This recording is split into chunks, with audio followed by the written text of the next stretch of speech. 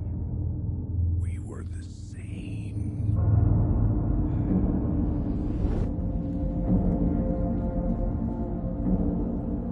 This place kept pushing me under, getting into my head, poisoning me with darkness.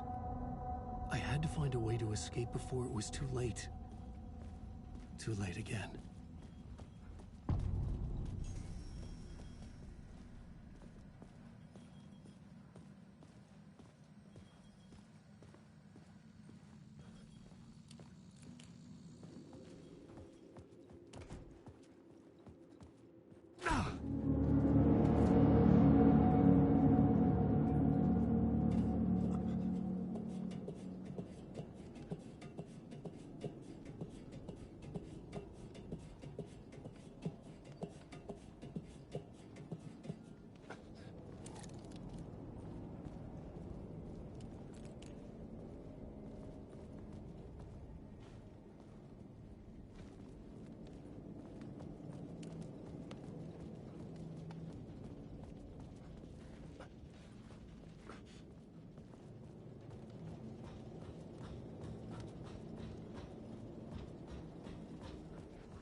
Job.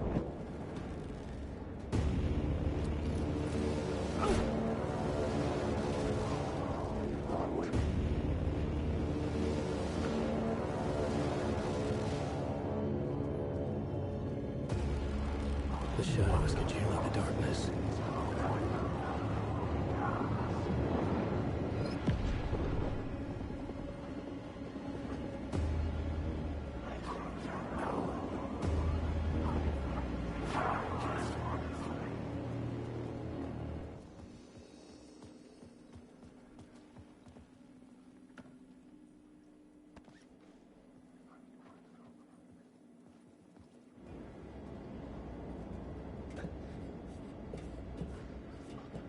The sky bridge above was connected to the hotel. That could be my way in. If I could reach it, I could see the Ocean View Hotel.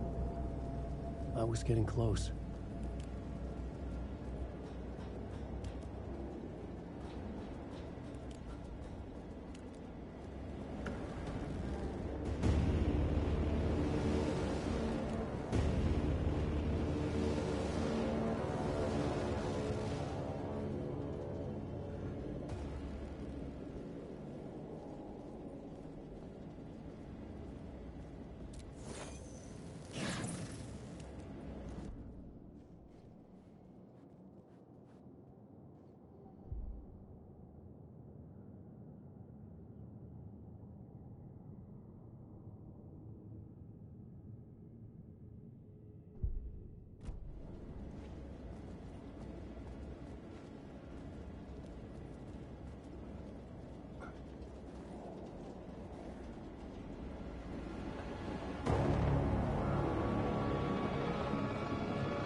lights affected where the door led to.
Okay, so The menu caught my eye.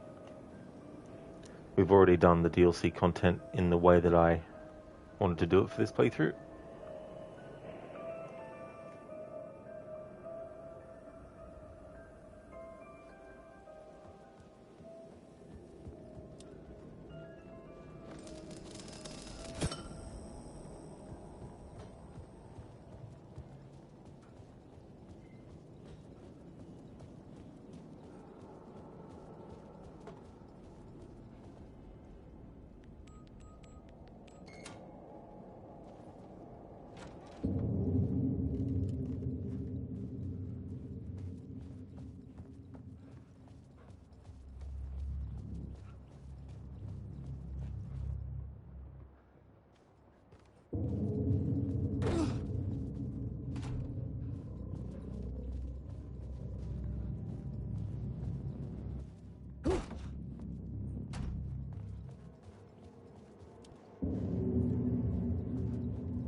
The room was empty except for the projector. More games. Was the film a message waiting to be played?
In this temple of shadow and mist, there's a window in the floor and a door in the ceiling. There's no knowing, am I standing still, or running, or kneeling?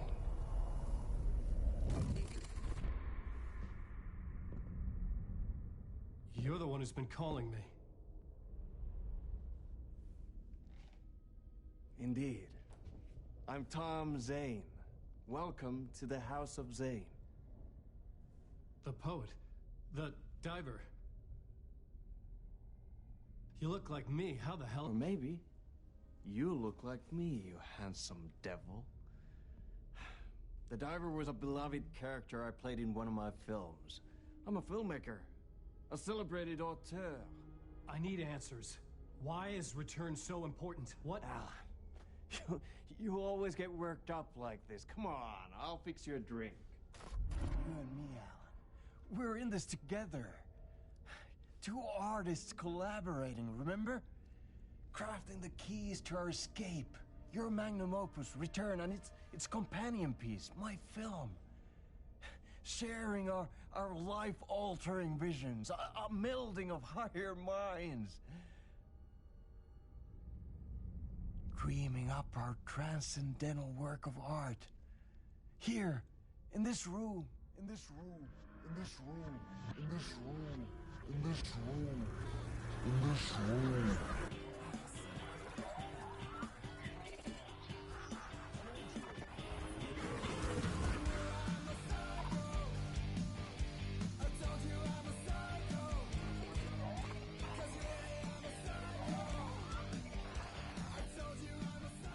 Clicker. It's Return, but because we return.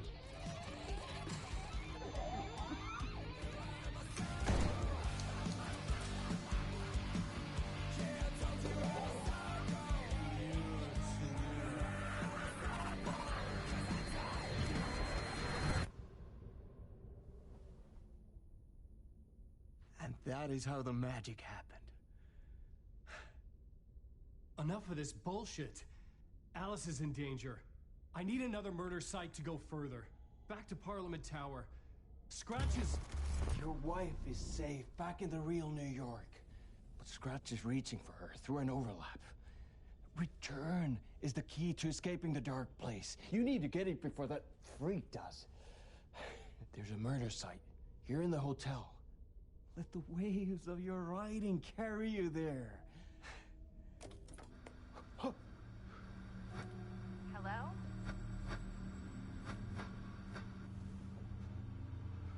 They're on to us.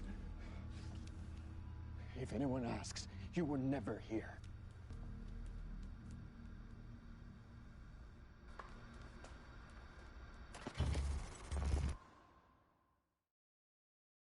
Thomas Zane had ended our talk in what felt like a paranoid fit. I had what I needed from him. There was another murder site in the hotel to guide me further toward my escape. I had to write my way to it. Hey, Zareth. He's not crazy. He's insane. He really is.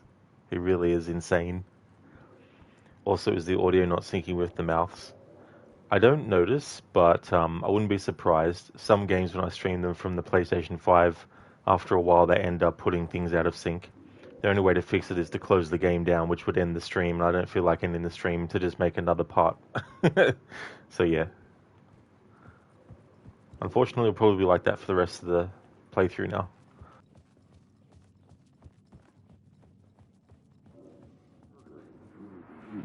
Whispers from the police radio kept me awake at night. The word through the ether.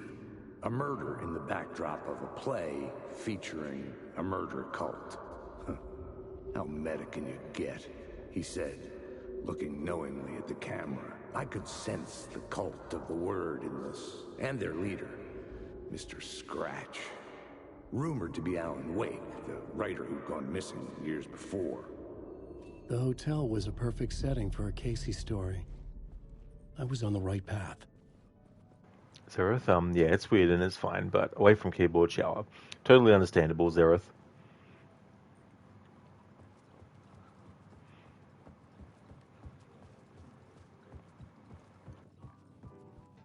I would start at the entrance lobby.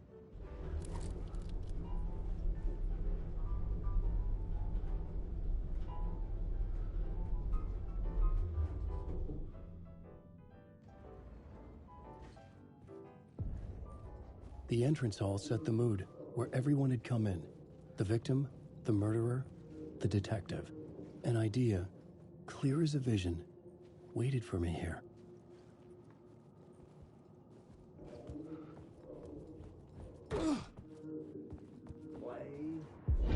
So, you were the director of this play? Yeah, that's me.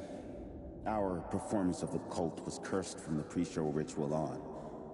The cult is an immersive theatrical experience. You're gonna have to walk me through what that means. Immersive theater. A play where the audience can participate, spread across this hotel. The cult is a legend.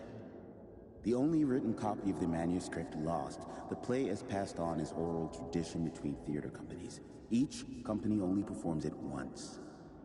The play was said to have special power. You were like kids playing with a Ouija board. And when you call for the devil, he will come. The pre-show ritual. That's it. Set it up. Start from the beginning.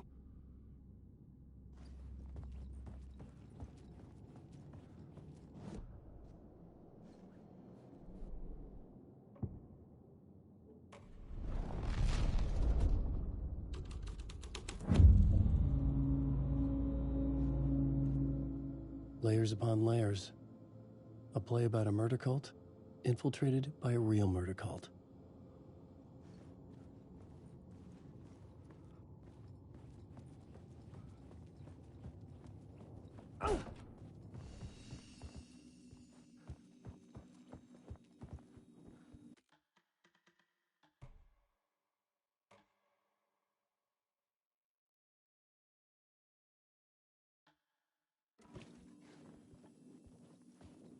Alan Wake.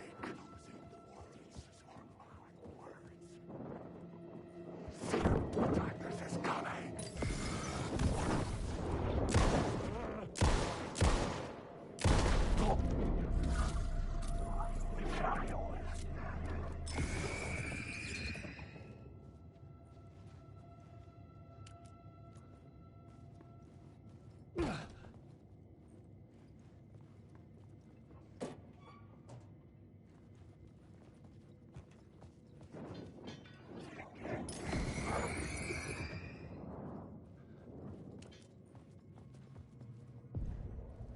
The room at the end of the corridor was closed off.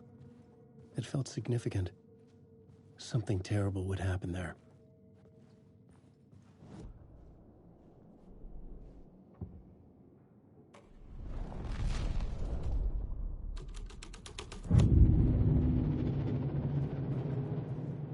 The troupe were busy building their own Wicker Man, where they themselves would be sacrificed.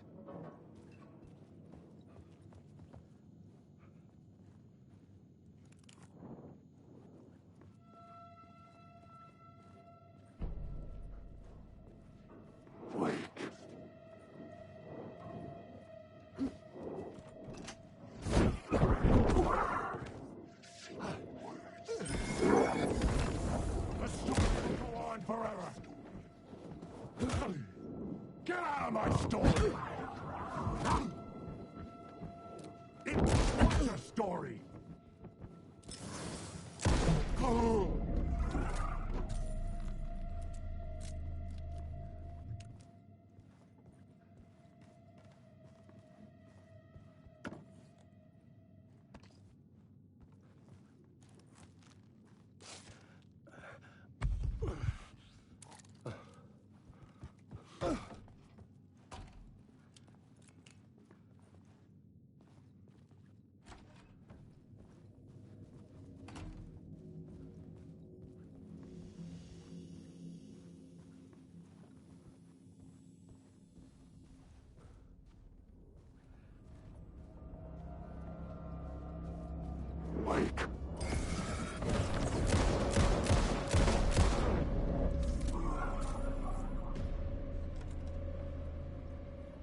It was locked from the other side.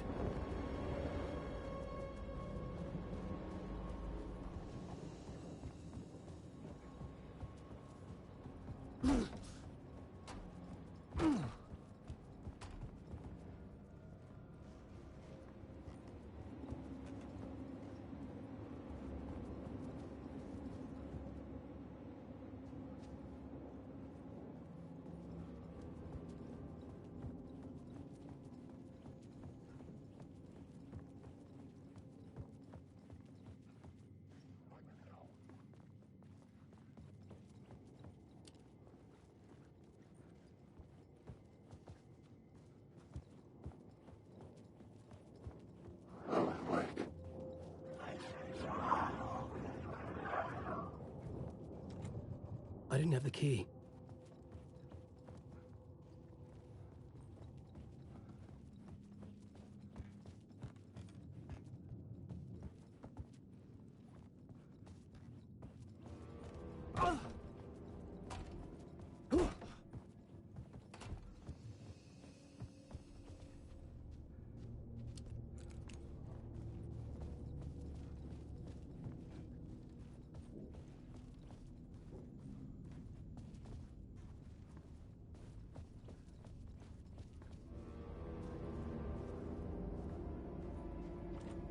It could not be opened on the side.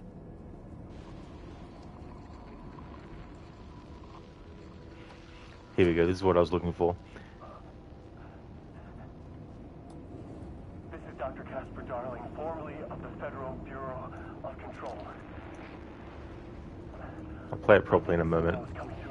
So this is one of those things where if you start the game from scratch, when you come into this room, you'll see a quick glimpse of this, but then it will stop. But when you do your New Game Plus playthrough and come back into this room, you'll then unlock one of the Dr. Darling videos that you can unlock in New Game Plus mode. If anyone wanted to know what the actor for Alan's voice actually looks like, that's Matthew Peretta. He voices Alan. And in Control, he plays the character of Dr. Casper Darling, voice and face.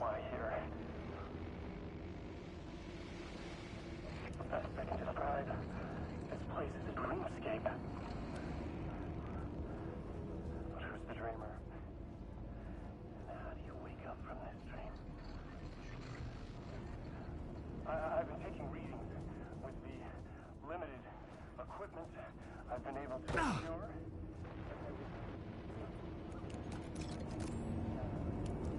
Alan Wake.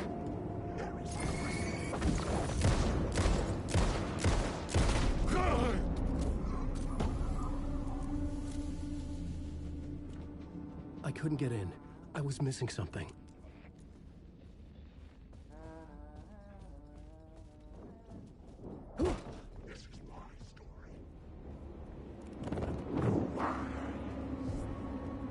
The ballroom would be the stage of a key scene in the play. Alright, now that we've got to a safe spot, this is one of two Dr. Darling's messages that you can unlock only if you do New Game Plus mode.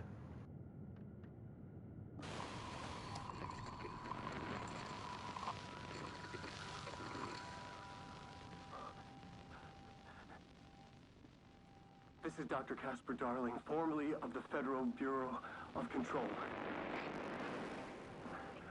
I think the signal is coming through now. Are you receiving me?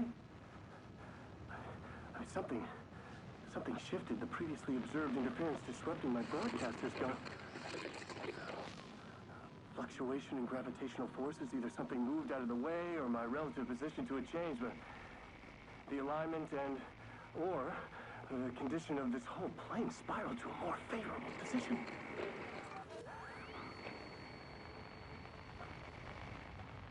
The ordinary rules of reality do not apply here.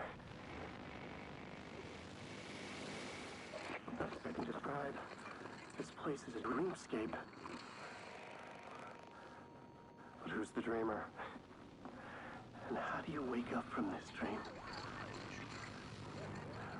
I've been taking readings with the limited equipment I've been able to secure. Some riveting data accumulating. Hypotheses taking shape.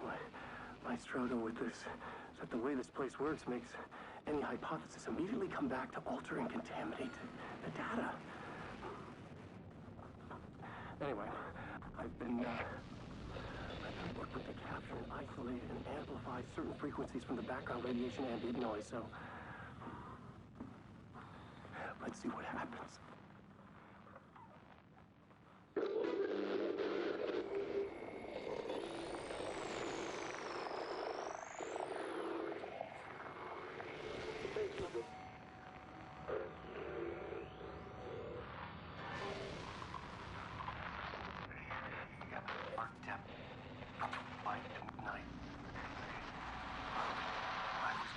There.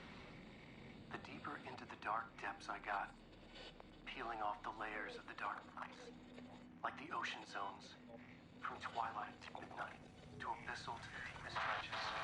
The closer I felt going out, peeling off like... This voice, the narration. From twilight to midnight, to abyssal to It's going forever. This leads me to believe it's what's holding this place together. It's making it real. Is this the voice of the dreamer? What's strange is it sounds a little bit like my voice.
The cult in the play was called the Cult of the Tree.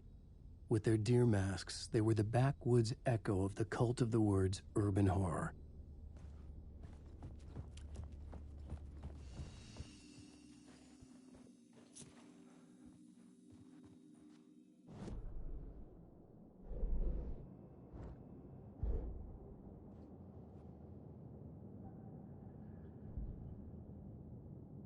Words of stuff, yeah, so we've already gotten all the things that we can towards the words of stuff. The way this works, it's not a case where when you shine your light on that spiral of words, you can then choose which category you want to put a skill into.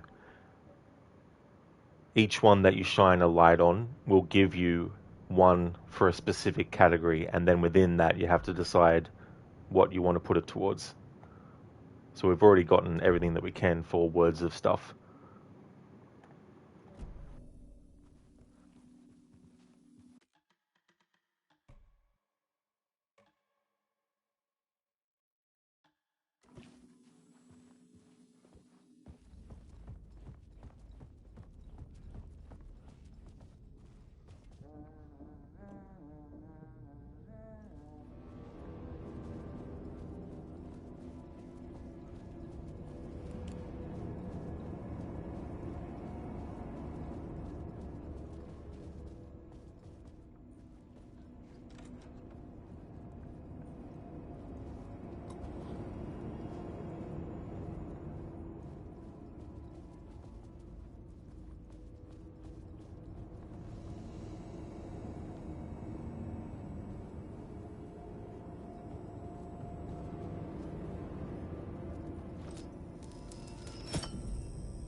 can do this.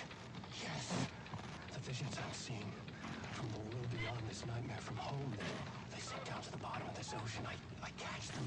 Visions, echoes, big fish. Some are actual events, some are forgotten ideas. No, it's good.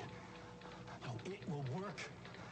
They're my inspiration, elements for my story to make it more true, even the parts that are true. I must change reality to escape. The writing has to be just right, or else it'll all just wash away.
This is where they gathered before the play. This is where it began.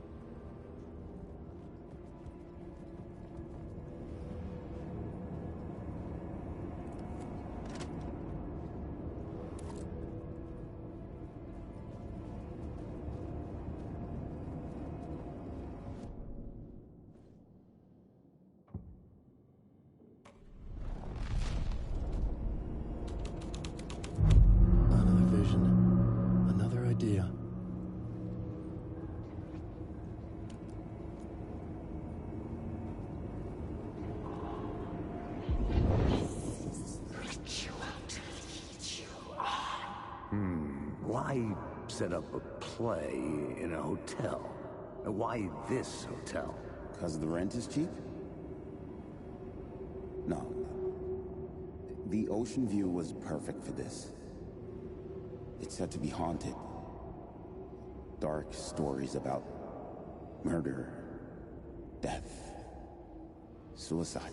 Supposedly, an actual cult once performed an unspeakable ritual to summon something in the ballroom. Did we summon the same thing? Tapped into something horrifying? It seemed like it was part of the play, but it wasn't. Does that sound crazy? You don't want to ask me about crazy, kid. A haunted hotel. Yes.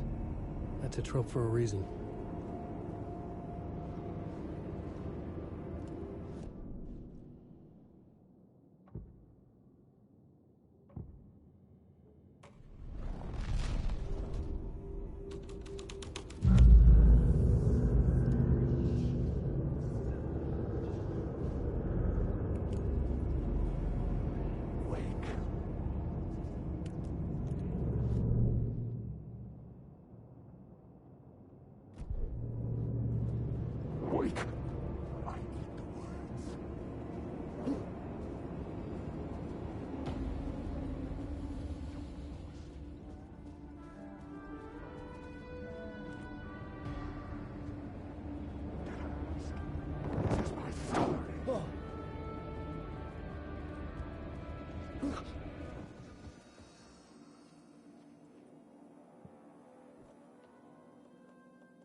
getting real, all right. I recognized my writer's room on the stage. I almost dreaded the ideas this would conjure up.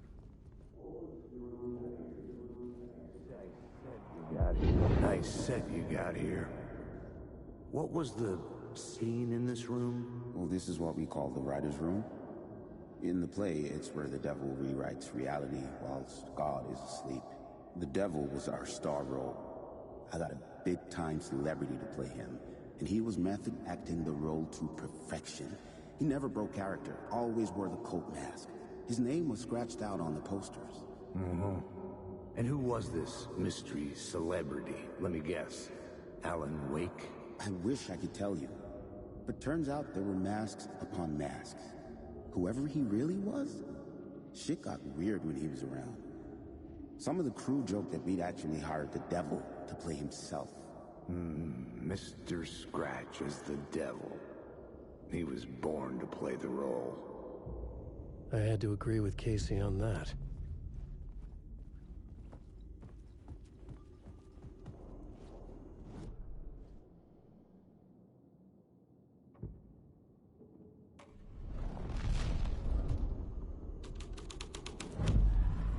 This thread would create something terrible in the scene. But it's what the story needed.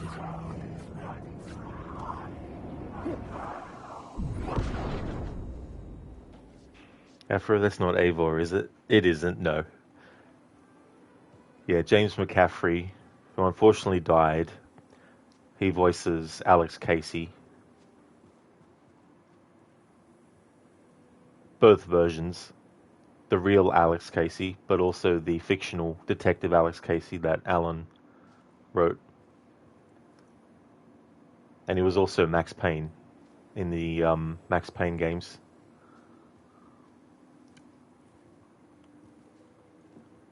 The VA.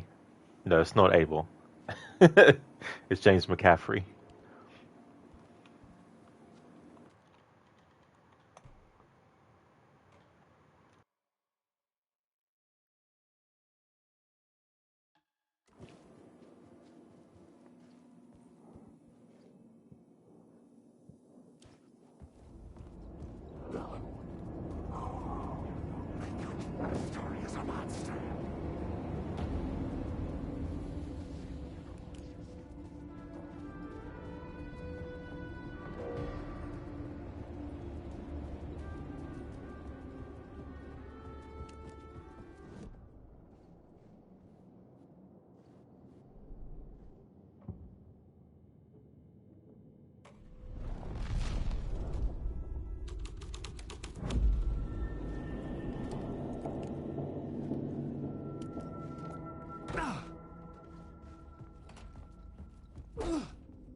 That's right, Afro. Yeah. He was Max Payne, James McCaffrey. That's some voice range. Then he sounds completely different to Payne here. Yeah. It's interesting, too, what can be done with the voice. It's very interesting what can be done with the voice. It can be really interesting what's done with the voice. Depending on various things that you do. But I mean, to talk normally and make yourself sound different can be a bit tricky. I mean, sometimes you just gotta change the way you say certain words. I can't really do American accents. Sometimes I'll accidentally slip into one when I'm trying to do something else. Hey there, Bear Suit. Hope things are going well. And then you can, like, really slow normal voice and then speed it back up again if you want to do it like that and go up and down and go up.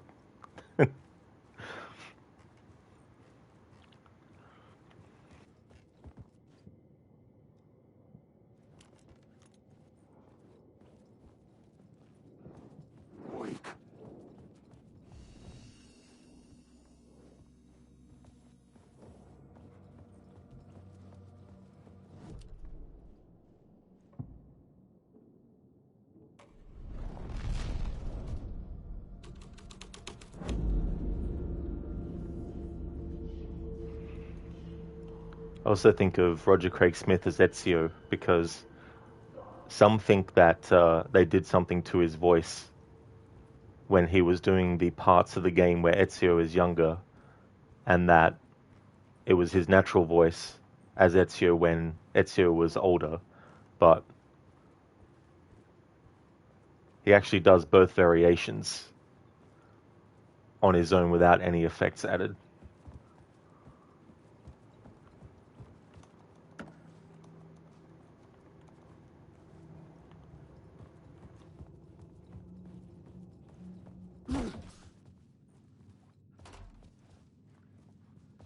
Alright, so that's that spot.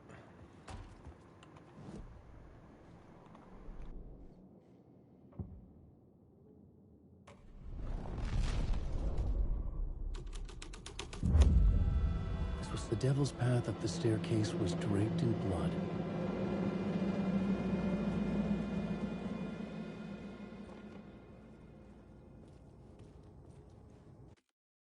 Things are going well, thank you, Bearsuit. It's going good. How's things with you today? I hope you had a great evening. Hope that you had some delicious foods. I don't do American accents. Because it's mega make Annie great again, innit? Thank you for redeeming that, Zereth, as an Arnie impression. That's the other thing when you do words that, you know, like, innit, precious. Things like that. Afro, you chose the wrong career, right? You should have been in the show business. I guess you're too used to the Troy Baker style. You can instantly recognize him. Yeah, Afro, that's the thing too. Like, there's certain tells with certain people's voices that if you can pick up on it, it can help you recognize their voice even amongst stuff that is unrecognizable otherwise. Like a good example is Nolan North. If you hear him as David in The Last of Us, but then you hear him as the Penguin in the Batman Arkham games, if you know what to listen for, you can tell that he's done both roles.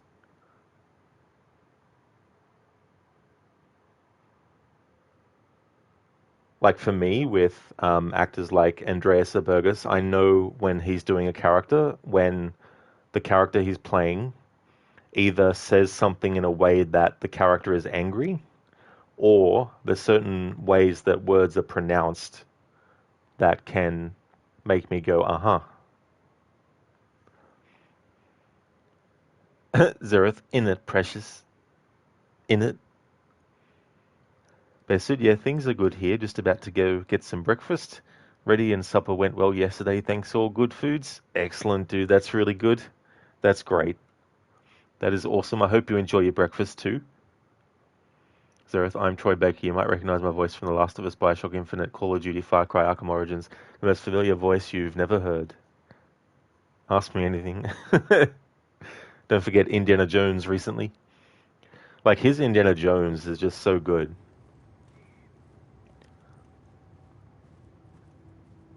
Because there's a certain... I don't know what the technical word is for it, but there's a certain element of Harrison Ford's voice as Indiana Jones that Troy really nails really well.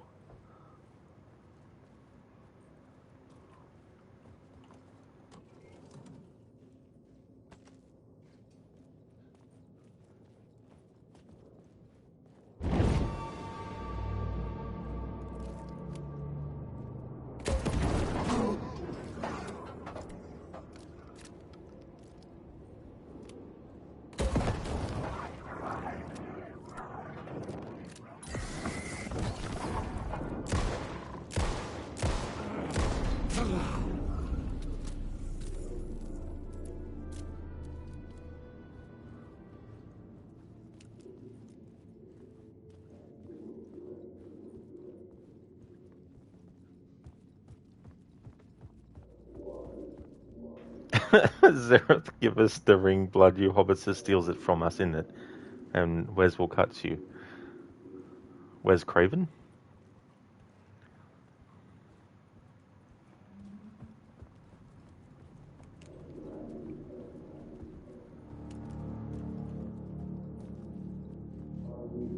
Afro, yeah, the Penguin is a good example. When you hear him in game, one part of brain says, yes, that's Nolan North, but the other part of your brain, for some reason, still can't compute that fact. Yeah, it's very, very difficult, because it's like, the way that the Penguin talks, like, you get Danny DeVito's version of the Penguin in Batman Returns.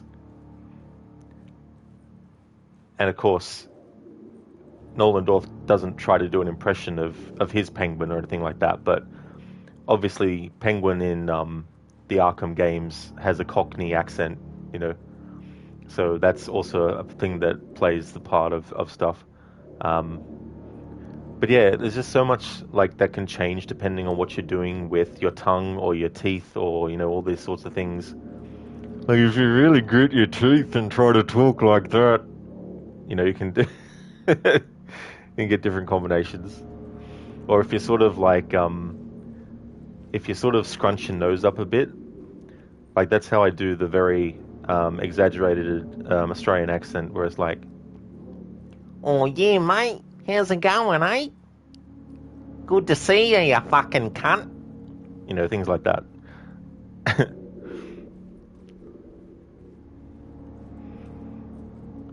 Zereth, a Chav Golem, no Ian, only Wi-Fi. Best of luck with that. I felt the presence of a new idea here.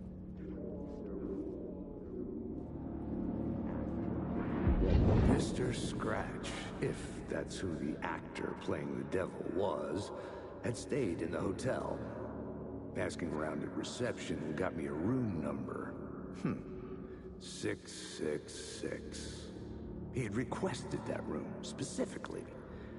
The devil had a sense of humor. Or he really didn't.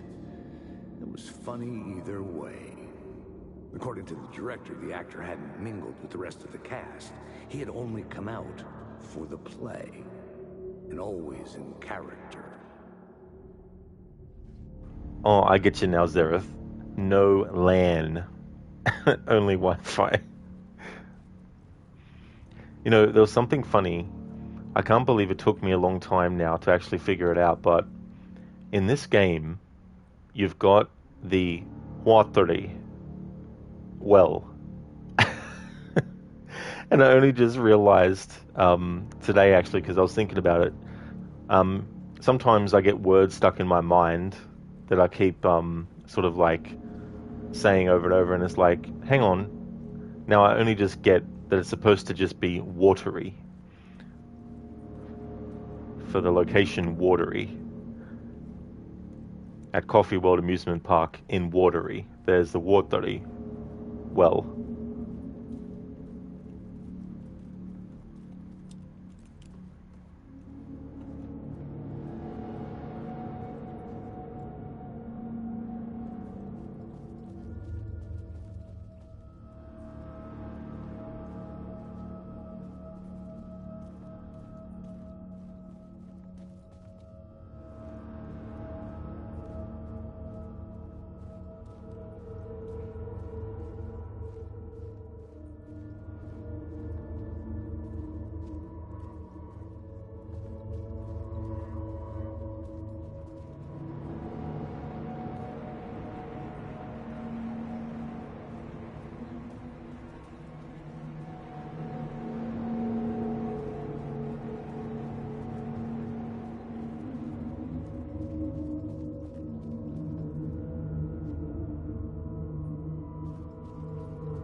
Sorry, Zerus, I've run out of motivation to to just repeat what you've written.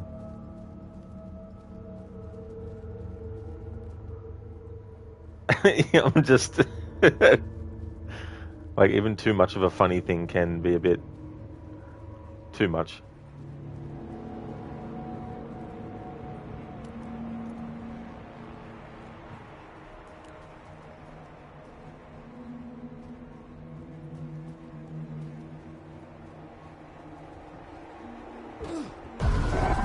Scratch had been here.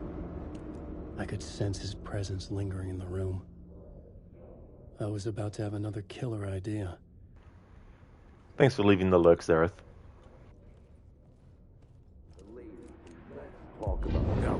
Let's talk about the murder victim. The lady who was killed in the climax of the play. The leading lady. Oh, it was an honor to get to work with her. A grand dame for sure. She went back a long time. Kept insisting she had seen the long-lost original script of the play. She'd been with this mysterious writer, his muse. That was her role in the play. The muse. She was staying in room 108, where the murder happened. The set of the final scene, right. The devil comes, an unstoppable force crashing through the hotel through each scene, executed with devastating mastery. And all leading up to him meeting his muse. It turns out he knew her. He'd only joined the play to get to her. To murder her. Not you again.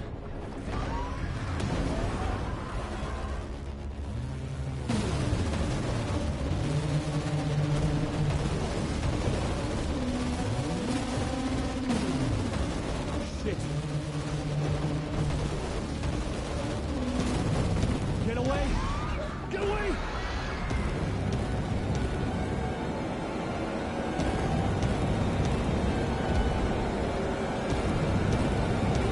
Get the fuck away from me!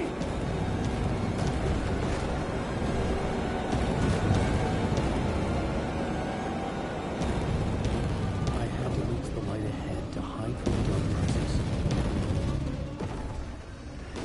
Made it. I made it. The dark presence had come for me. Drawn to the story I was writing as it grew darker.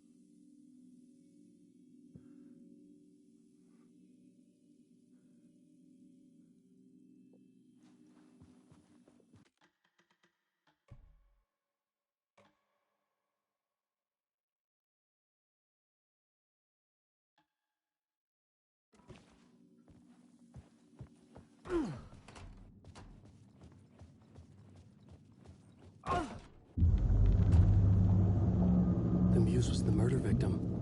The final scene took place in room 108.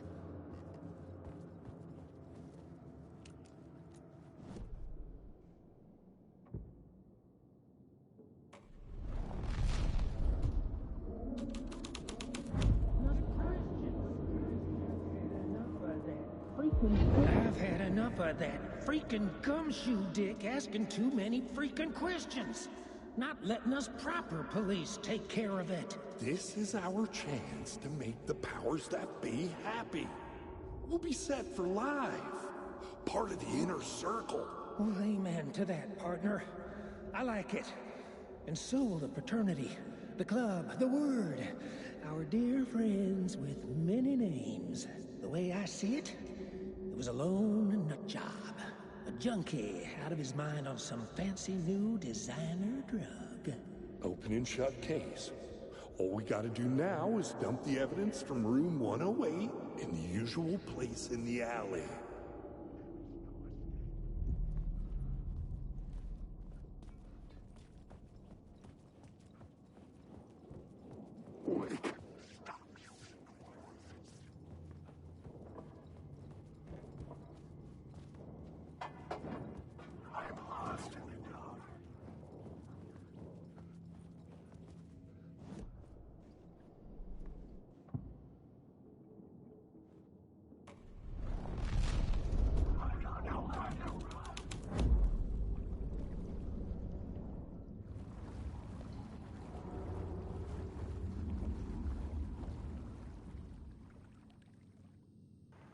Hey Adam, have fun with Alan Wake. Can I ask what's next after this run? Yeah, I haven't actually put in what the next game will be. Like, that command has the list of what games I'm actually doing, but I haven't actually decided where to place those ones yet. I don't know if I'll finish this game today, but if I do finish it today, or even if it takes me tomorrow, then I'll know for sure which game I can put on what days. Because there's a game that I'd like to fit into the month that's not actually there on the list, but it'll take a few streams to get the game done. So I wanted to wait until I'd finished this playthrough, because this one's, so far, out of the playthroughs I've done for the month, this one has been the longest, because of what I've been doing with the playthrough, the approach and all that kind of stuff, and the amount of content. Red Dead Redemption, I did Nightmare. You ate babies! Yeah, that whole DLC with the zombies. It's such a great DLC, that one. I definitely want to do that, especially because the game celebrates its 15th anniversary. So I definitely wanted to make sure I put that DLC into the schedule before the year was out.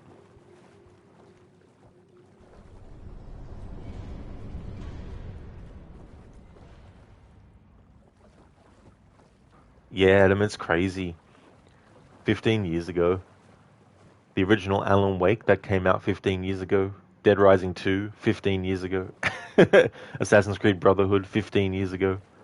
All these games that I really, really like a lot, celebrating their 15th anniversary this year. Zereth Red Brains Redemption.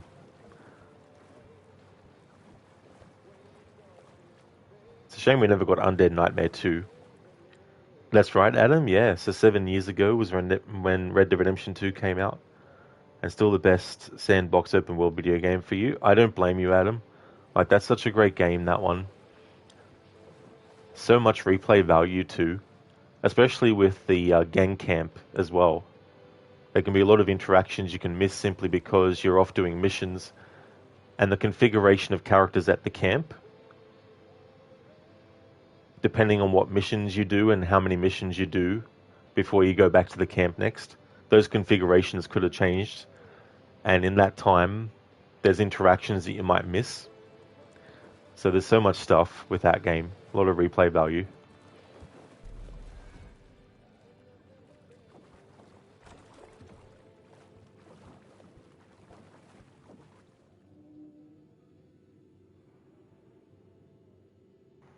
Lost on the shore, between the forest and the ocean, the owl and the deer reflected in motion.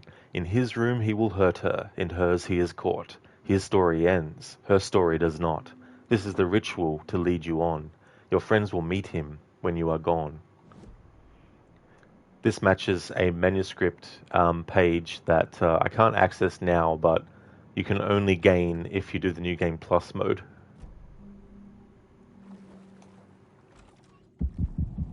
This was the murder site. There was a record at the bottom of the bathtub, beneath the body. Somehow it was important.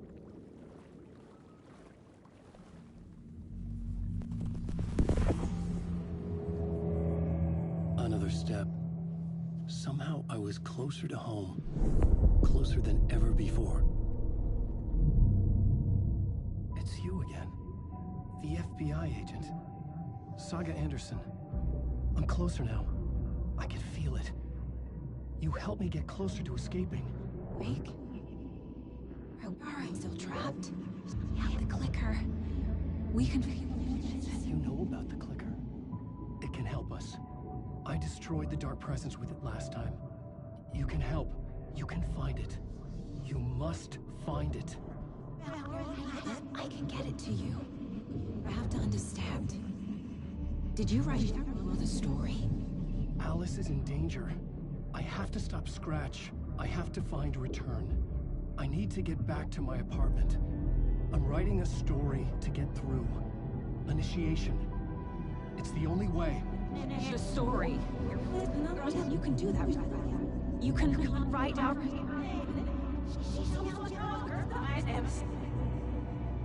It lasted only for a moment, like 2 planets passing in orbit.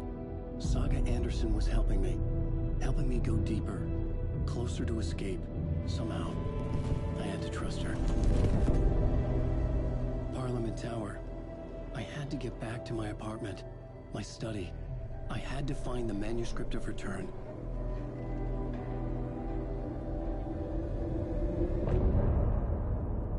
Hey there, Code. Afternoon to you. So it's work from home day done for you. Oh, nice, Code. That's good that it's all done. Hopefully you can enjoy yourself now. Hey there, Shaky. How's things, dude?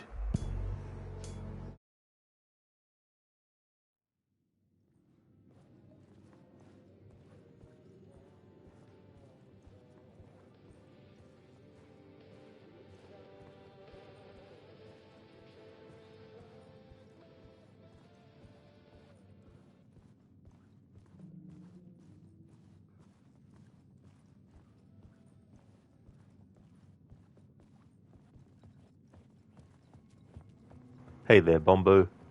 How's things for you today?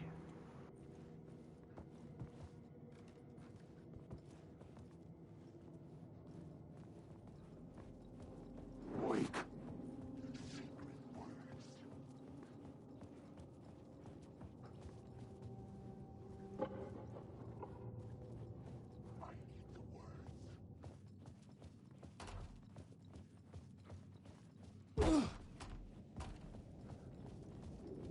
Parliament Tower was here, again. Zane said the manuscript of Return was the key to escaping. I had to get it before Scratch did. Oh, nice, Bombo. That's great. I'm doing good, thanks too.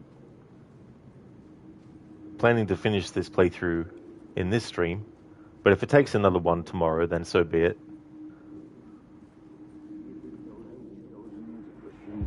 Had I chosen to pursue the cult, or had they chosen me for some unknowable purpose?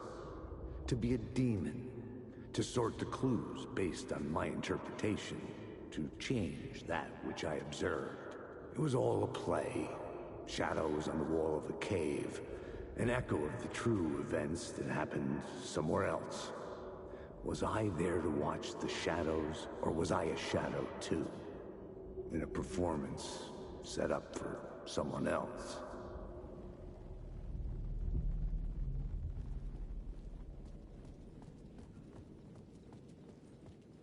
Zereth, you used to use Internet Explorer, but it's a work from Chrome day. And then I guess you're going to go and listen to the opera later as well, Zereth.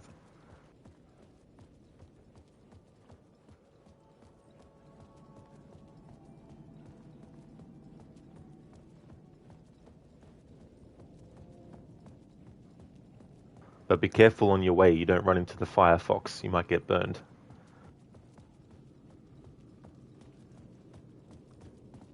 Scratch was closing in, gaining control. I couldn't let him escape the dark place. I had to keep him from Alice.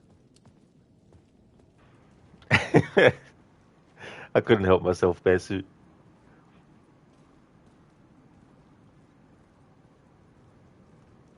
But the real mystery is, where did Internet Explorer go? They went missing. Zereth, not with SFX, but with GFX. Code, just need to clean a few aluminum pans for the drowned garlic potato sets. Oh, yeah. That sounds good, though. Garlic potatoes. It's so funny because here in Australia, aluminum it's got an extra I in it. So we say aluminium. I don't know why the extra I was added.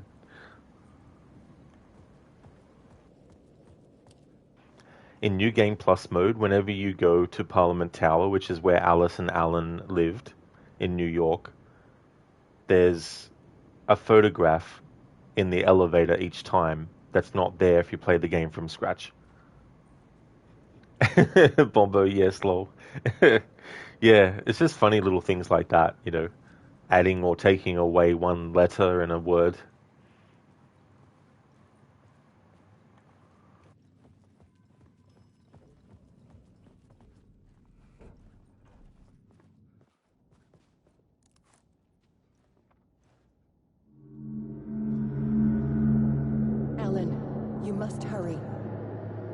Alice's presence was here.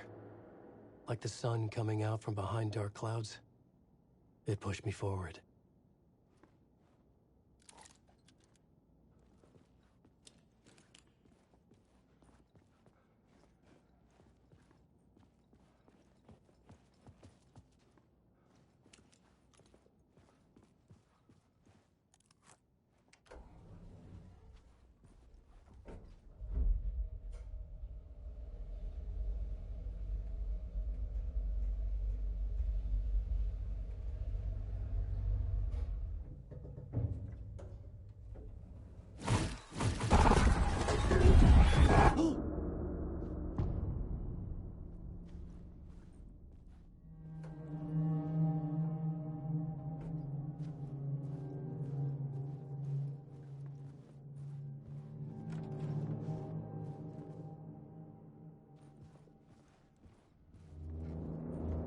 Alice had turned the bathroom into a dark room.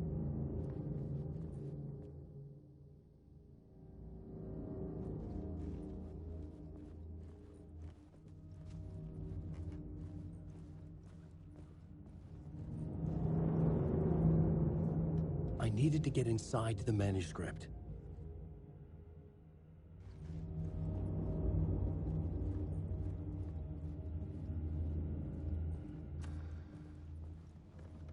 For months after Ellen died, I didn't leave the apartment. I was flattened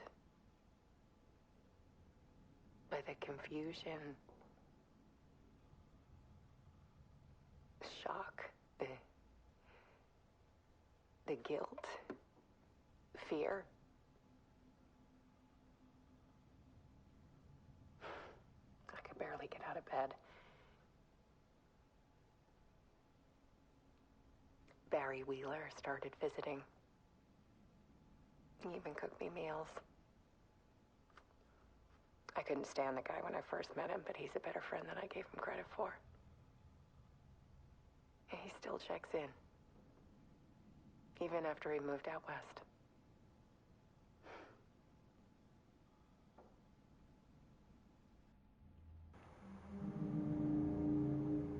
Red rum. Red rum. Red rum. Red rum. Red rum. Red rum. Red rum. Red rum. Thank you, Bombo, for redeeming Red Rum from the Shining movie. Thank you.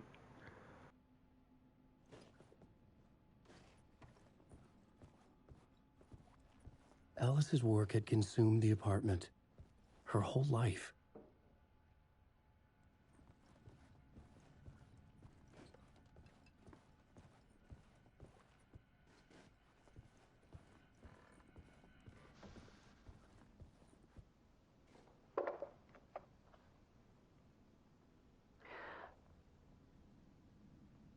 One morning, I saw a deer soar past my bedroom window. It was a balloon of some cartoon animal. And I looked out at the street below, and I saw a little girl crying. Like losing that balloon had just ended her whole world. It was the perfect image of the horror of caring. And that's when I got myself out of bed. And I picked up my camera.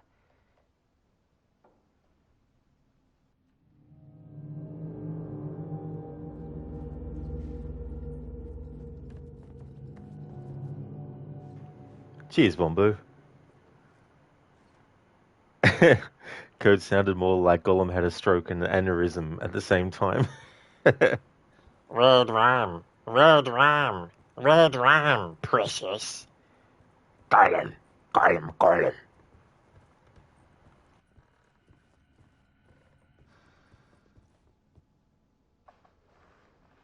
There was something in the dark. Something I needed to see, to show. The more shadows I photographed and filmed, the more I felt like I was on the verge of a breakthrough. I submerged myself in it. I only went out at night. My search became obsessive, but I still had no idea what I was looking for.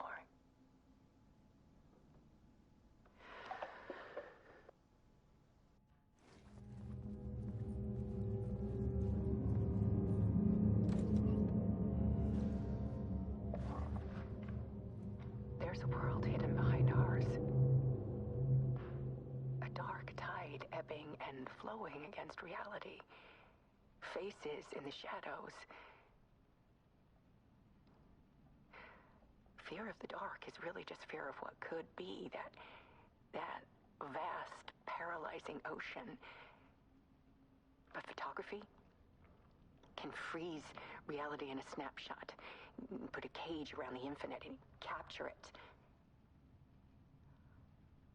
I need to prove those faces are really there.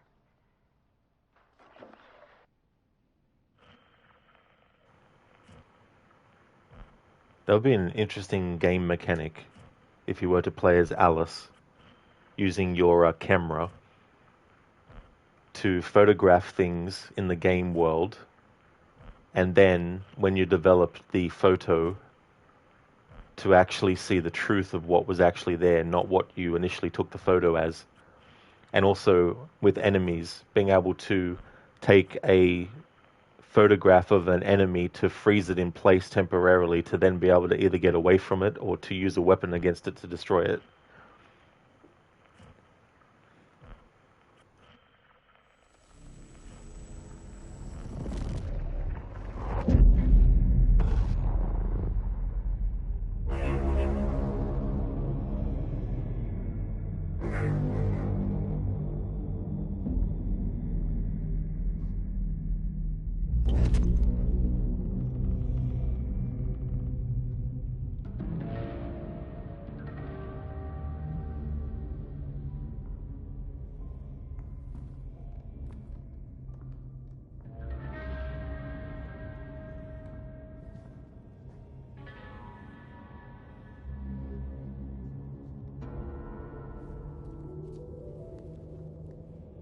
The full manuscript of a novel. Return. A horror story about the dark presence escaping from the dark place, taking over Bright Falls. I couldn't remember writing it. I had not written it. I would never write this. I knew who had. Scratch. A monster with my face. If this story came true, Scratch would get out, people would die. Destroying the manuscript, it wouldn't stop it from happening. I would have to fix it, edit it. I could not change the genre of the story. I'd have to work within the constraints set by Scratch. I needed someone in the story to fight the darkness. Saga Anderson. I kept seeing her in my visions. She was already in Bright Falls, already involved, but she was not in Return. Not yet. I'd write her in. Try to stop Scratch within the limits of the horror story. It was almost impossible. It was taking too long. I had not reached the end.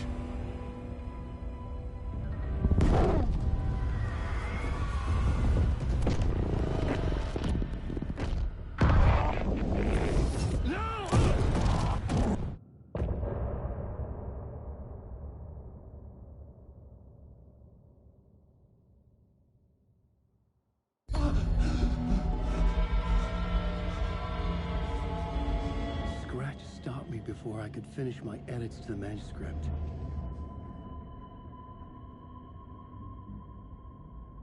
The memory of my edits was already fading.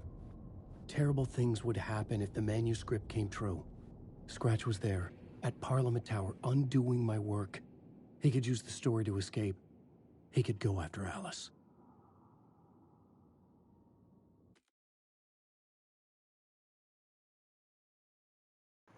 I prefer red rum the other way round. Murder! Murder! But I suppose sticking with the pointy end is okay too. Thank you for redeeming that, Zereth. I don't know if that's how you wanted me to pronounce Mordor, or if you wanted me to be, like for the second one, if you wanted murder instead of Morder.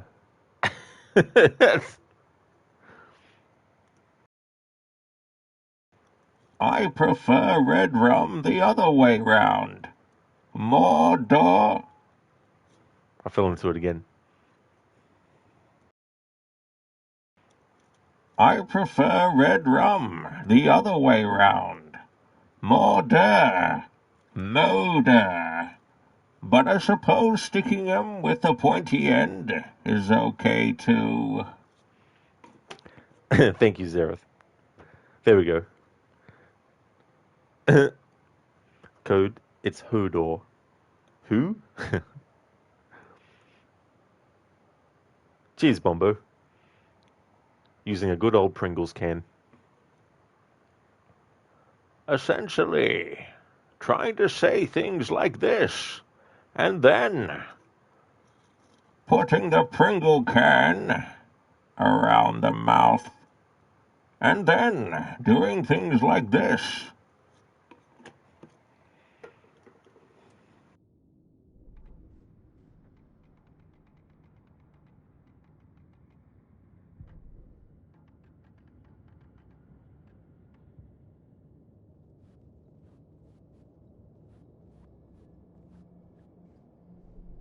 I needed a new draft of the story. One that would get me ahead of Scratch.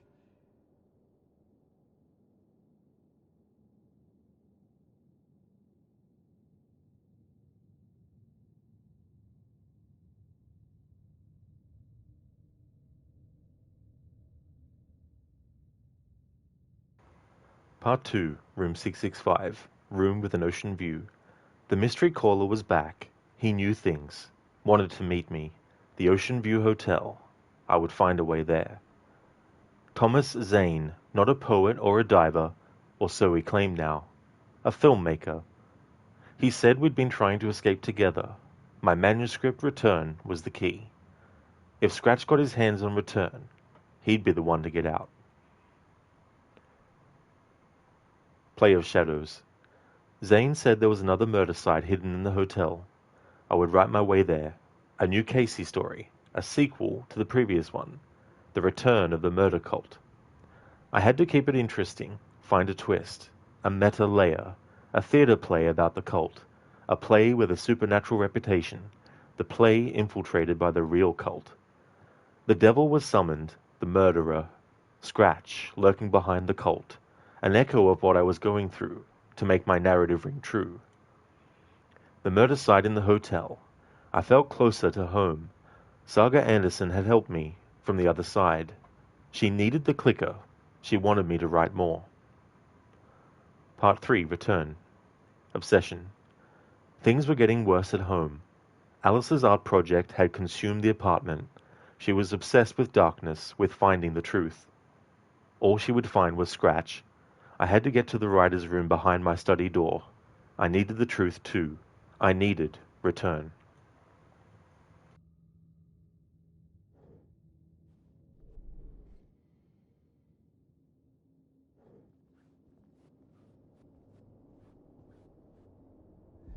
Zane had said we worked on Return together. That was a lie. Scratch wrote Return. I would pay Zane another visit. He had guided me to 2 murder sites. I needed a new one to get back to Parliament Tower. A new draft of Initiation.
I don't have time for this, so let's get over with.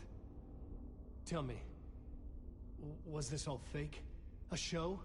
No one said otherwise, Mr. Wake. It was to indulge you, but we can stop pretending now. Masks come off. Oh, I wouldn't go that far. I don't even think you know who's under your mask, but you know how to make things difficult for yourself. All these rules, endless, convoluted loops you insist on going through. You are so lucky, you know. There are so many people helping you. Armies of people. Myself. Your wife. Alice. I need to get to her. She's in danger. She is. Because of you. And so is someone important to me, someone you pulled into this. You keep opening doors. Peeking in. Reaching through to get what you want, and that puts you in my path. I don't know what you're talking about. I have to go now. Maybe you will make it through this time. This has gone on long enough. This and our Night Springs. It was a nice distraction. It's time someone gave me a straight answer here. The next time we meet, the circumstances will be very different. And you would do well to return the favor by playing your part. Or stay out of my way, Mr. Wake.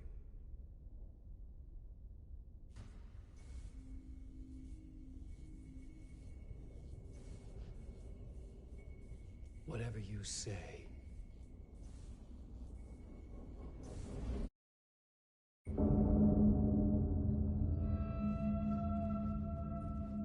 Door, Zane, the masks were finally coming off. Was it a sign I was closer to escaping? I had no time to waste. Wake.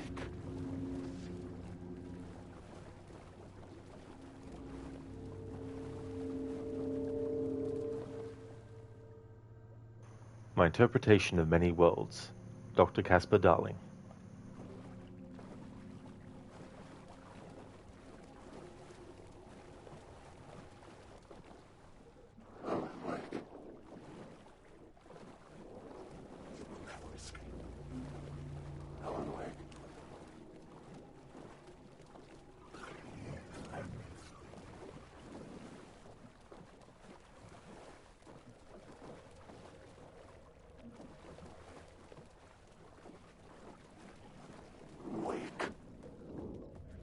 Hurry, Tom.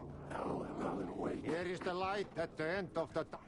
Jumalauta, that held you close, Tom. Mutta onward, said the granny in the snow. When the panic is biggest, the help is also near. Door didn't seem happy to see me this time. Fearing the master is the root of wisdom. But don't let the game get you down. He's playing his role. Maybe put him in your films, Tom, like you have put me. Sehän oliski. What films? I'm a fan of your masterworks. There is Tom the Poet, my favorite, and Yöten Yö is the most famous one, of course. And is it true what I hear? That it's coming back to cinemas soon? Is there a bottom to this rumor? I need to get back to my apartment. Can you help me? Well, plan is half done. You asked me to make sure you won't forget mikä se valokuva oli? The light pictures. The photos you artist wife took. They are waiting in the shoebox in the basement. What you leave behind, you find in front of you. Okay. Thanks, Adi.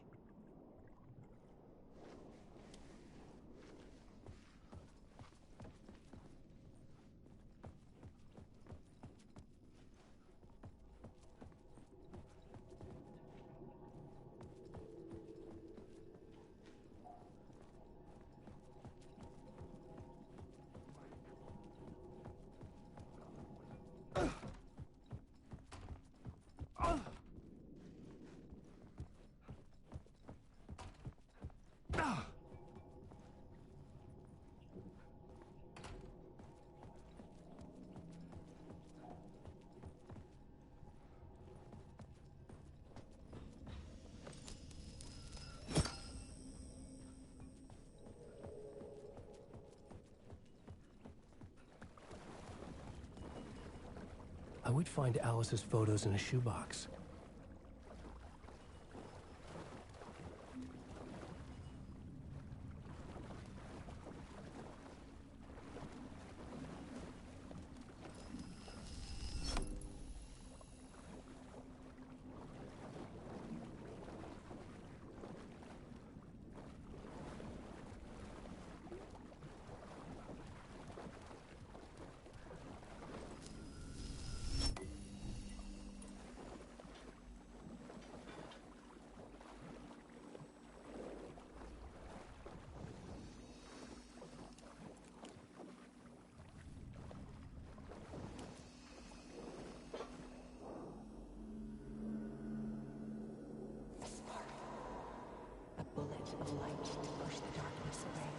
These were Alice's photos.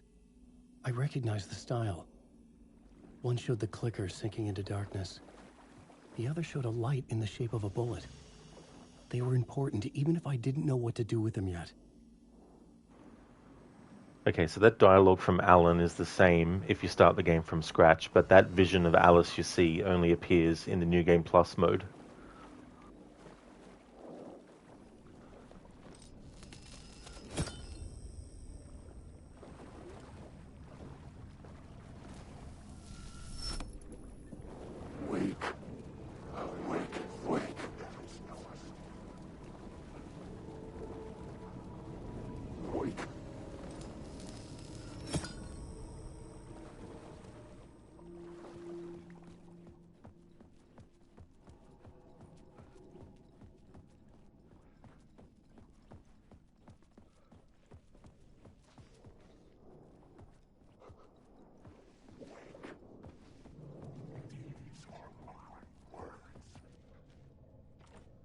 I couldn't get in. I was missing something. Alan Wake.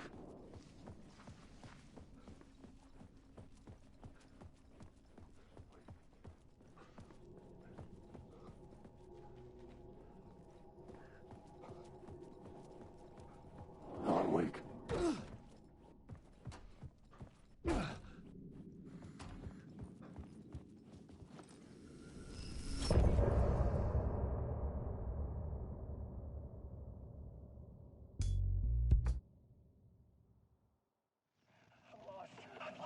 Drowning. I'm drowning. I'm drowning. No way out. There's no way out. Sinking deeper, deeper, deeper. This is hell. I'm in hell. I died. I wish I was dead. Let me die. I just want to sleep. Please. Let me sleep. I'm so tired. I just want to go home. I've written so much. I write. There's nothing left. It's all gone. I don't know how to write. All the words are gone. There's no more words. Where did they go? Did I eat the words? I don't recognize these words. Who are the words moving? Oh, this is familiar. Oh, why is this familiar? I've been here before. Have I said this before? I've read this somewhere. Where am I? Who am I? Alan Wake. Alan Wake? That's a strange name, eh? Wake? That sounds like a character's name. I write that name up? I make that one name up? I don't want to be a character. I don't want to be the story. Just write me the story. Ram these words down your throat. Make you choke on these words. I know the words. Secret words. You can't take the words. I eat the words. These are my words. Stop using the words. The words. Cult of the word. This isn't your story. It never was your story. The story is a monster. The story will eat you alive. The darkness is coming. The darkness inside. This is my story. You're in my story. Get out of my story. You are a character in my story. You can't stop the story. This story will go on forever. There's no escape. You will never escape. You won't drown here. You're stuck in a loop. You'll have a clue. You're lost. You lost the plot. I'll show you.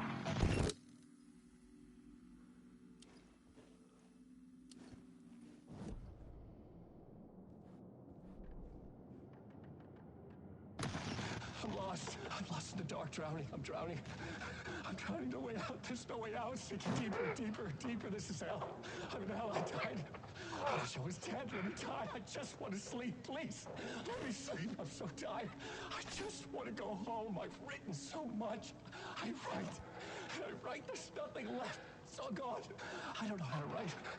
All the words are gone. There's no more words. Where did they go? Did I eat the words? I don't recognize these words. Who are the words moving? Oh, this is familiar. Oh, why is this familiar? I've been here before. Have I said this before? I've read this somewhere. Where am I? Who am I? Alan Wake. Wake? That's a strange name, eh? Wake? That sounds like a character's name. What, I write the name up? I make that name up? I don't want to be a character. I don't want to be the story. Just write me the story. Ram these words down your throat. Make you choke on these words. Oh, I know the words. Secret words. You can't take the words. I eat the words. These are my words. Stop using the words. The words. Cult of the word. This isn't your story. It never was your story. The story is a monster.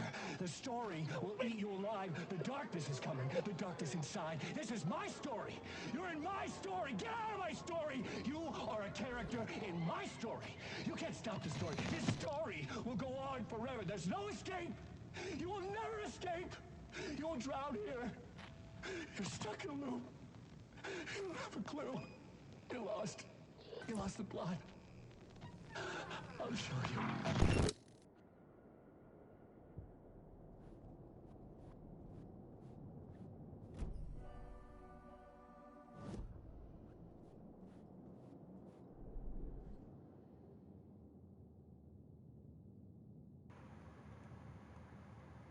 Part 1, Masks, running out of time.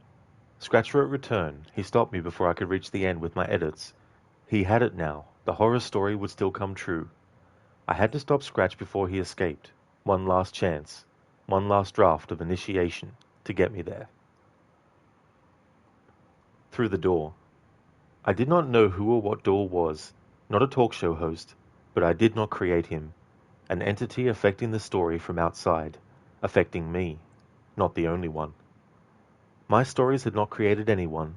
The power of the dark place changed lives, messed up lives, real lives. But I could not stop now, or else darkness would win. I found Alice's photos in the basement. A caustic effect on her hand, a spark of light, shaped like a bullet, and the clicker. The pictures had power, like words had power.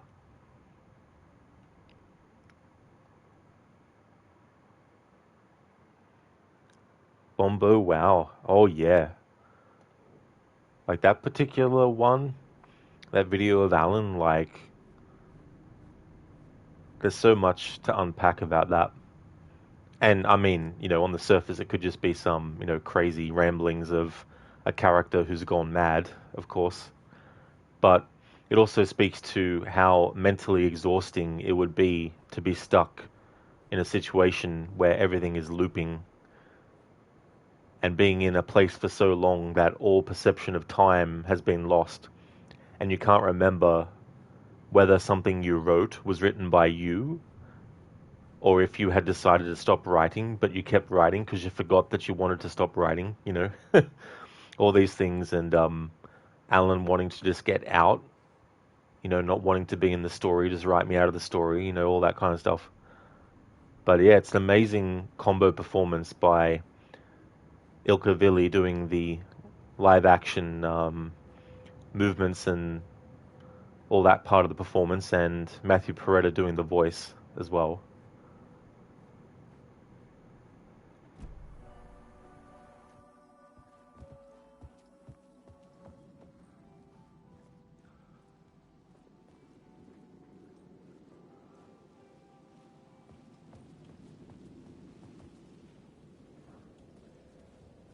To get to Parliament Tower, I needed to find a murder site.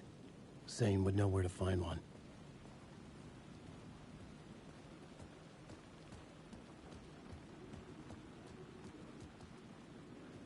I'm lost. Inside this messy maze of blood trails I was chasing the cult through, I ran into the filmmaker, Thomas Zane. An esoteric bohemian with a hard-on for acts of cruelty performed in the name of occult nonsense. A director wants to control every aspect of the world in their films. Is the cult leader any different? Was Zane just another alias for Scratch? There was a rumor that Wake and Zane had been working on something together. I was going to get the truth out of Zane, with whatever means necessary.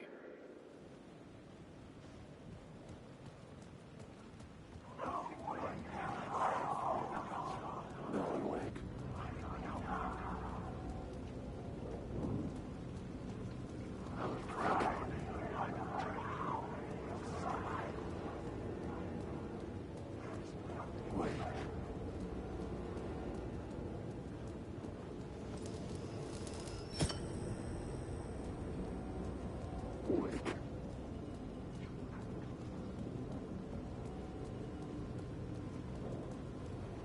Alan Wake.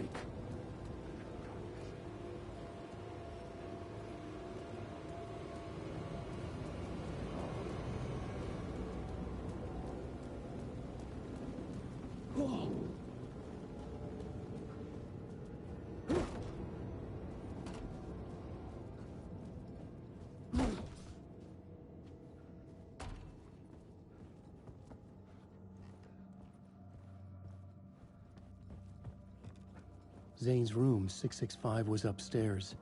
The elevator would take me there.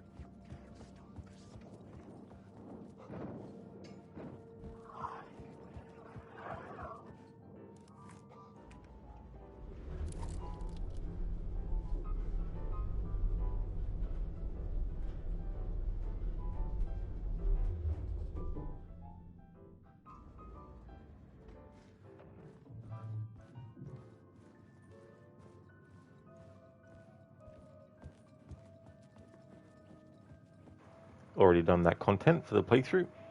It's another Night Springs episode. You can do all the DLC separately. Just go to the main menu and do them. But at certain points in the game itself, it'll pop up letting you know when you can actually jump into it. The Lake House DLC, if you actually do it when the game is like, hey, here's the DLC, you can go and do it now. When Estevez is talking to Saga, if you do that DLC in that way, then when you actually finish it, there'll be a cutscene that doesn't play if you just do that DLC on its own separately. So I thought that was cool, so I did that as part of this playthrough, but I did that on the first pass through when I started the game from scratch. But now that I'm doing the New Game Plus mode, I'm not going to redo the DLC again. Hey AC, welcome dude. Thank you for the lurk. I hope things are going well.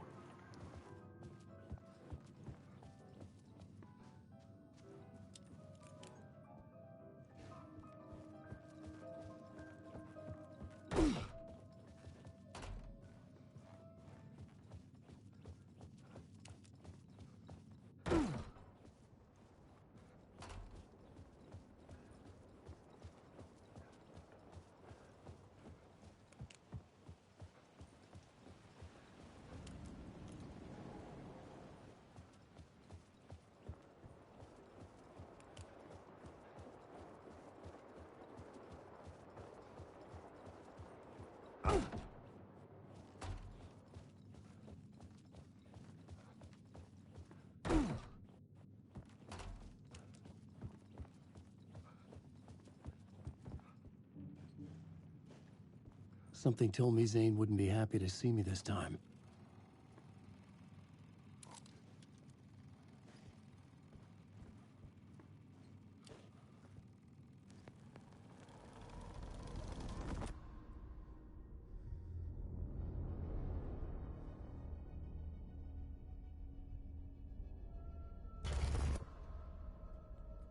I'm in control now.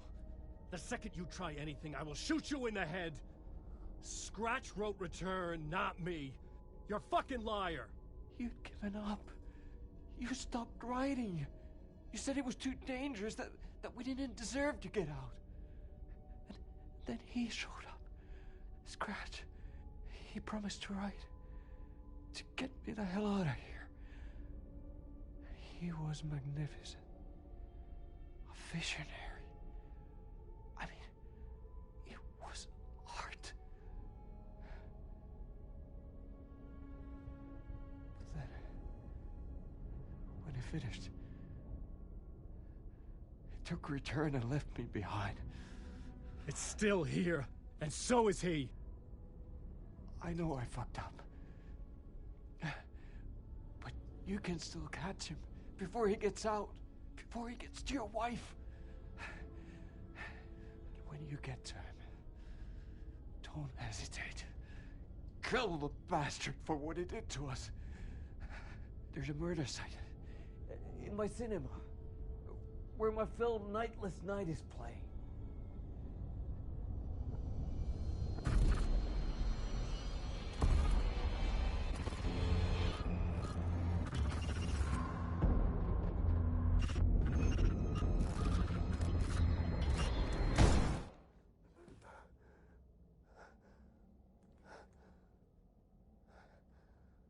I told you not to try anything!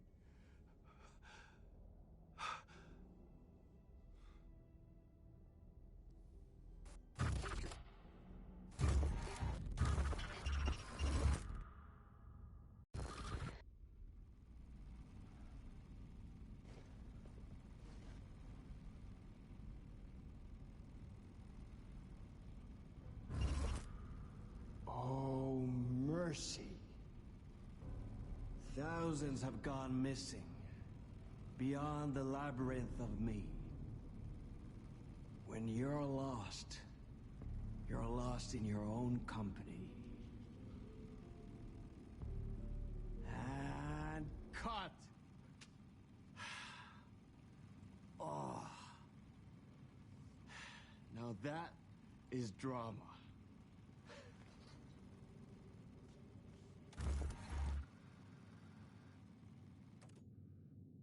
What the fuck? I had a million questions about Zane, but I had more pressing concerns.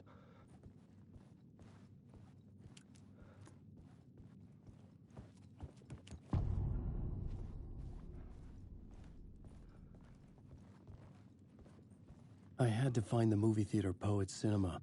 The next murder site was there. Zane had created the film in tandem with Return to escape the dark place.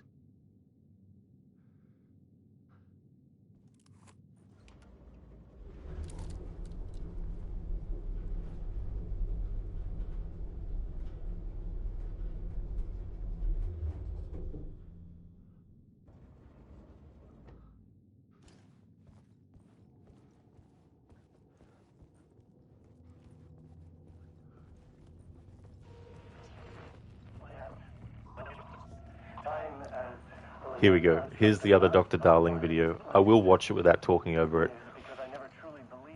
In this New Game Plus mode, there's 2 Dr. Darling videos that you can come across. If you start the game from scratch, you will see like a quick flash snippet of these 2 videos, but you won't actually be able to see it in full until you do the New Game Plus version of the story.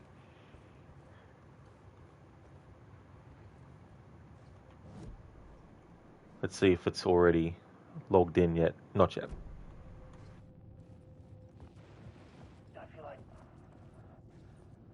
I need something else. Something else entirely. Some mad, creative mindset. I'm not a scientist. This is a place for an artist. Oh. Hey man, how you doing? Hello. Darling, Dr. Casper Darling, it is so good to meet you. Hello, darling. I'm Tom. Tom Zane. Have we met? You look familiar. Well, you sound familiar. Hold on. You work out a lot, don't you? I mean, look at you. You're swole. Well, I am active. Yeah. You wouldn't happen to know a way out of here, would you? Drink? Oh, cheers. Keep busy. You know what? Forces. Come up with a plan for escape. Art and science combined to form an unstoppable force. Yes. Yes. Yes. We have to start to methodically test and eliminate various works of art. You could watch.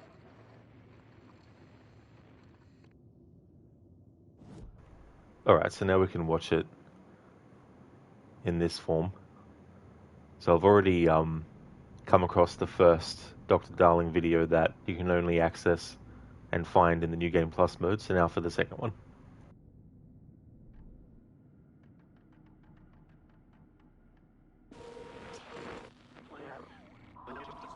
Time as a linear construct does not apply to this place.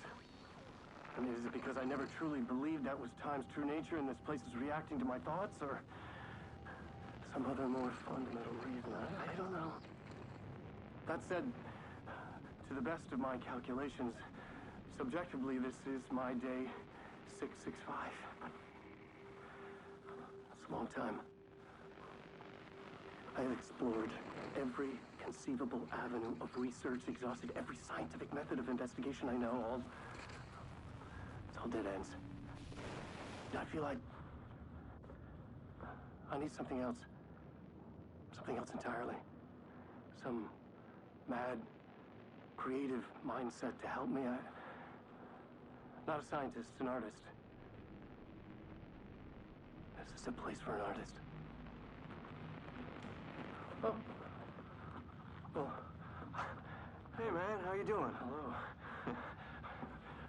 Darling, Dr. Casper Darling, it is so good to meet you. Well, hello, darling. I'm Tom. Tom Zane. Have we met? You look familiar. Well, you sound familiar. Hold on. You work out a lot, don't you? I mean, look at you. You're swole. Well, I am active. Yeah. You wouldn't happen to know a way out of here, would you? A drink? Oh, cheers. Keep it. You know what? You and I, we should join forces. Come up with a plan for escape. Art and science combined to form an unstoppable force.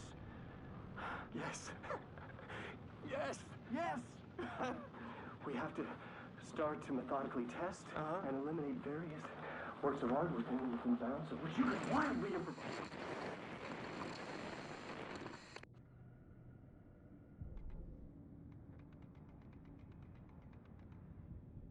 I can't wait for Control 2.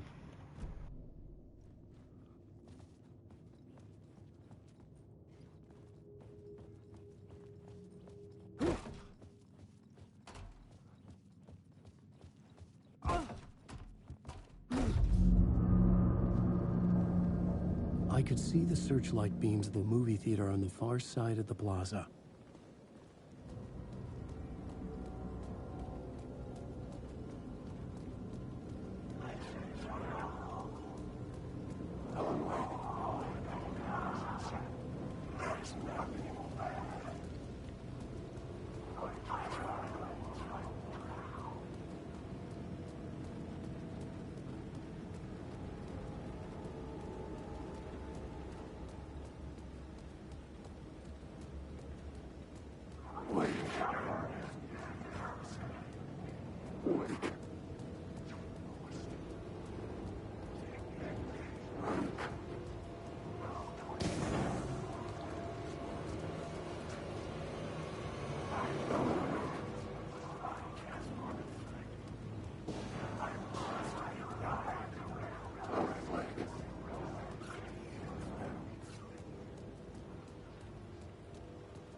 Okay, fuck me, I guess.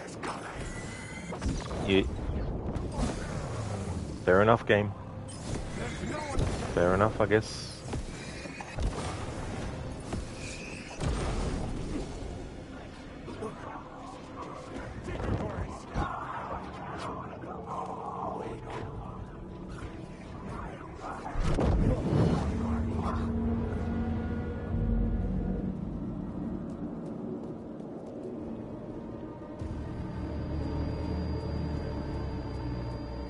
Love that logic. A flare gun won't destroy those things, yet other forms of light do, that are arguably weaker, like a regular flashlight beam.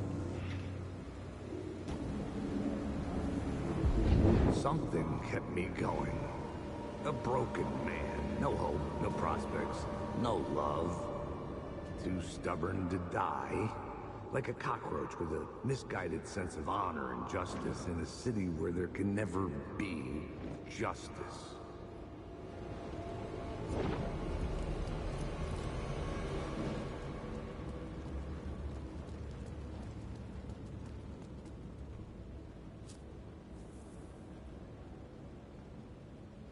Please enjoy the film, sir.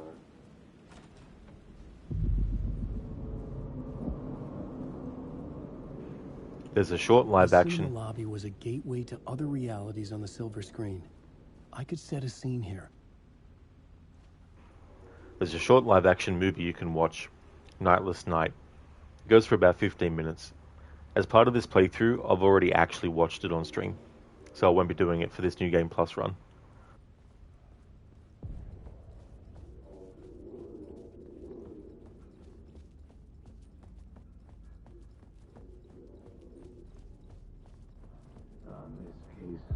I felt like I'd been on this case looking for the cult of the word for a lifetime or more.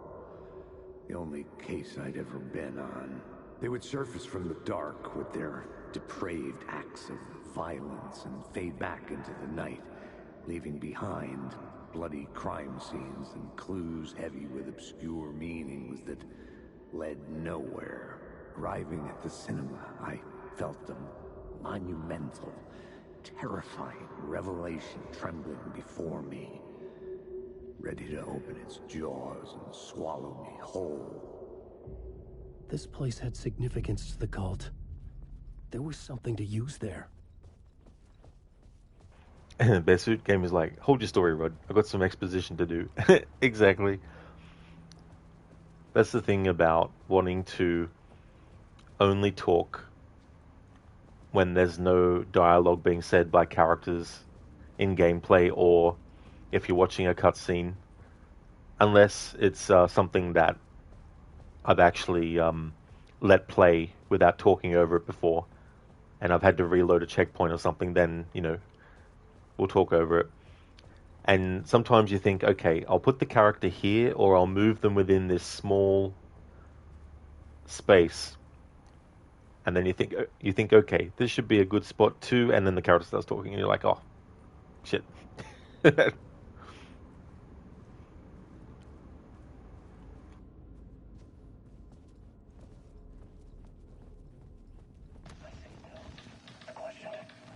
you run from an idea, from a thought, from a story that lives in your head? You can't escape your fears. You carry your monsters with you. The devil will come back. It's in you. Bearsuit, you try to do that, but you always fail at those attempts, Law. It can definitely be very tricky. Because some games too, naturally you just want to keep moving forward. But some games, if you actually just stay still, that's when they'll play extra dialogue and stuff. Like in Alan Wake 1, there's a lot of moments where if you just stand still long enough, characters... Did I stop writing at some point? I can't stop. There's too much at stake. Example in action right there. Well, not exactly to the specific thing I was talking about, but in Alan Wake 1, if you hang back a bit, characters will actually start saying other stuff. But naturally, you might just continue forward after they've said the most recent thing, because you think, okay, that's all the dialogue, and then just walk off. But yeah, if you stick around long enough, it'll trigger it. So you don't necessarily always know when a game's going to do those things.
From an idea, from a thought, from a story that lives in your head. You can't escape your fears.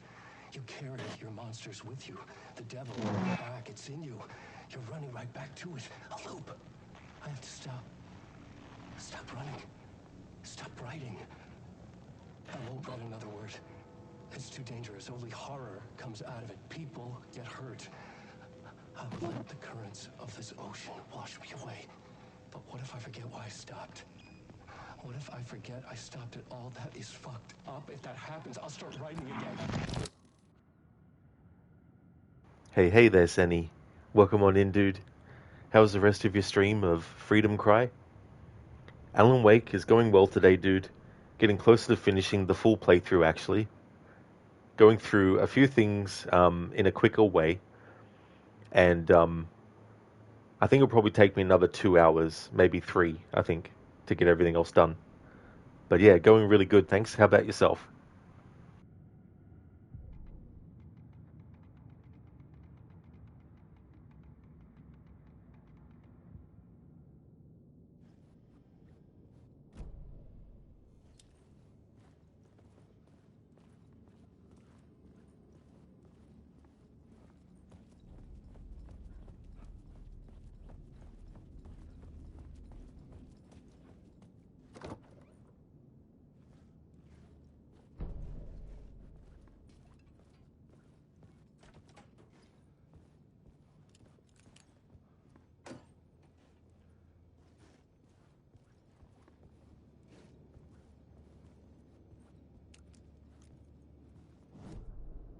The main event was the murder.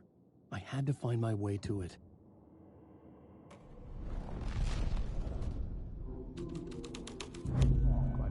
The first step toward the murder site. I was making progress.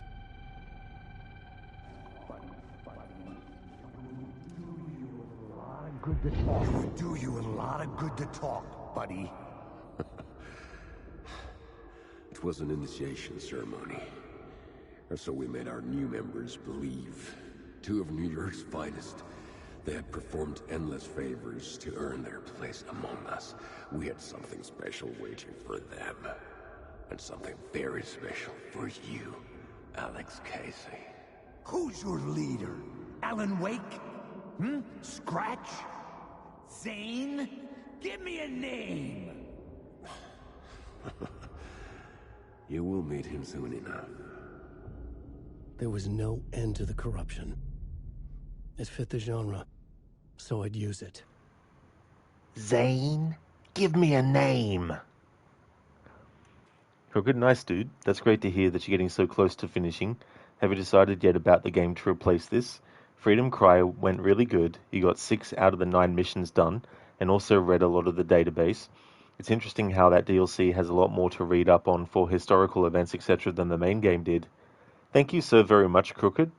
Yeah, it's really good to get to the end of the playthrough, because it has been taking a while as well, but I'm definitely glad that I have Alan Wake 1 traditionally as the first game that I do in October Horror Month.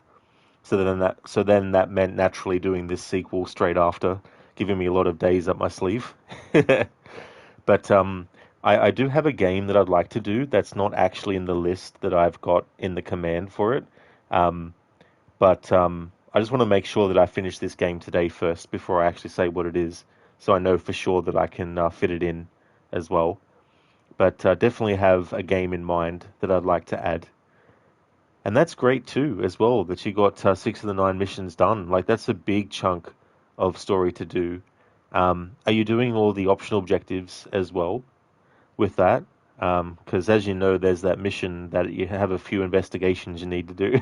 And I absolutely hate the one where you have to do the tailing. Crooked, that's fair.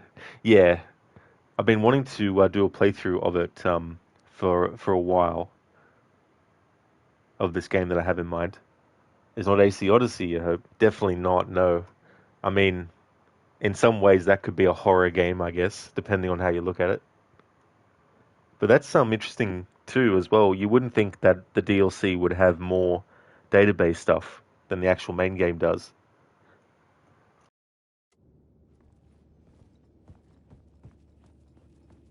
Someone had barricaded themselves in the room.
legends circling Thomas Zane were a bottomless rabbit hole.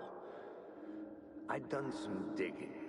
To film freaks, he was a mythic auteur in the art house cinema, a rising star coming to America from Finland.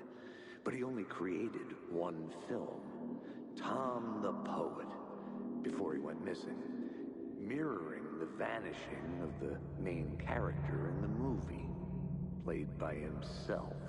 The biggest mystery was around his lost film, an early work made in Finland, Nightless Night, rumored to have mystic properties. Some claimed it was a snuff film, that the ritual murder in the film was an actual murder. There were no known surviving copies, but the cult chased it as if it were their unholy grail, just like Wake's books were.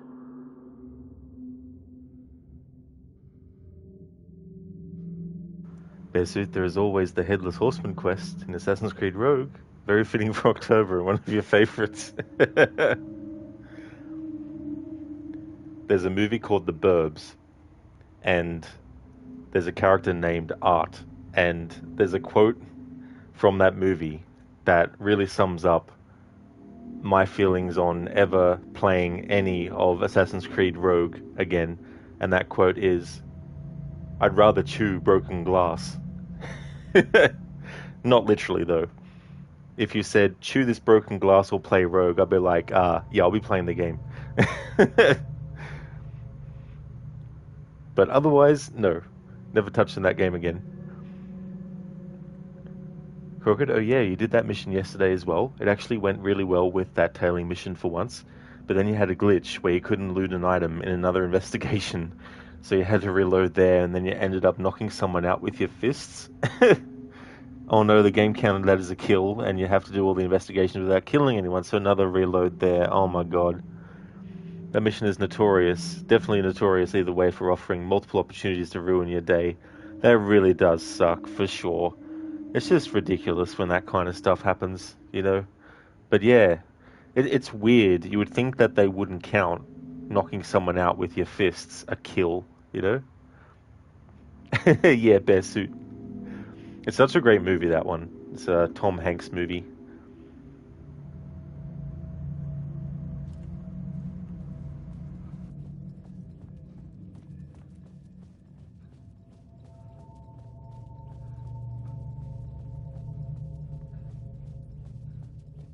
I just had a funny thought, Bearsuit. That would be like a Saw movie situation where Jigsaw is like, you know, you can either chew this broken glass and live, or you can play Assassin's Creed Rogue from start to finish.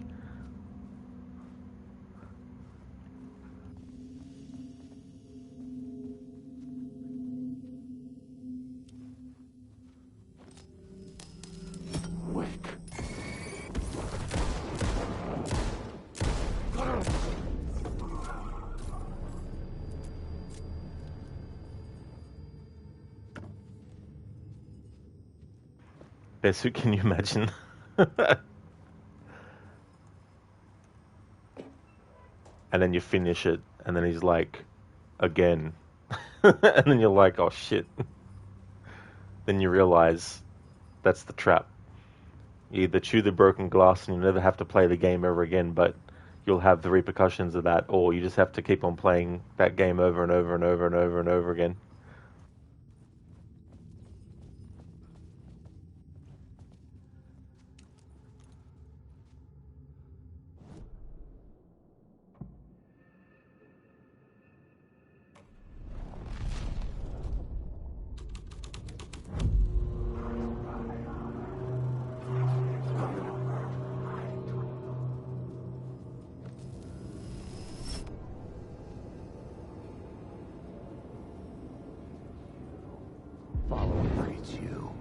Following your master into La La Land. A sad bunch of clowns in funny masks and hoods pretending to be a secret society. Maybe it is you who's playing a role, Mr. Casey. A role carefully laid out for you. A puppet blindly performing the ritual steps for the glory of the cult. Huh? What the fuck have you been smoking? Nightless Night. A clip of the lost film survived. You will see, Mr. Casey. In the Nightless Night, you will finally see. Nightless Night was Zane's film. It played a role in this story. Basically, the trap is you have to 100% it, oh no, and do that every single time. Or chew the broken glass and then get to leave. Yeah, Crooked. La La Land.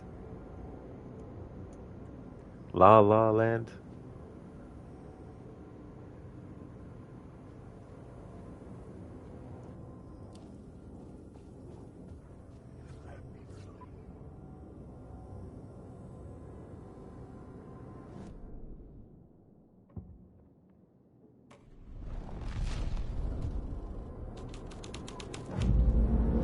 Story was affecting the scene. What is this?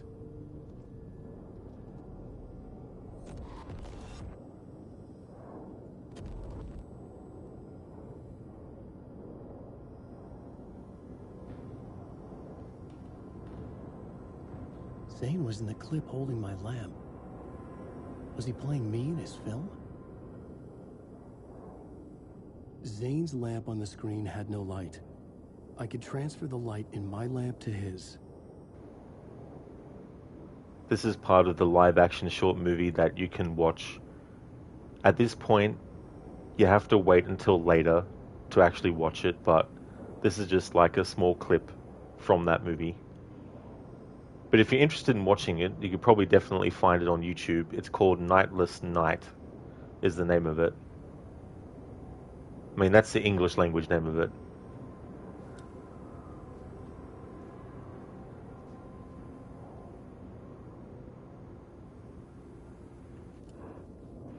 As part of this playthrough, I've already actually streamed the movie. But that was when I started the game from scratch and got up to this part.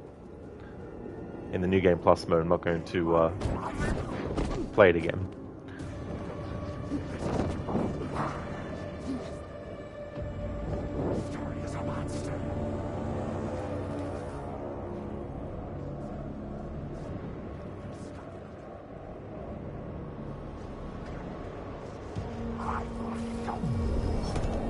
The light of the lamp shone out of the screen and revealed the door.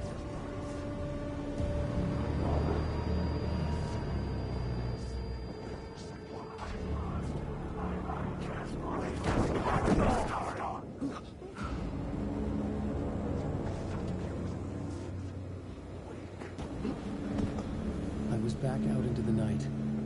The seedy alley away from prying eyes was a good scene for dark deeds.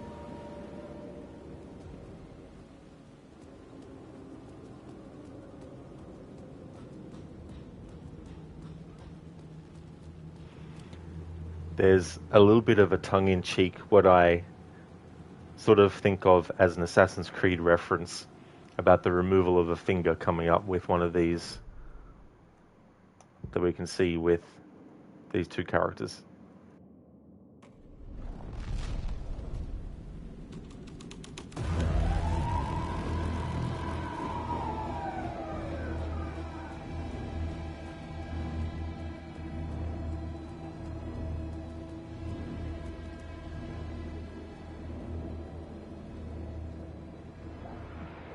You don't think they're gonna want us to, like, cut off a finger or something for this initiation, do you? Nah, I'm sure we'll just chant some ceremonial stuff.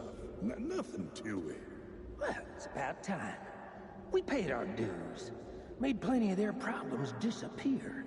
Dumped all those nobodies down that chute. What we did or didn't do, it's all behind us now. We're going straight to the top, partner. Yep, like we died and went to heaven.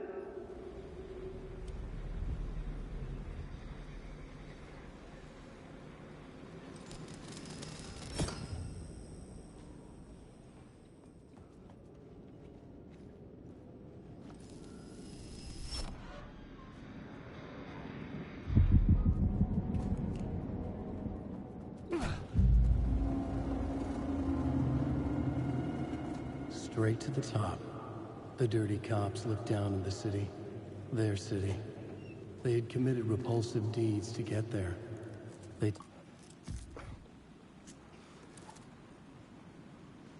Sorry, game, for doing something like that.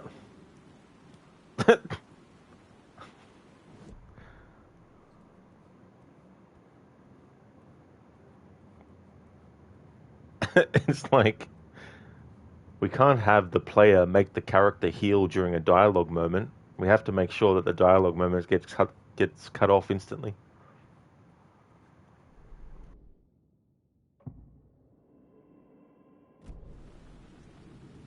I guess it's not important in a story-driven game, I guess.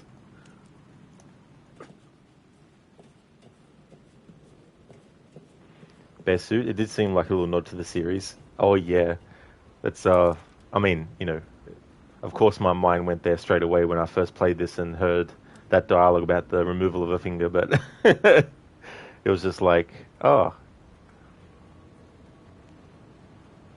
that's familiar.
Someone had fallen to their death from the rooftop. And they didn't think to put a haystack down first before they did. Don't you fucking move, or I'll blow you away. You got me, Mr. Casey. I'm all yours. Go ahead. Ask that burning question in your mind. How did you do it? How did you get me into that film clip without my remembering it? Talk to me, damn it! You've seen the film? Good, good. Now you're ready to meet the Grandmaster. He's waiting for you in the projection booth where everything will be revealed, where he will project a new reality onto this one. And now, Mr. Casey, I've played my part to the end. No! Crazy bastard! Why'd he jump? The projection booth. Was that where I'd find the murder site?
I found myself in a maze of film equipment.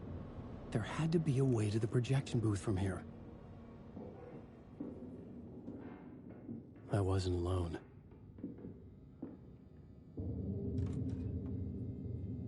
I'm here, you son of a bitch. Show yourself. The Grand Master my ass. You're a clown in a mask.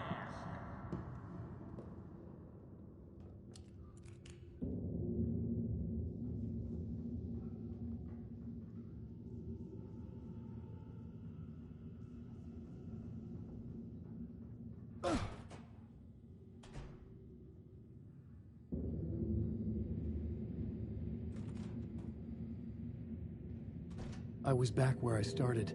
A loop within a loop. I had to keep going.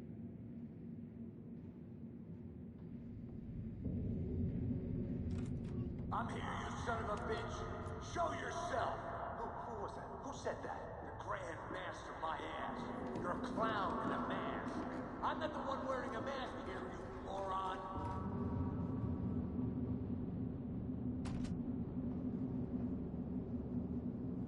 I love how this dialogue loops and then there's a new variation on it because there's a different version of Alex Casey that is now in the same situation hearing the other version of him saying that dialogue over and over again.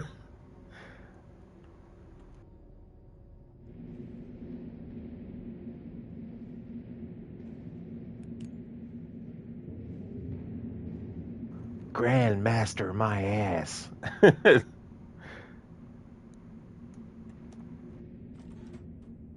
The Casey in the story was losing it. I wasn't far behind.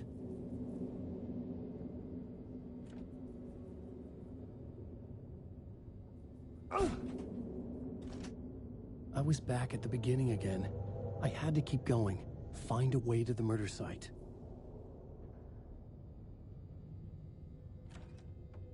I'm here, you son Hello? of a bitch. Hey! Show yourself. Who was that? Who said that? That's a real clever trick, asshole. You can run, but you can't hide. The Grand Master my ass. You're a clown in a mask. I'm not the one wearing a mask here, you moron. Why don't you come here and say that to my face, buddy? Then we'll see who's the moron.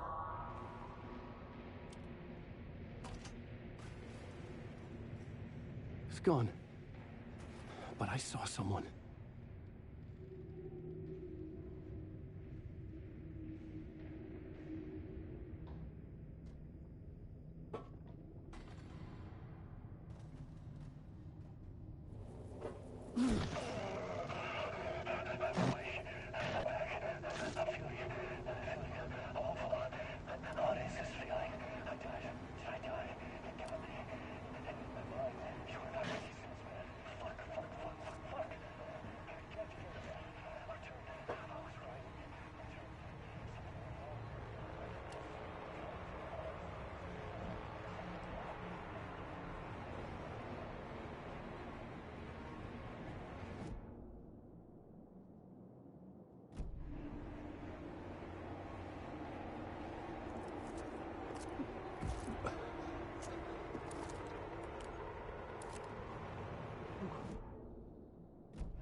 This feeling.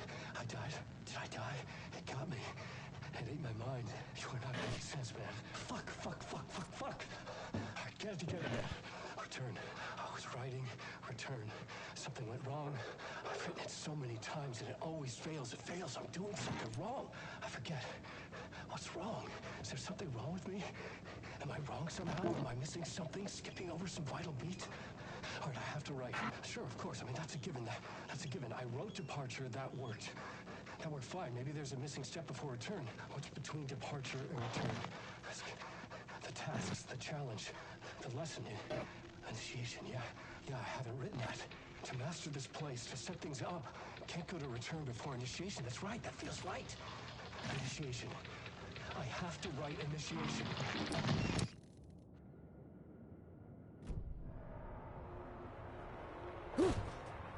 I was back at the beginning again. I had to keep going. Find a way to the murder site. I'm here, you son of a bitch. Show yourself. Who was it? Who said that? That's a real shut the fuck up. You can run, but you can't hide. I'll get all you fuckers. You're a clown in a mask. I'm not the one wearing a mask here, you moron. Why don't you come here and say that to my face, buddy? Then we'll see who's the moron. I'm not your buddy, guy. I'm not your guy, man. I'm not your man, friend.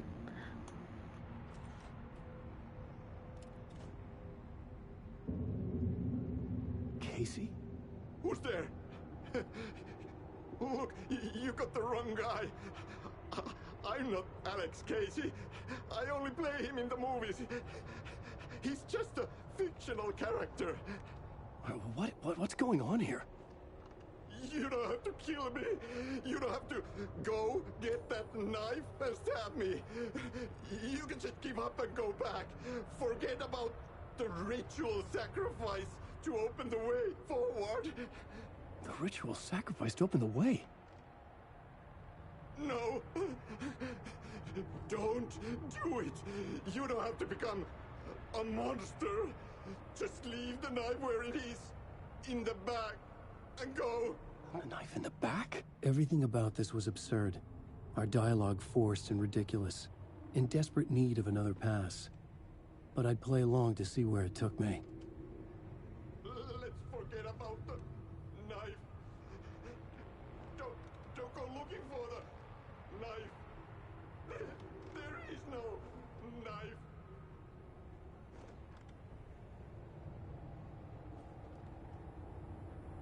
The knife. Oh no! Oh no, you don't! You'll be sorry!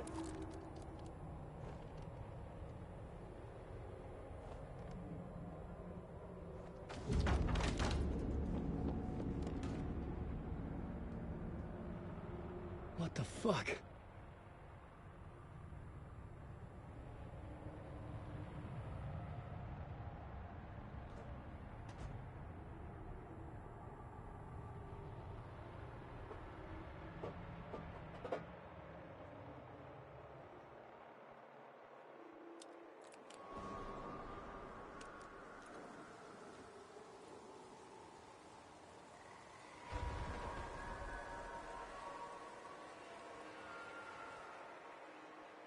I was getting close.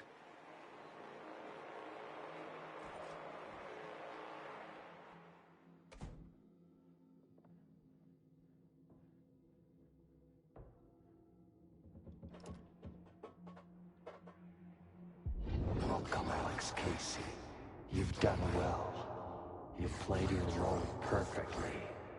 Everything out of your mouth is a damn lie. The only place any of this makes any sense is in your psychotic brain. As a fictional character in a story, you've fulfilled your purpose. You brought the writer of the story here. You can go now, Casey. No, I'm not going anywhere before I get some answers. How was I in that movie? Why does all this feel so familiar? What? Who the fuck are you? Who the fuck am I? No! And welcome to you, Alan Wake. What the hell? This is the ritual to lead you on. We're just one step away from your final destination, Mr. Wake. But first, here's an unanswered mystery for you. If Casey was fictional, and you assumed his role as a detective, are you now fictional too? Whose story are you living, Mr. Wake?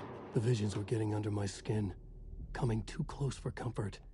Not a separate layer, but mingling with my own reality in the dark place.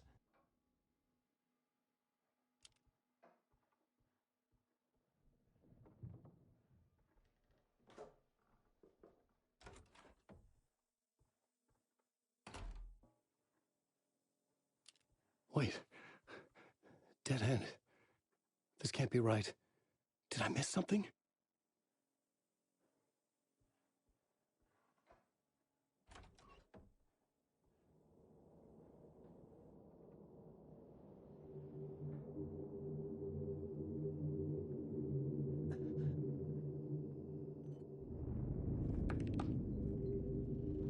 The murder site.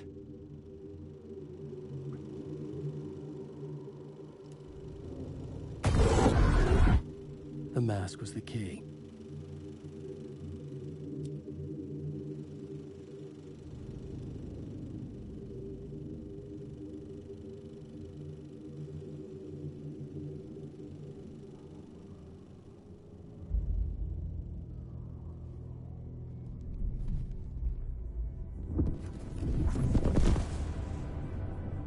This is how I could help her.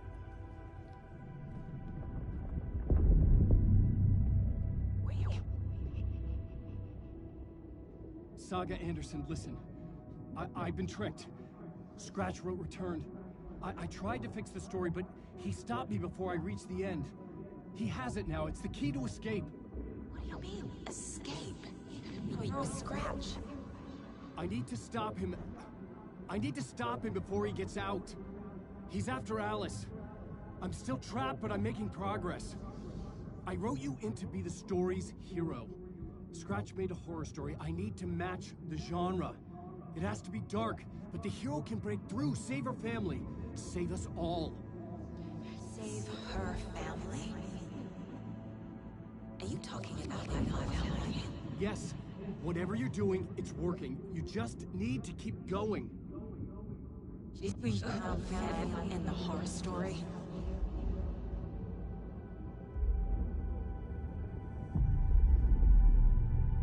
I was closer now. Closer than ever before. But there was no time to lose. Everything was hanging in the balance. I could still lose it all. Parliament Tower. I had to make it work this time. I could stop Scratch, get the manuscript, fix its ending.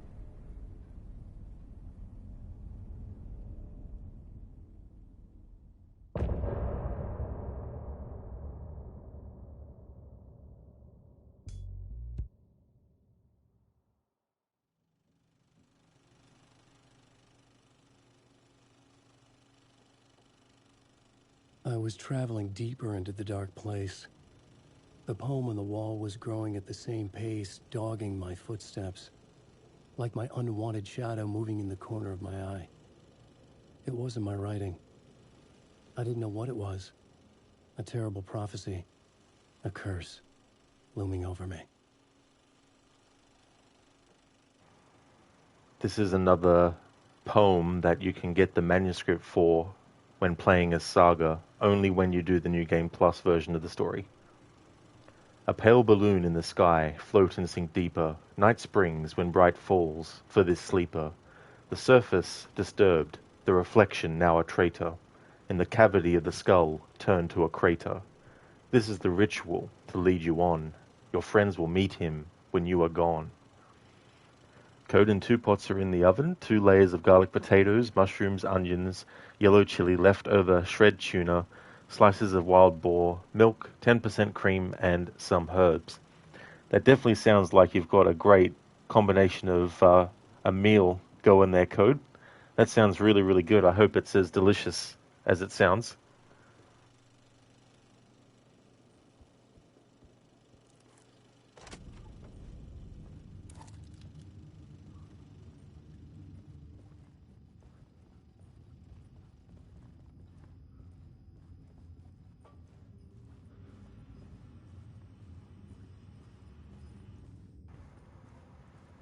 It's at this point that if you want to watch the Nightless Night live action movie, this is the point in the game where it will let you. I've already actually covered this when I started the game from scratch, but it's about 15 minutes, and you don't have to watch it. If you avoid it in the game, it doesn't mean you're going to miss out on anything, but there are parallels, of course, in this to what's actually been going on in the game story, though.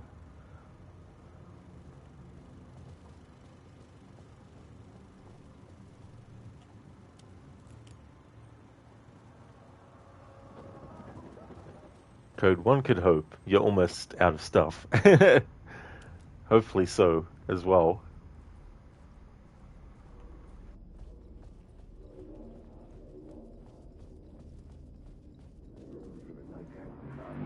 There wasn't enough alcohol in this city to drown the memories of this nightmare, but I'd damn well try.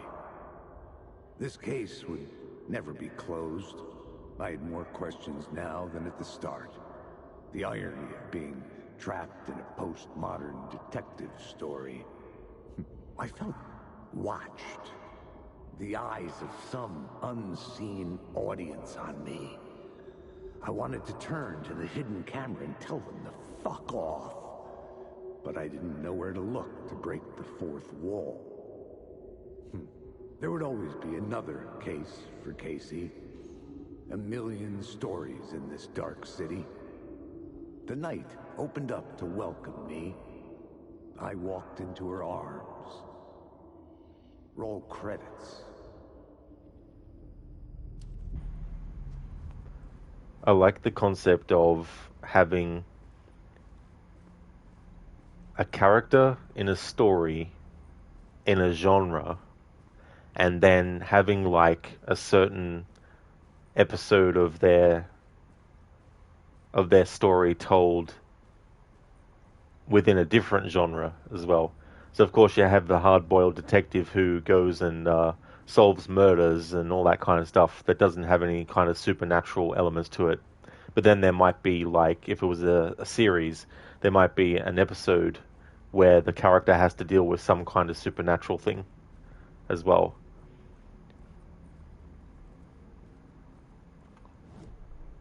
It'd be like, imagine if instead of a regular episode of a show like Law and Order, it became an actual episode about them trying to figure out what happened with an actual supernatural entity, like a literal one, not like a oh, they were just dreaming or something like that, but an actual supernatural thing.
I think from memory, I was getting close to the 200 hours played mark with this game overall since the game came out. The phone was ringing again. Somehow I sensed it wasn't Zane this time.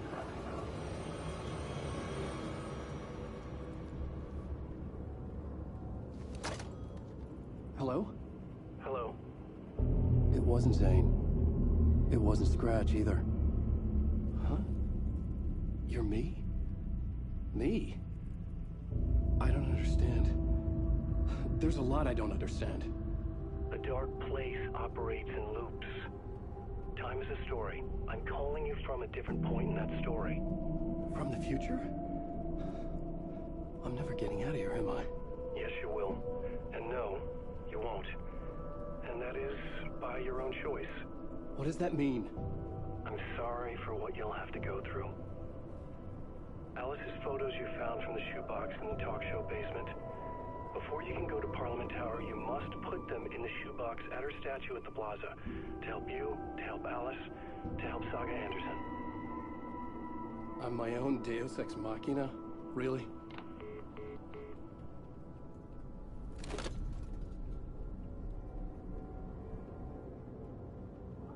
How many writers does it take to finish a story? Alan Wake. One for each draft. It's the same writer, but in a different point in time. I follow the steps he laid out for me. Alice's photos from the talk show building basement. Adi had guided me there. I bring the photos to the shoebox by the statue. Alan Wake.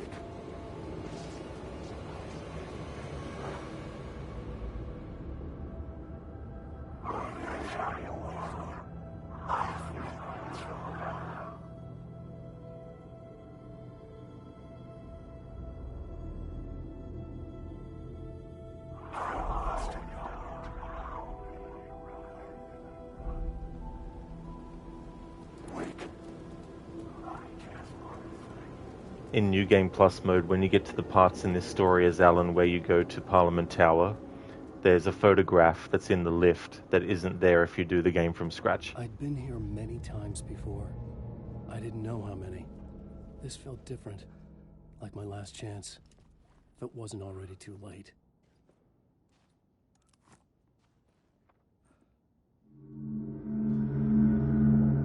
Alan, I'm sorry. Feeling Alice's presence filled me with light and made me stronger. I had to reach her.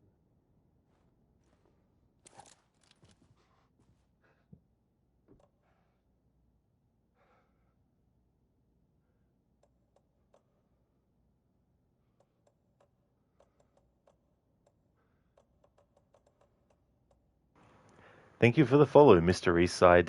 Thank you very, very much. How's your day going?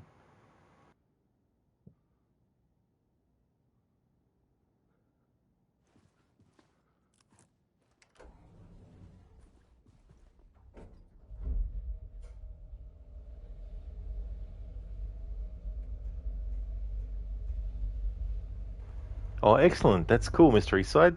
That's awesome.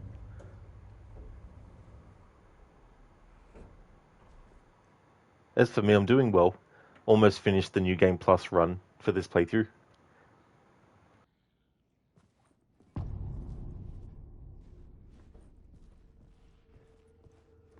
Nobody lived here anymore. Was I too late?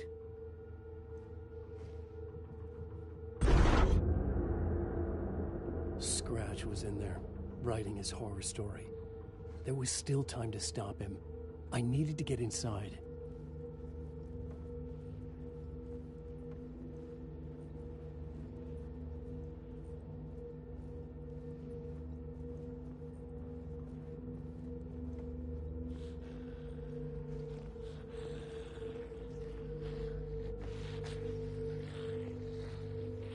Mystery Side, how did you find the key? Oh, which key was that? Because I've found a few keys.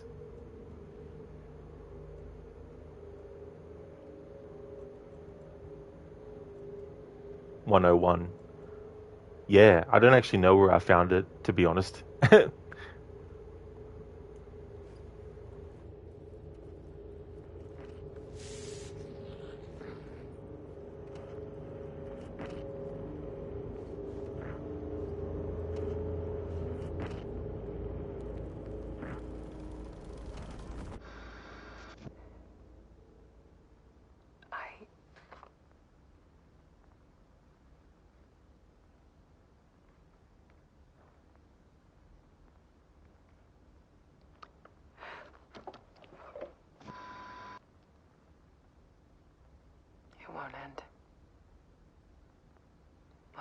nightmare I can't wake up from.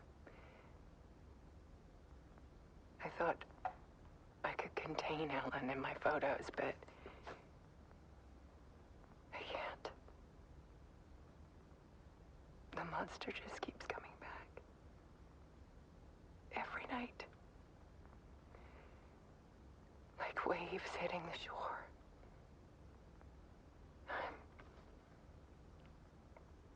I'm so tired.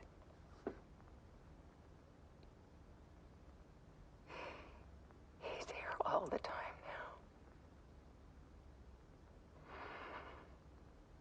now. There's so much rage inside of him, I can't stand it anymore. God, I tried so hard.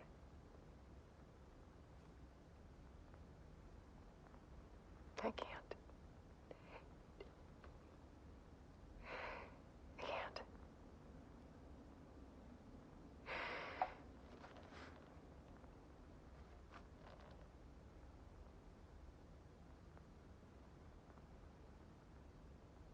I have made a decision. Most of you won't understand.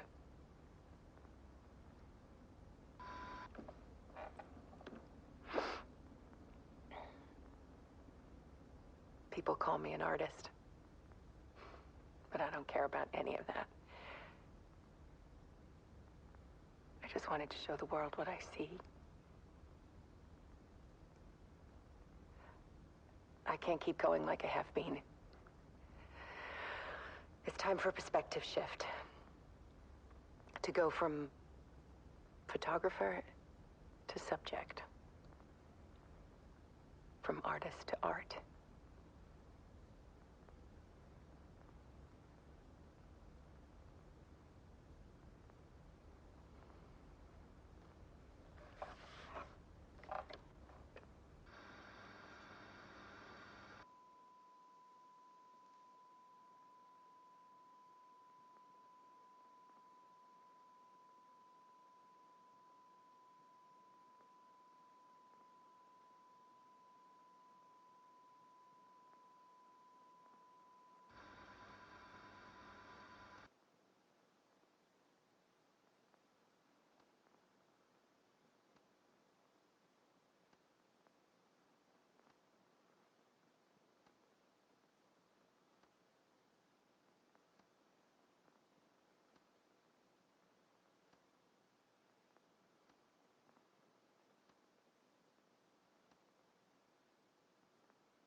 Alice was dead. Scratch tortured her until she couldn't stand it anymore. Until she broke. And all that time, she thought it was me. Scratch was still here. He hadn't escaped the dark place yet. He was scratching my edits out of return.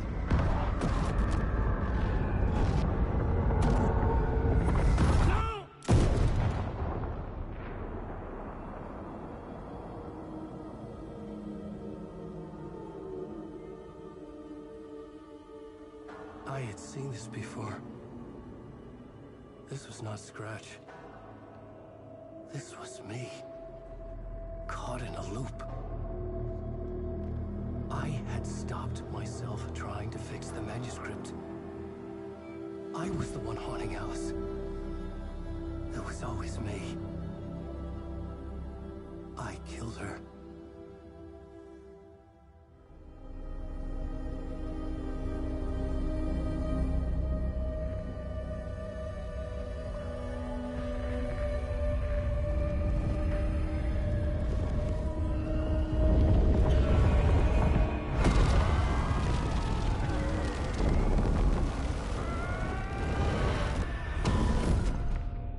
This is the ritual to lead you on.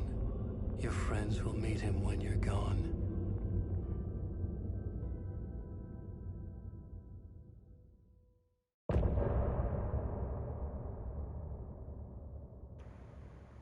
Hey there, Dex. Happiest of Mondays to you as well. Thank you very much for joining. It's going really good. Getting closer to finishing the playthrough. This is almost the end of the New Game Plus. part of the playthrough. Mr. Eastside, you're addicted to this game? Oh yeah. Yeah, there's a lot to it as well. Especially when you play it from scratch and then you do the New Game Plus afterwards back to back to get the new story additions and then the true ending. Hey there, Rosie. Welcome on in. Yeah, the audio issue. When I stream from my PlayStation 5, some games get to a point in the stream where the audio becomes out of sync. The only way to fix it is to close the game down, which automatically ends the stream. And I don't like having too many parts to a playthrough, so I'm just going to leave it be. Hey there, Ogorki. Welcome on in. I hope things are going well. Yeah, Mr. Eastside. When I first played this game, I was like really, really shocked at what we just saw with Alice there. There's definitely more than meets the eye to it all, though. Rosie, Alan, you klutz. It's like he tripped over. What is he doing? Mr. Eastside, most definitely. Oh yeah. So many different things that you can go off and do. It's been good to actually do the DLC when the game itself makes it accessible as you go through certain parts. Good morning, Dumbledore. I hope things are going well. Quick Dex, are you going through a capture card? You've had the same issue and found a solution. Oh no, I actually stream directly from the console itself. I don't actually use any sort of like OBS or anything for it. I've tried remote play in the past, but it's just too laggy on the laptop that I had, so... Oh nice, Ogorki, that's good. I'm glad to hear that things are going well. Yeah, Mr. Eastside. Yeah, in the future though, when I do the DLC as part of the playthrough, I'm going to choose my own points where I feel it'll be good to do them. Especially the Night Springs episodes, because the final Night Springs episode, if you're doing it when you come across it in the game, it actually happens after that cutscene where Mr. Door talks about the distraction of Night Springs.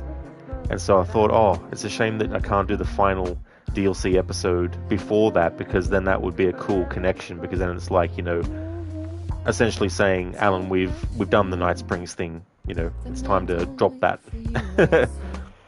So next time I do this kind of playthrough, I'll just exit to the main menu at a certain point and make sure that I've got the final Night Springs episode done before that cutscene with Mr. Door. Yeah, Quick Dex.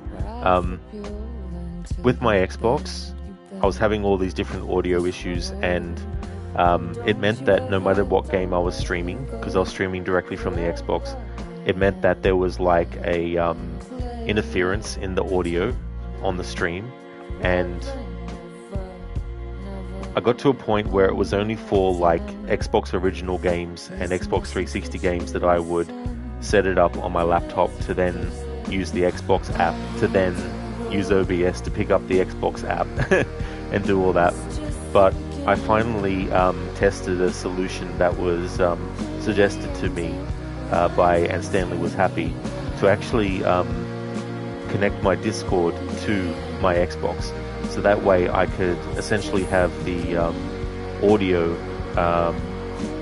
going through a different channel, I guess, and making sure that I could stream directly from the console again without that audio issue interfering as well. So that was cool to come up to be able to have that solution.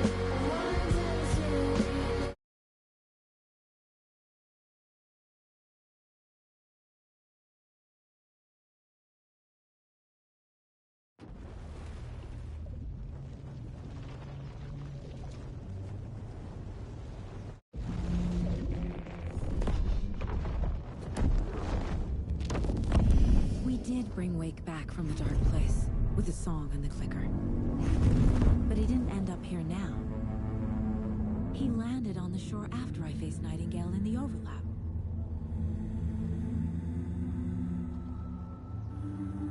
Hey!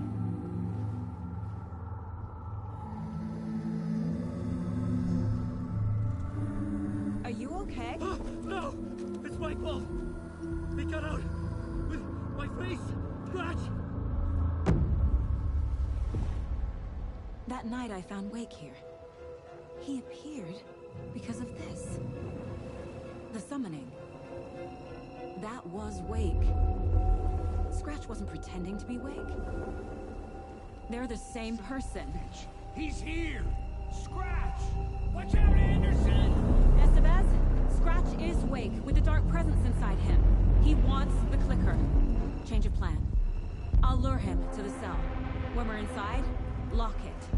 And blast it with all you got. Hit him, Estevez! He's too fast. Anderson, pin him down with gunfire for me to get the light on him. On it! Damn it.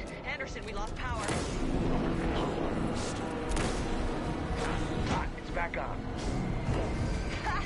Got him. He's trapped. This is your shot, Anderson. Turn the lights. Shit. He's free. Lost the lights. Hang in there, Anderson.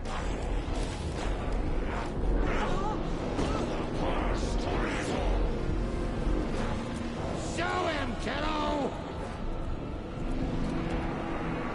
You picked a family to mess with, devil.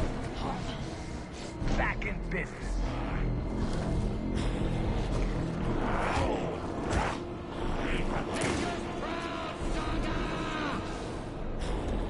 Take her down, devil! Got a delivery for you, Anderson. Now, Estevez. The light. Got him.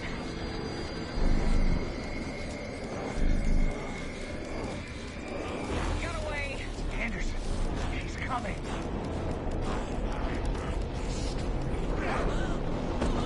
Need to rotate Hit him where it hurts, kiddo! We're here for you, Tanya!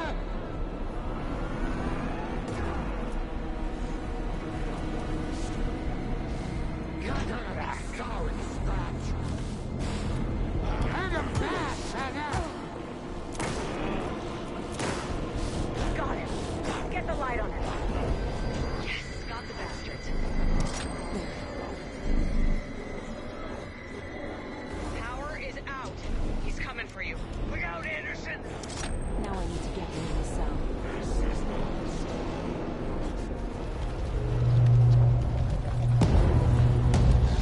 Estevez, Casey, now!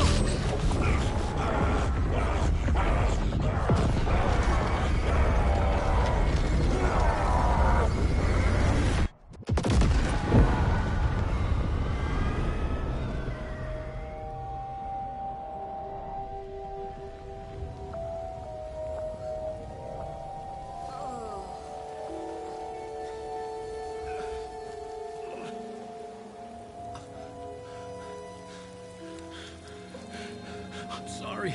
Wake? Is it you? I'm so sorry. Did it work? Casey? Casey! Scratch!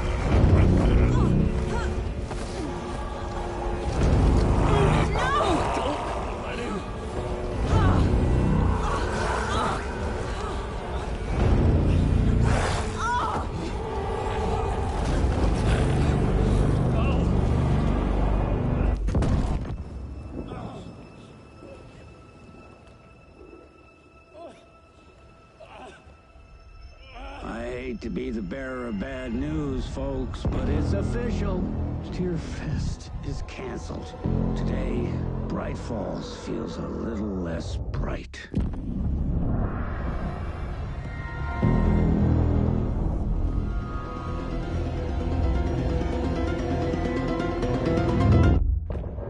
Good catch, A. Wake. Yeah, Mr. Eastside. So it can be fun sometimes to try and think of ways to do content at a certain point in the story.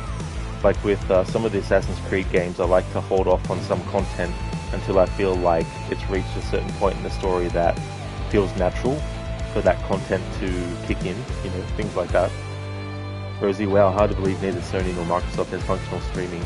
Yeah, Rosie, like the funny thing is with the PlayStation 5 is if I'm streaming from my PS5 and I go to other menus and stuff in the console itself and I'm streaming at the time, it'll actually throw up an idle screen on the stream.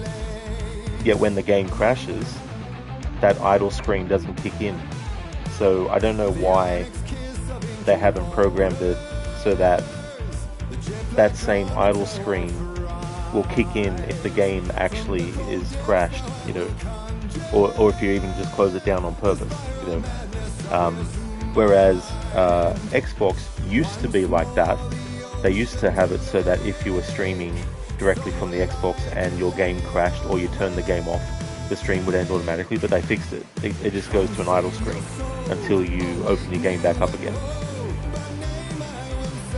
Oh, is it, Ogorki? It's Thanksgiving there today, is it?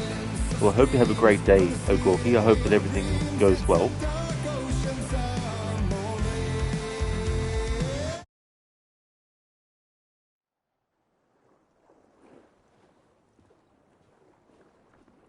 Tom, we need to get to our next gig. We're doing this for you and our lovely saga. You take care of things on this side. Don't screw it up, Tom! I'd seen it all play out. Like a horror movie I'd been forced to watch. The Dark Presence held all the cards now.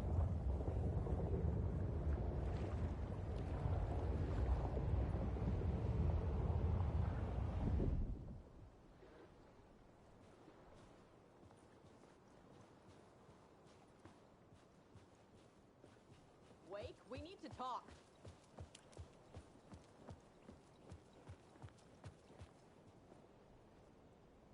Welcome back, Wake. You are Wake now, right? With the shadow out of you? Some good news, at least. Bad news is, I haven't seen a situation this fucked since the AWE in Eagle River. The shadow's now in Alex, and Anderson is gone. We need to figure out how to salvage this. I'll do anything it takes to fix this, Agent Estevez. I'm the reason this is all happening. It's never that simple. But I should have put you in a box and shipped you off to a containment facility the second I laid eyes on you.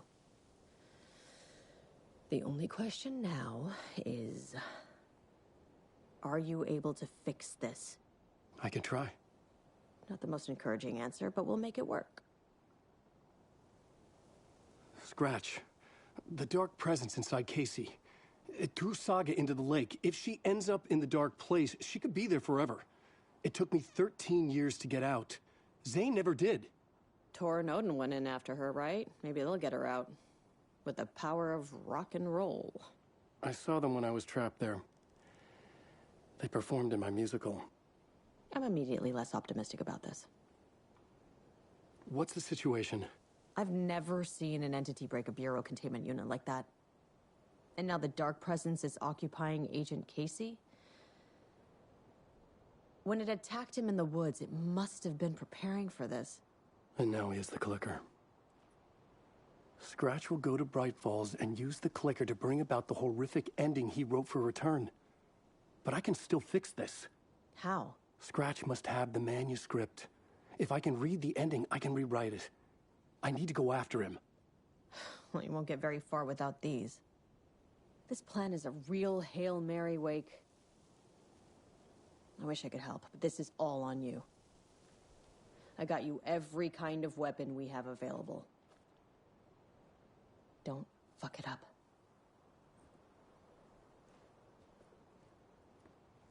I needed a car. The FBI vehicle would be at the parking lot.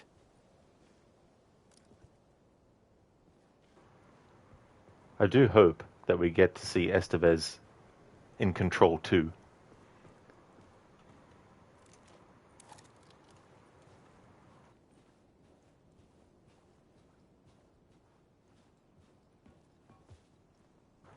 Unfortunately, any loot, ammo and stuff that you could have actually been able to pick up here as Alan is taken from you. But that just harkens back to Alan Wake 1, where there was plenty of times throughout that game where all your ammo and guns were taken off you. So you kind of got used to it.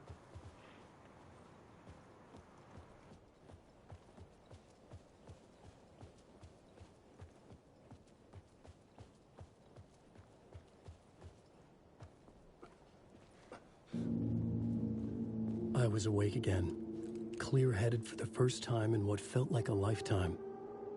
I was back exactly where I left. A dark forest outside Bright Falls. A gun in one hand, a flashlight in the other. Haunted by my own writing. Alice taken from me. I knew what I had to do. Stop the horror story from coming true. Stop the dark presence.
Hello there, Biko.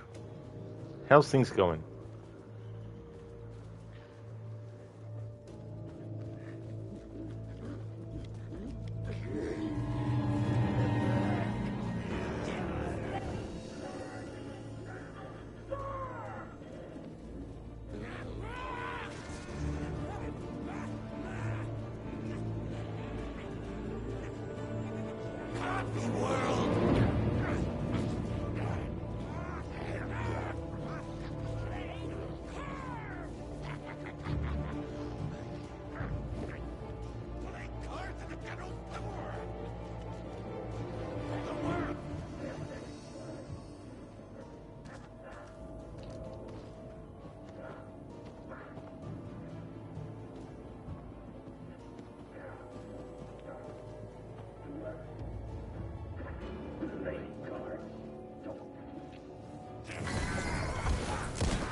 Flashlight had done its job.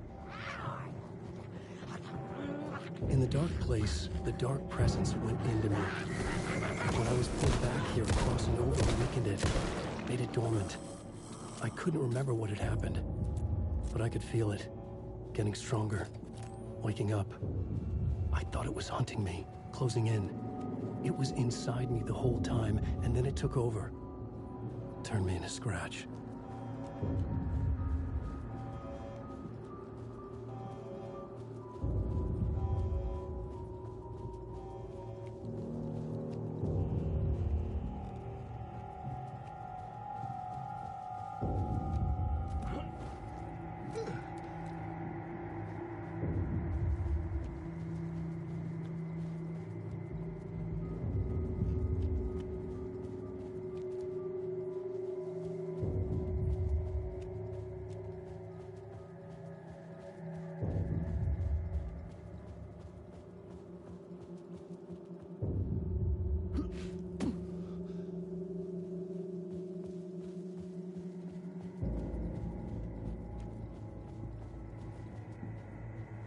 I had to get to Bright Falls.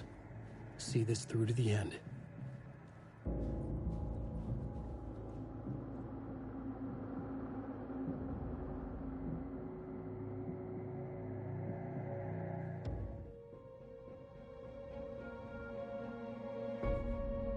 I brought Saga Anderson into this story to help me escape. She succeeded. It cost her everything. I'd used Alex Casey in my writing for years. The real Casey had been drawn here because of that. Now he was a victim too. Saga Casey, Alice, all this horror originates from me. It's my fault. Scratch had to be stopped. I've driven down this road before. Been driving on it forever.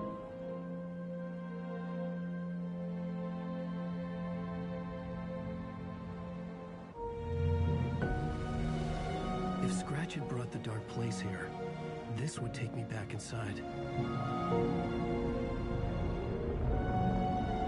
In 2010, I dived in, a leap of faith for Alice, with no idea that the cost would be a nightmare worse than death. It had taken me 13 years to get out. Now Alice was dead, because of me. And I was gonna make that leap again, this time knowing the cost all too well.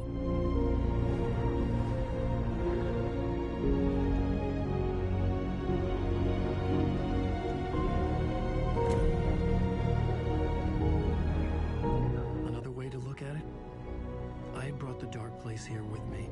I never had gotten out. Maybe after this I finally could. It was a fool's hope. I had no choice. I had to do it. That didn't make me any less terrified.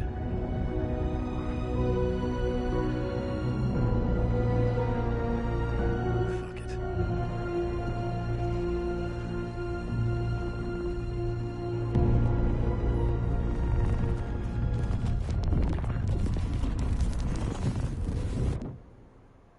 Thank you, Bombo. I'm glad that you enjoyed. I hope that you have a good one. Thanks for watching and chatting.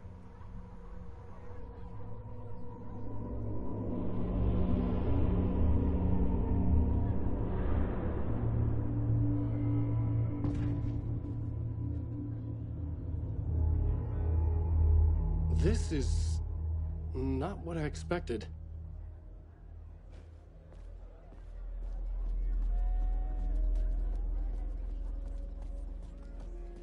Alan Wake is this generation's greatest storyteller.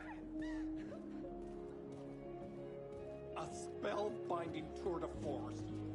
Wake deftly tricks the reader into believing the Cult of the Tree is the story's antagonist. The tragedy of Saga losing her family is a blatant commentary on a woman's struggle to balance her personal and The old gods of Asgard are back. Wake clearly knows what his fans want to see.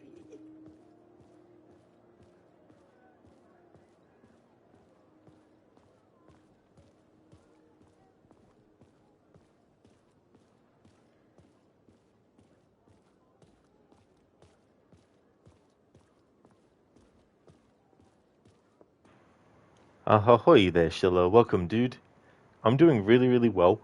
Getting closer and closer to finishing this playthrough off with this new Game Plus portion of it. How's things going with you, dude?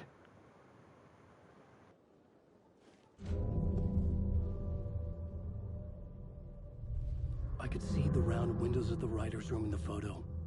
That's where I had to go. To rewrite the ending of Return. It's a sick story.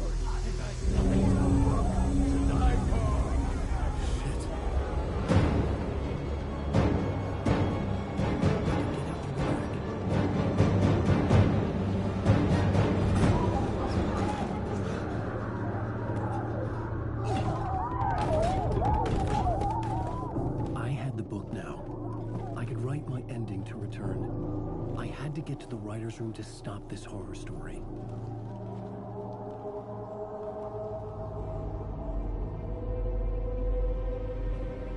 This was an obsessive, egocentric nightmare, all revolving around a vain monster of a writer and his final divine work of art, the novel Return come true. It wouldn't stop here. It would keep spreading.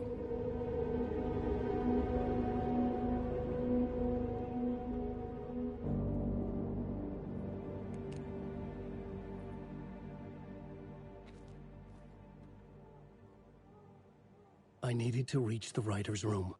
Write a new conclusion. Was Scratch's insecure need for fame, for praise, drawn from my psyche? I would bring his sick fantasy crashing down around him. Very nice, Sheila. That's good to hear, dude. You just got home and you can now chill for a bit. Awesome. That's really, really good. Yeah, run, Alan, run. Ironically, that's probably one of the moments in this game where Alan actually feels like he's running his ass off, not just jogging, like in a lot of other parts of the game.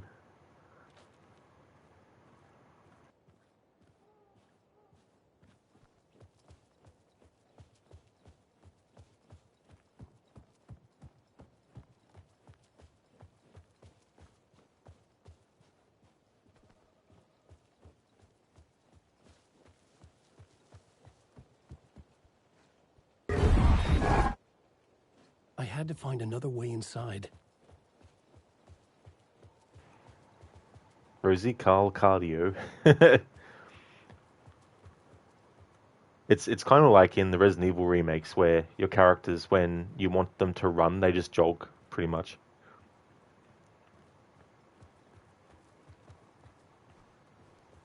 So much so, you may as well just make them walk everywhere.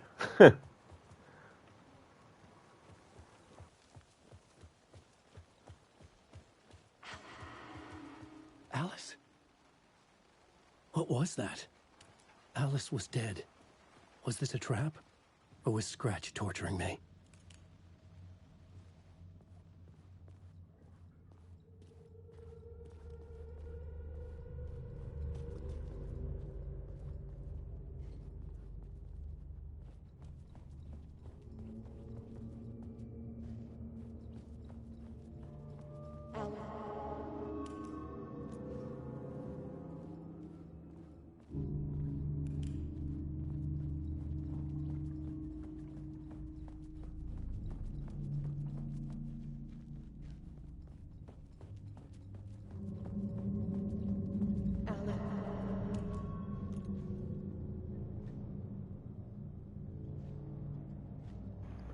Rosie, so at this point he knows Scratch is himself, but he is still externalizing him. Yeah, when the trap was set, when Mr. Scratch, the Dark Presence, was actually inside Alan, it escaped and went into Alex Casey. So essentially, Alan now is free of the Dark Presence inside of him. It's currently using Alex Casey's body.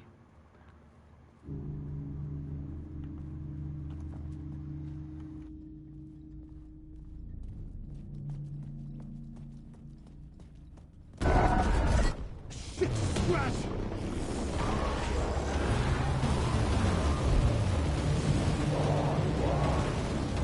Got the fuck up!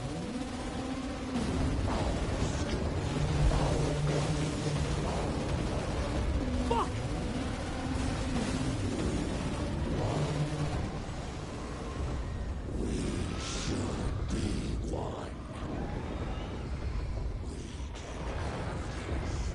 Fuck off! Shut the fuck up!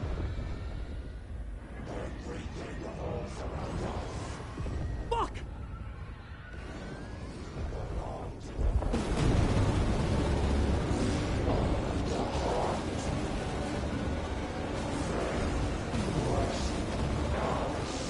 Fuck off! Get your butt in here, Alan. It's safe here. We're safe in the light, Alan. For now. But he's very pushy. Rose, right? From the diner. How are you here? I'm here to save you, silly. I got your instructions. I found every hidden message you left for me. In the radio, in the wind, in the forums on my Alan Wake fan site. What? No, Rose, I haven't been leaving you any messages. Oh, I get it. Yes, Alan, only a crazy person would think you've been leaving them secret messages. Wink. But now you need to get your butt upstairs, Alan. This shit won't right itself, no matter what William Shakespeare said. Right. Thank you, Rose. I'll do what I can. Rosie, it was your impression Scratch is still just Alan, but further down the spiral, timey-wimey like. Oh yeah. I think though where we're at in the narrative plus the new game plus mode, we're actually getting to the end of the spiral, and that's what the whole thing has been about with the new game plus mode as well. Is that there's been mementos that have been left for Alan this time around, and there's a whole other element to the story that has been working in the background, even if you start the game from scratch, but you don't necessarily know and see the whole picture until you do the new game plus mode as well. And so what we're seeing now with the Dark Presence inside Alex Casey, that's in the present, and the future from this point is that the Dark Presence won't be in Alex Casey for any longer, but the Dark Presence will go back into Alan, but then it'll be exercised from him again. Crooked Alan Wake fan site. Didn't know he had an OnlyFans.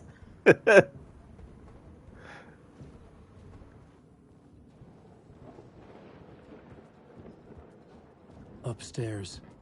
The writer's room must be in the attic. That's where the windows were.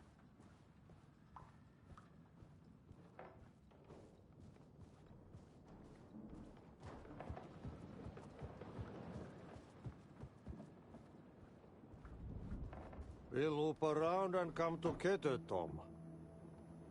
I have put everything ready for the visitors.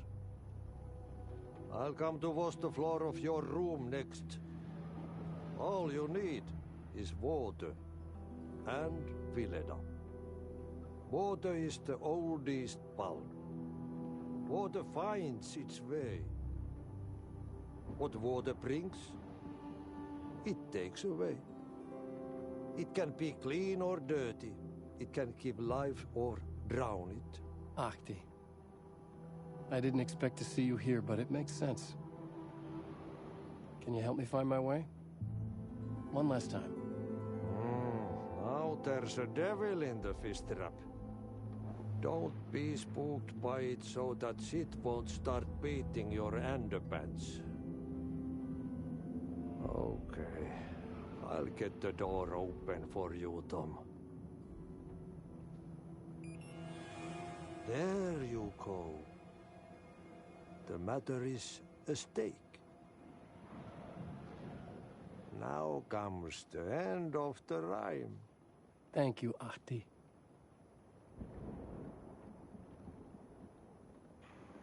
That's true, Crooked. Yep, Ahti. Ahti is apparently also the name for the god of the sea and fishing in Finnish mythology. Yeah, I've heard about that too as well, which I didn't realize. That's really cool. I like when they work in stuff like that. And the whole theme of like water and obviously Ahti being a janitor and all that kind of stuff as well, you know. Rosie, why does Ahti mix up Tom and Alan? Aren't they clearly different people, much as they have in common? Yeah, that is true. Because also, the Tom that we hear in Alan Wake 1 turns out just to be a character that the real Thomas Zane had played in a story as well. But yeah, the fact that they look the same, but they definitely don't sound the same, of course. But that's definitely something that's a holdover from Alan Wake 1 as well, where Odin and Tor mistook Alan for Tom as well. But yeah, that's just part of the whole thing as well. But as for why Ahti mixes up Tom and Alan, I mean, who knows? Maybe it's the same character, just a different face of the character. I mean, there was an old theory that Thomas Zane was actually Alan's father, because Alan didn't grow up with his father. I think his father had died when he was only really young as well.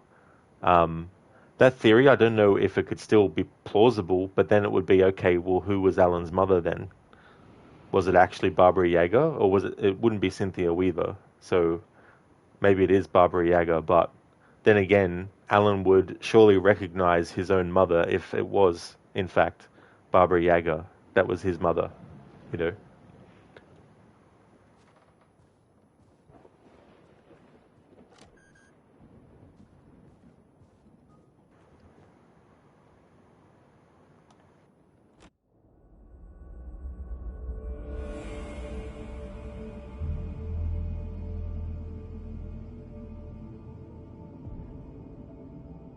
was here. I needed to write the ending. I only had one chance to get this right. I needed an ending that took everything already in return and extended it into a conclusion that would save us. Only the perfect ending would work. The End. Eternal Deerfest. The novel Return come true. My final, divine work of art. First granted to the people of Bright Falls, and over time it would spread, this celebration reaching everyone.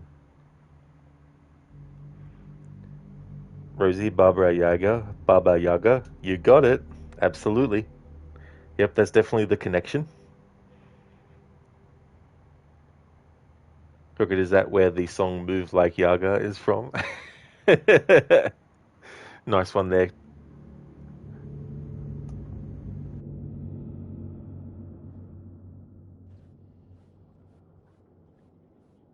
Return's ending was an eternal Deerfest that would keep spreading. Given time, Scratch would plunge the world into his nightmare. I had to stop that from happening. I had to write one more chapter for Return. A perfect ending that would save us all. I was the only one who could write it. Everything depended on this. On me. Any second now, Scratch would burst through that door to stop me. Every plot thread tangled in my brain. It suddenly felt impossible. Something stirred in the room, coming to me. An idea.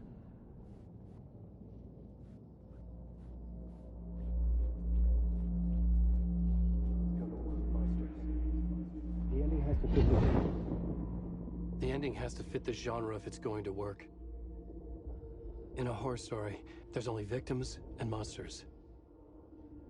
If there is Arrow, they will ultimately pay a heavy price. I won't let the horror story take Logan and Casey. They were dragged into this. They need to survive. Non-negotiable. Not just them. We need to try to save everyone. The ending will have to be dark no matter what. The more people we save, the greater the cost. And the hero must pay the price. The scales always need to balance.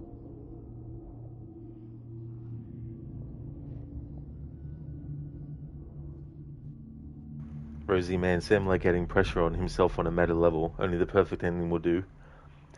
That's one of the other brilliant things about the kind of writing that is done, especially for this game as well.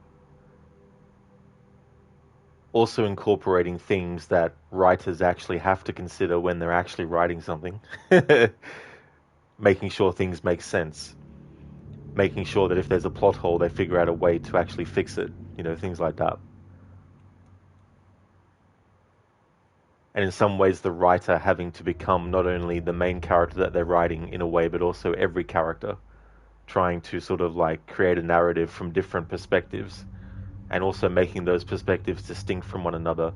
It's like someone writing dialogue for two characters and having it be so sort of like basic that you don't even know which character is which because it could be either of them talking.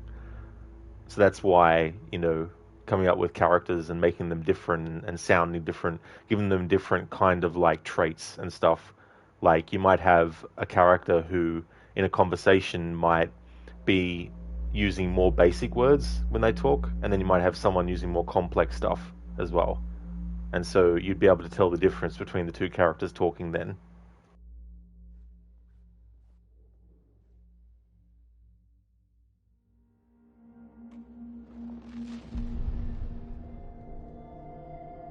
Something felt different. I'd never seen myself in a vision before, but it fit. Saga and I were both at the center of this story.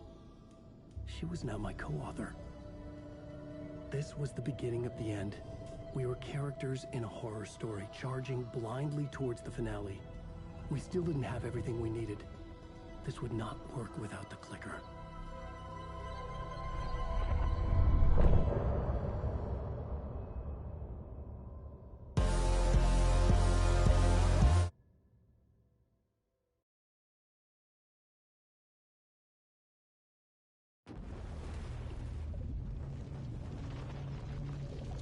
definitely now in very, very major, high-level spoiler for ending game territory.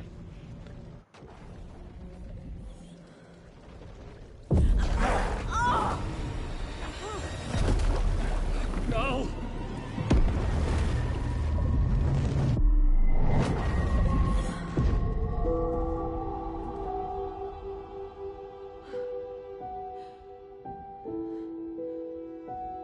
What's going on? Am I in the field office? No.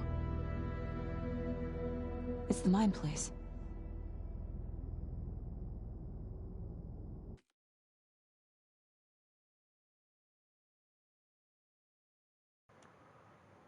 Keone, thank you for redeeming that Arnie impression. That last part that got cut off, if you want to put the rest of what that was in chat, I can definitely incorporate it into the redeem as well. Thank you, Crooked, for leaving the lurk, dude. Definitely understandable, especially since you haven't played this game. Thank you so much for being here as well. I hope that you have a great day.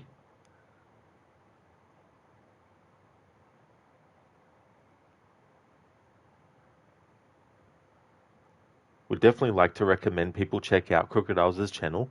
He's doing a very ambitious project with heaps of different games involved. He's doing a historical order run. He's not just doing games in one series in historical order. He's actually doing multiple different franchises, different games of different genres and everything. And he's looked at what years they actually take place in, and he's organized the game order into timeline order. So he's currently doing Assassin's Creed Freedom Cry, the DLC for Assassin's Creed Black Flag. But he's going to be doing games that are up until the 1940s. So he's definitely got a lot of games left in that marathon. Games including Red Dead Redemption 2, as well as Red Dead Redemption 1. Also Call of Cthulhu, the game that came out in 2018. Plus many other ones as well. A great streamer, so definitely recommend checking out if you haven't seen his channel before.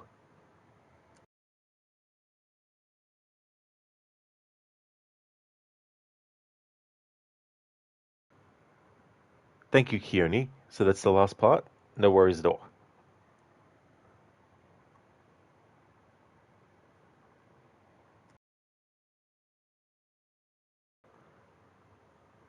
I spent the last few days thinking, and while I reflected, I accepted that half of the opinions on our trajectory were rooted in resentment. It was in front of your face all year, but you chose to neglect it. The more milestones we reached, the more people disrespected. They tried to say we were too young, hating on how we were connected, predicted our downfall every step of the way. And when we succeeded, they acted like it was expected. We ignored the noise. They said I was being nonchalant because I never would address it. Why would I shed light on rage bait and misdirection? I'd rather be the reason that you stand corrected. Staring at the Larry O. My only competition is the man in the reflection. Thank you, Keone, for redeeming that as an Arnie impression. What is that actually from? I don't recognize that, but thank you very much for taking the time to do that. Crooked, thanks for the shout out, lurking due to spoilers. That's no trouble at all, Senny, for sure. Absolutely no worries. Thank you for being here for the stream, and I hope that you have a good one.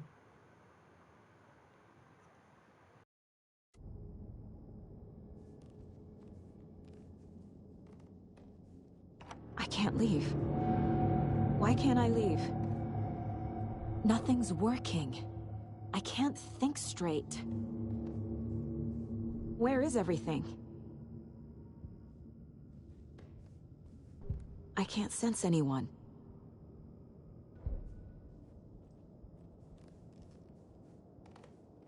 My work is gone.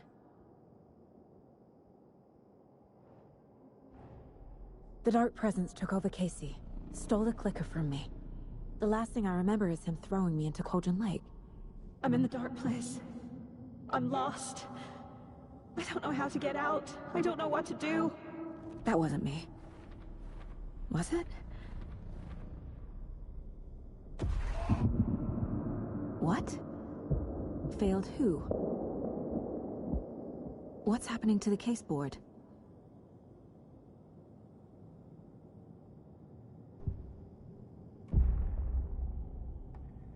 The board says I failed them.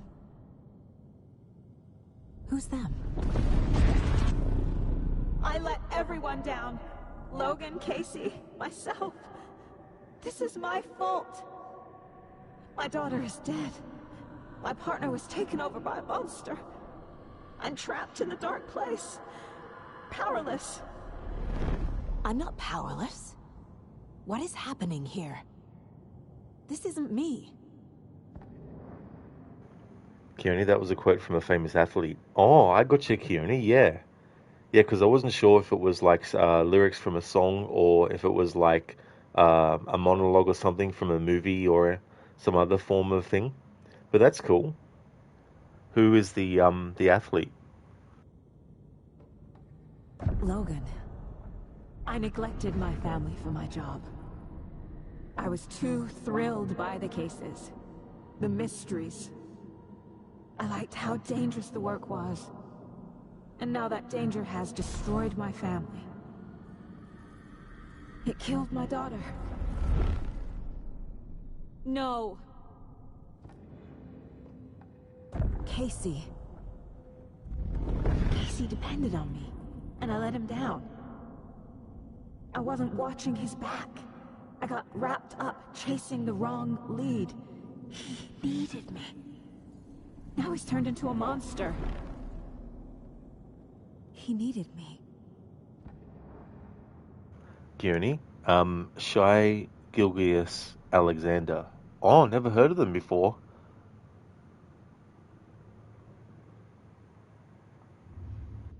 Something's very fucking wrong here.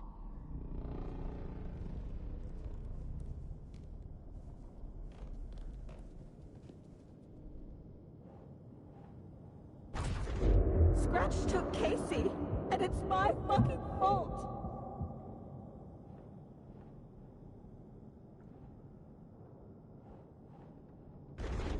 I'm a terrible mother. I let my daughter die. I'm a failure. This is what I deserve.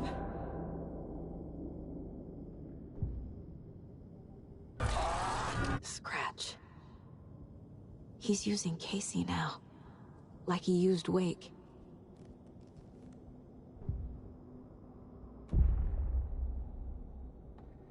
The story. My life, my family is just part of a book. Another white asshole deciding what I get to do, how I get to do it. He took my daughter from me. I'll never be free of this story from him. He used her.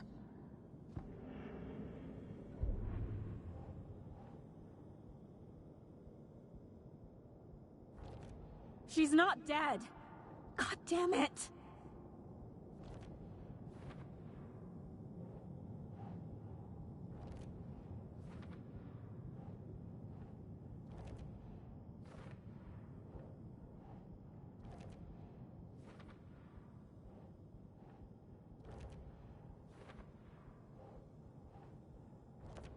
No!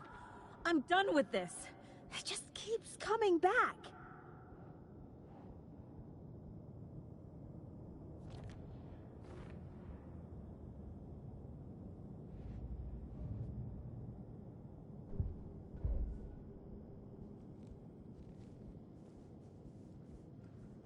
I hate it here.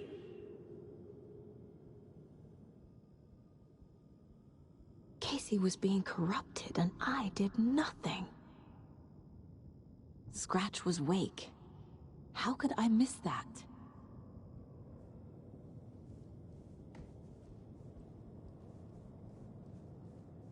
Casey was hurt. I should have been watching his back. This case, this room, is any of it even real? Night Springs. Logan and David love that show.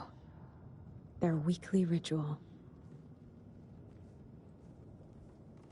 I never should have trusted these.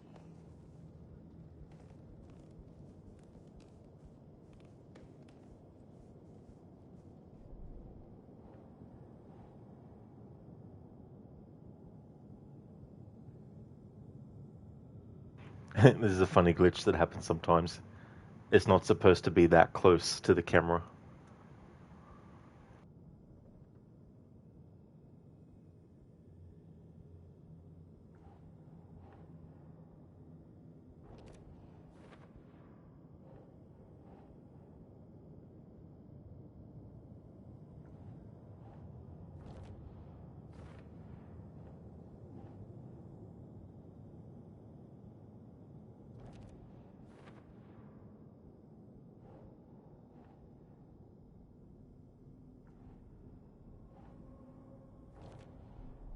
It feels like I'm trapped in a nightmare. Stuck in an echo chamber with all my fears, my doubts, my insecurities.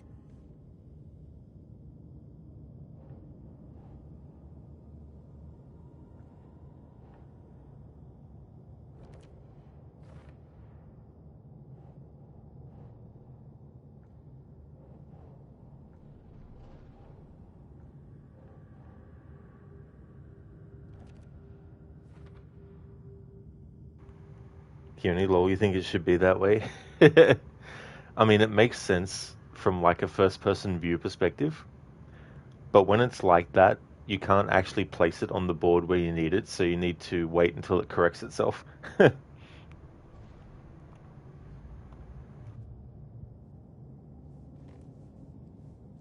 was so obvious the Koskela brothers were behind the cult. The cult was just the beginning of the spiral. Logan. The horror story used her. I've had it with you cultist maniacs! I never should have left Casey at the hotel by himself.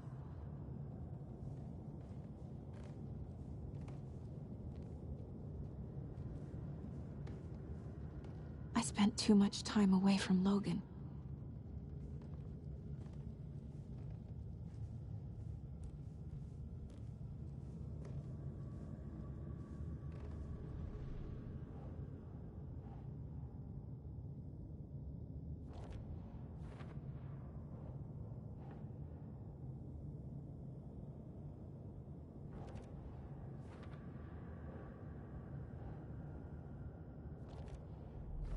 I hate this, but it's all true. I had tried to silence these thoughts. Focus on the case. But I can't escape them anymore. I'm drowning. I need a way out before I'm dragged under.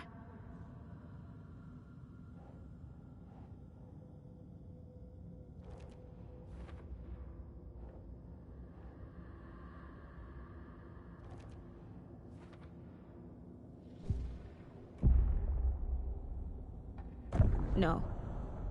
There has to be a way out. I need a way out. Oh, God. None of this is real. I've lost it. I'm not even here. The mind place isn't real. A case about supernatural darkness. I'm having a full-on psychotic break.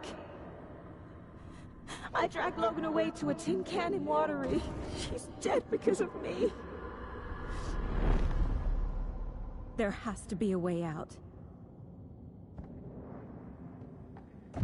I need a way out. It's over. There's no point trying. Everything is lost. There's no way out. No way to fix this. There's no way out. I'm stuck here forever. Just me and my past. My guilt. My mistakes.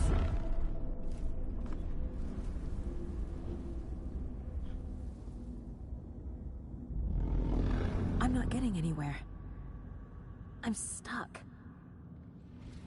But this is my mind place. my mind. Everything I need is here. It has to be. Oh! The lights! No. No. I'm not giving up. Focus, Saga. The answers I need are here somewhere. I just have to look.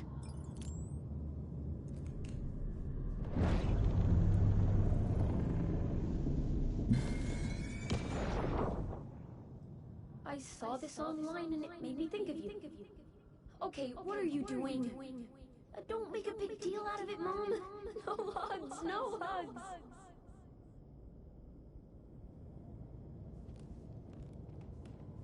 Scratch was too much for us. I should have made KC stay behind.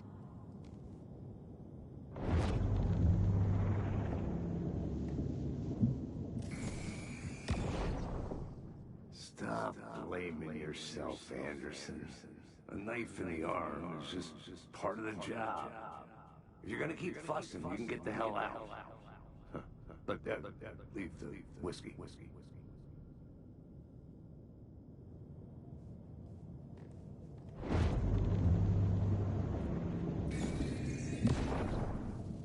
Oh, really, Anderson? The salt shaker? We've come to this? You loosened the top while I was getting the napkins? Didn't you? Ah, it's in my pockets. It's in my shoes. Stop laughing.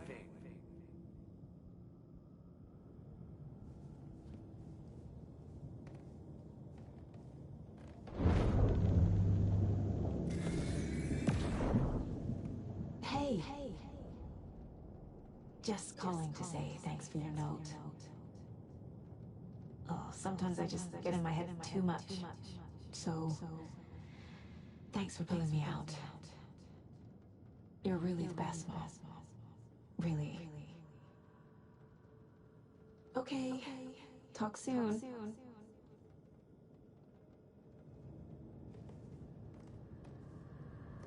My badge. Never should have taken this case.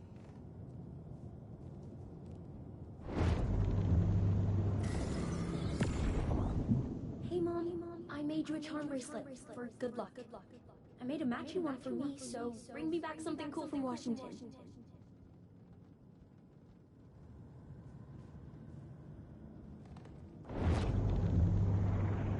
No, I'm not reading anymore. I am honored by this award. Thank you.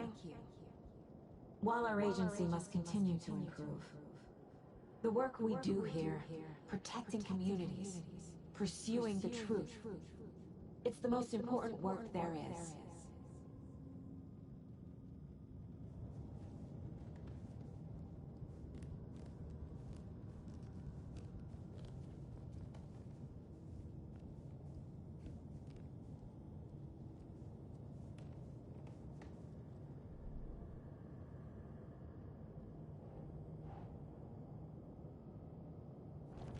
I can't let this place make me question myself. I know what I'm doing. I have no idea what I'm doing.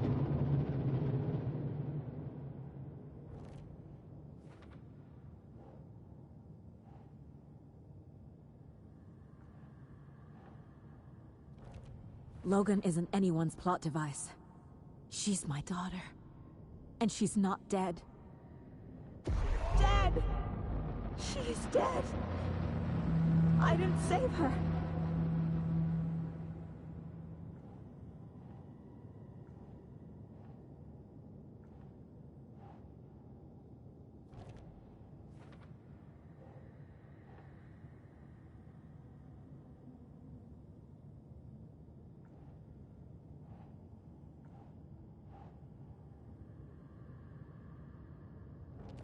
No.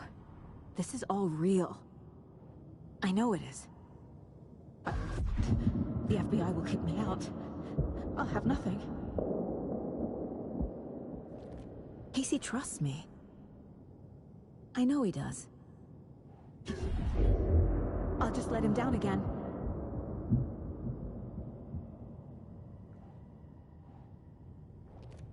It's not too late. I can still save them. No matter what I do, someone will get hurt. I don't know what to do. I'm afraid. I'm my own worst enemy. The fears in my head are stopping me from trying. From leaving. Hey there, Mr. Epic. Welcome. Hope things are going well.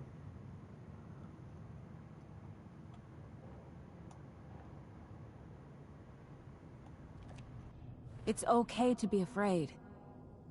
But I can't let this end here. I can't. I just want it to stop. Giving up won't make this stop. Logan needs me. Casey needs me.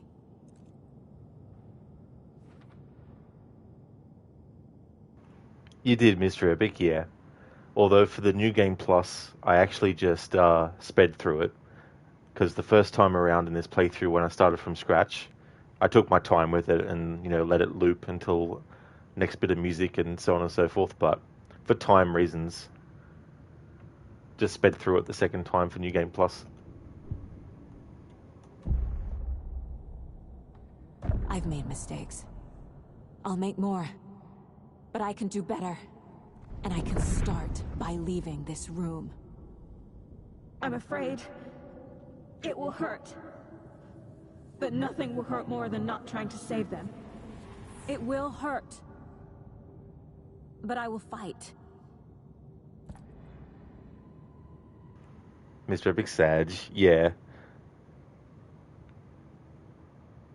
Oh, I don't know if you've played this game before, Mr. Epic, but just in case, and for anyone watching who wasn't here when I did say, this is very high-level, heavy, end-game, ending spoiler territory.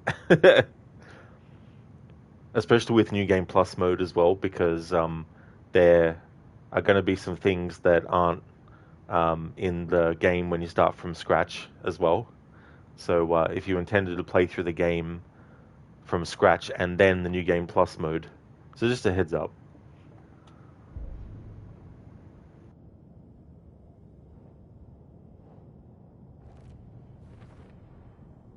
The Dark Place tried to trap me here. The only way to leave is facing it head-on. Wake called it a nightmare. I need to dive into that nightmare and find a way back home.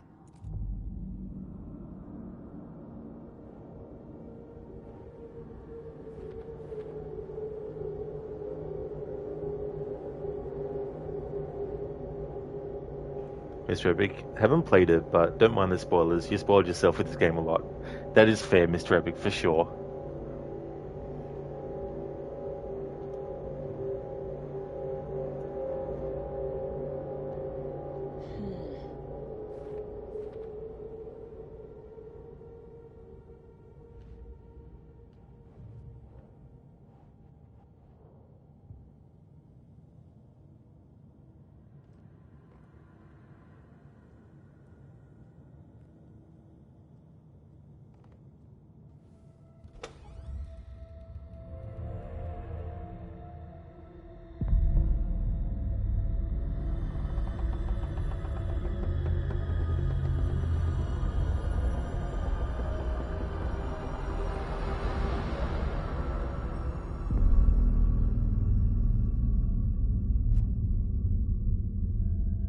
Saga, wake up.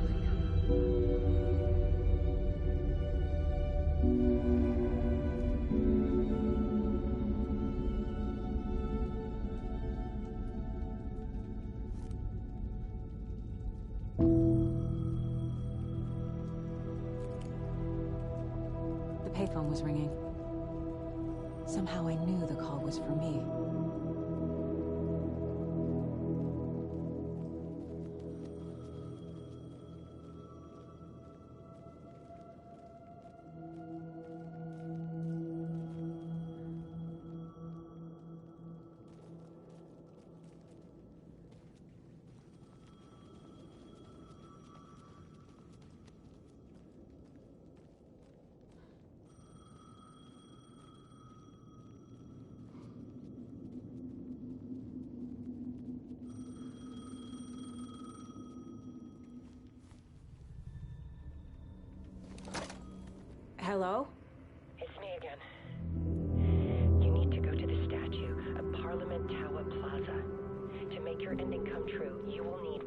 hide the shoebox there.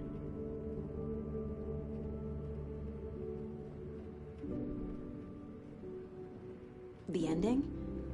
Shoebox? Who is this?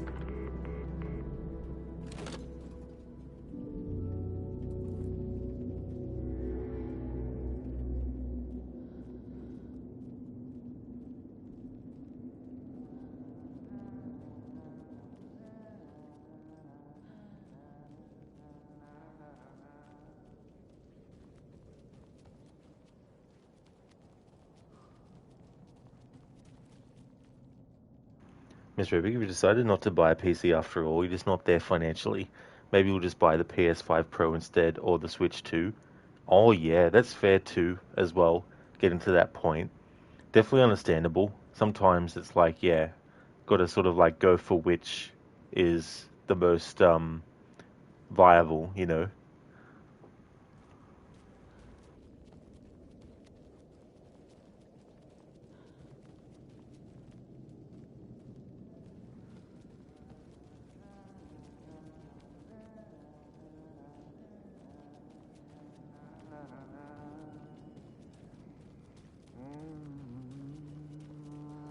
Agent Anderson.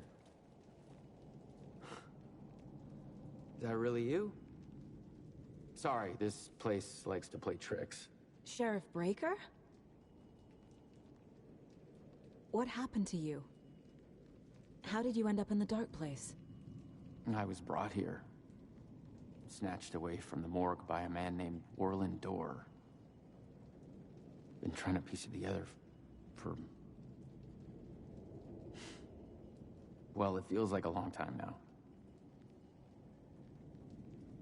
Who is this Dorr person? He's here. Somewhere. I've been seeing his face in my dreams for years. This whole thing is insane. But he is much more than he seems. He's connected to all of this.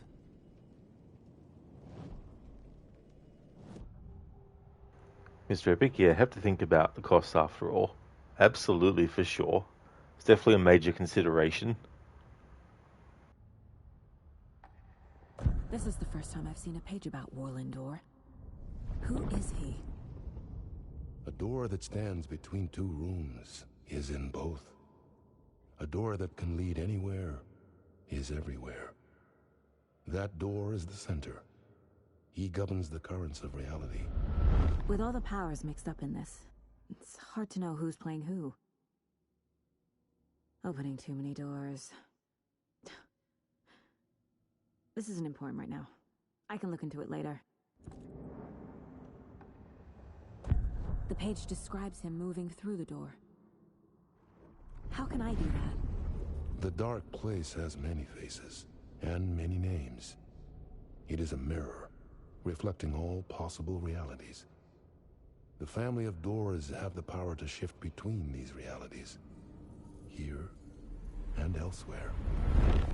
If I can find a way to navigate through this nightmare, maybe I can find a way to get back home.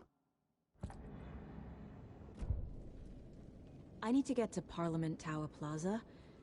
Do you have any idea where it is? This place, it's like trying to find your way around in a dream. I've been trying to map it, but it keeps looping, shifting. Like there are many versions stacked on top of each other. There is a page. Describes Dorr finding his way through this place. I tried to follow the steps, but no luck. Can I see that page, Tim? Of course. In fact, it's the page I tried to give you back in the morgue in Bright Falls. Huh. Now that I think about it, maybe Dorr brought me here to keep you from reading it. Here. I'm gonna keep looking for Dorr. The closer I get, the closer I feel to waking up. I need to find the man behind the curtain. Warlin Dorr walked across the rain-slicked tiles of Caldera Street Plaza. He stopped at the door to the construction yard. A poster for his talk show hung there. He stepped through, willing it to take him to Parliament Tower Plaza. I know what I need to do. The door to Parliament Tower Plaza was at the construction yard.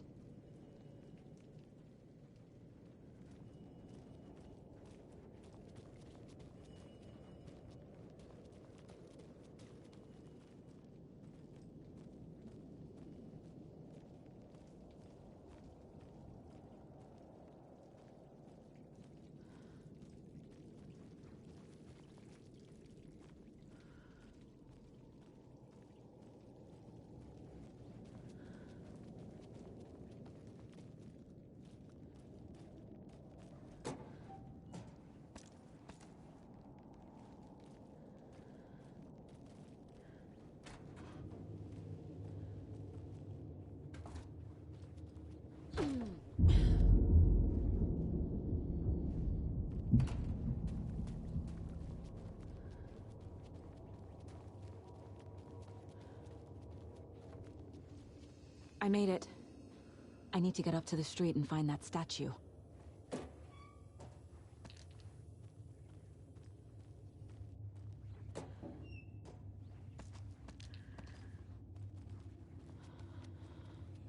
let me drown! You pushed me! Enough already.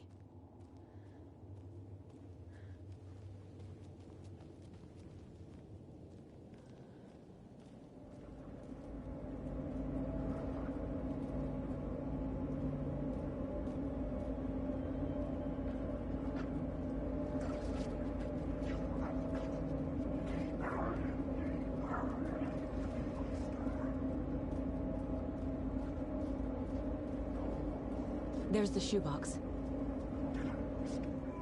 The clicker.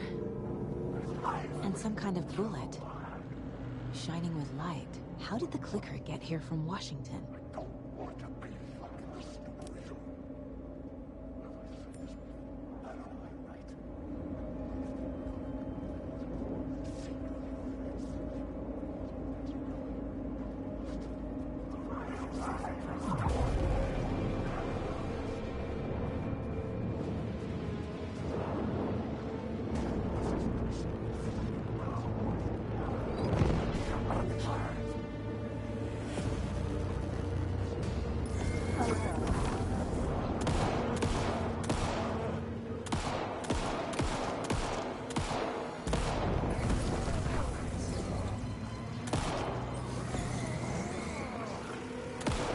What's the plot?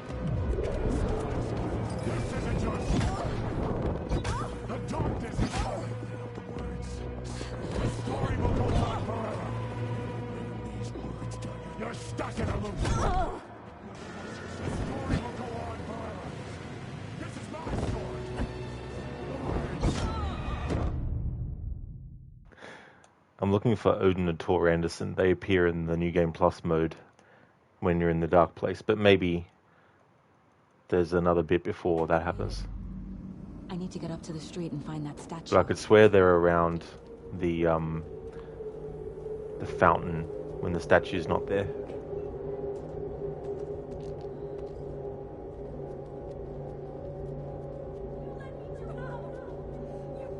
Enough already.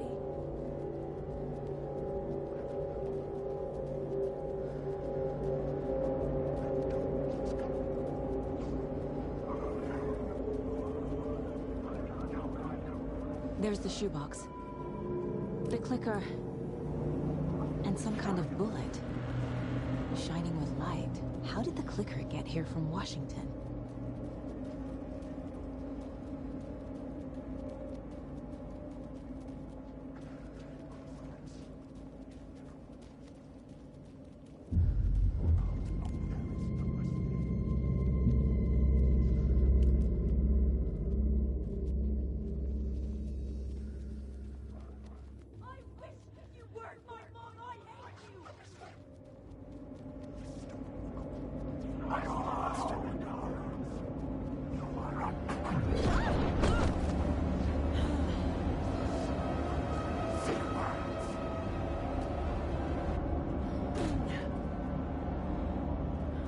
The phone again.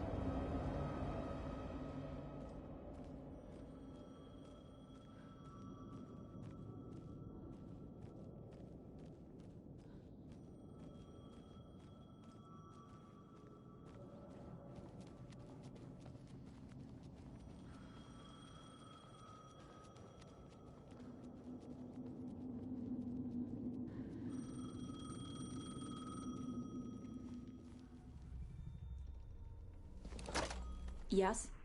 Hello. You don't know me, but you need to listen. Hold on. How did you know the clicker would be there? This is important. Alan's lost. He doesn't have the ending. He needs your help to finish the story. How am I supposed to help him from here?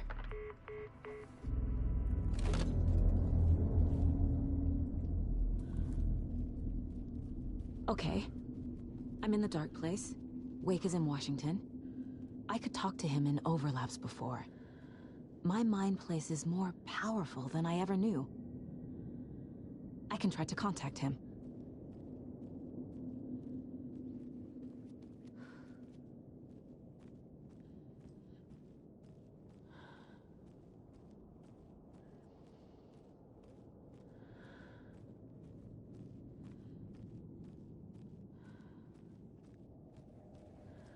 my only way to contact Wake is through the Mind Place. I have to try.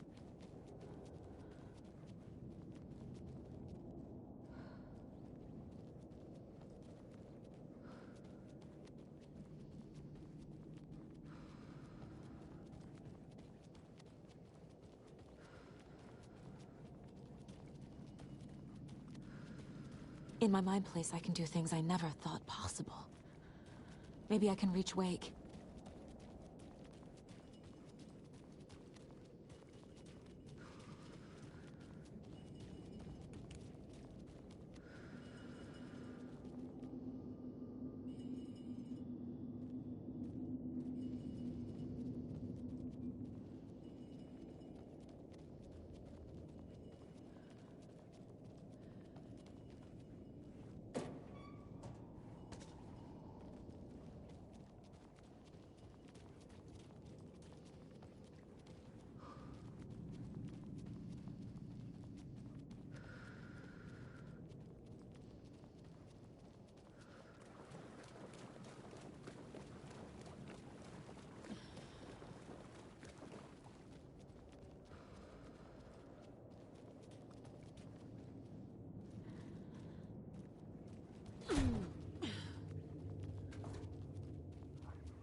Mr. Epic, you forgot to shout. He's coming right for us when you shoot them. It's annoying me because Odin and Tor appear in the Dark Place on New Game Plus mode. But I don't know if there's something specific that I needed to do to actually trigger them that I haven't done. That can't be done unless you do it earlier in the story or something. Oh well, whatever.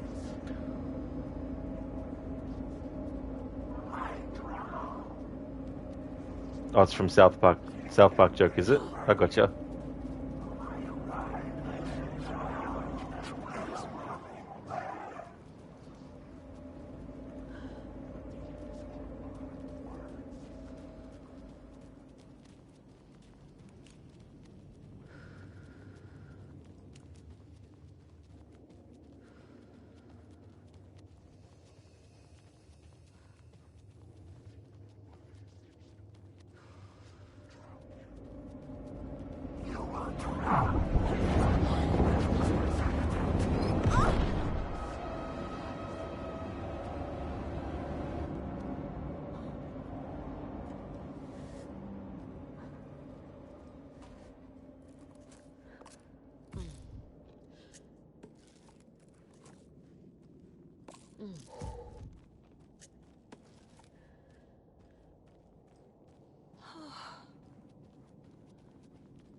Thank you, Gorky, for making a clip. Warland Dorr walked across the rain-slicked tiles of Caldera Street Plaza.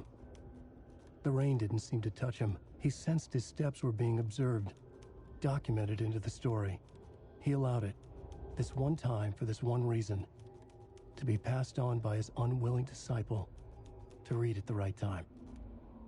The ocean that was the dark place took the shape of New York City, drawn for the mind of Alan Wake. In part for the writer to navigate his prison, in part to torment him as he struggled to find his way out. Dorr was not bound by the rules as Wake was. He came and went as he pleased. For now, Dorr entertained the writer's fantasy, for a purpose known only to him. At the edge of the plaza, he stopped at the door to the construction yard. A poster for his talk show hung there, another part of Wake's fiction. He stepped through, willing it to take him to Parliament Tower Plaza.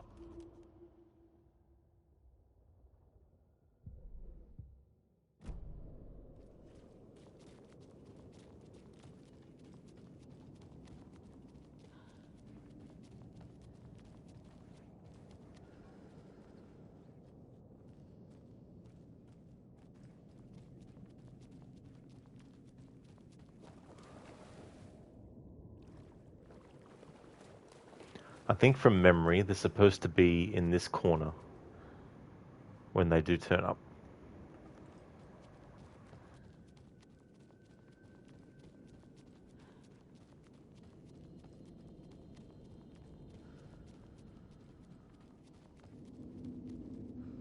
Gorky, see the badge on the side of your name? That's the new one you got, but you don't know where. Yeah. That's the other thing too, like all the different things that can be done on Twitch that might give you a badge that might not be something that Twitch actually gives you a message or notification about. Mr. Epic, you know what funny? You have like 5 different subscriptions like Netflix and Disney through your family and others, but the show you want to watch isn't on any of them? Oh, bloody hell. Now that is definitely frustrating.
Thank you, Agorki, for clipping that.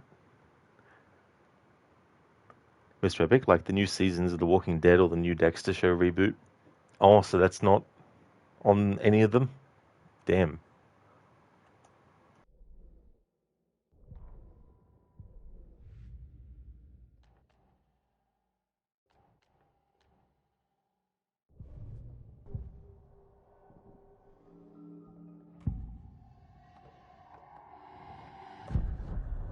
Alan.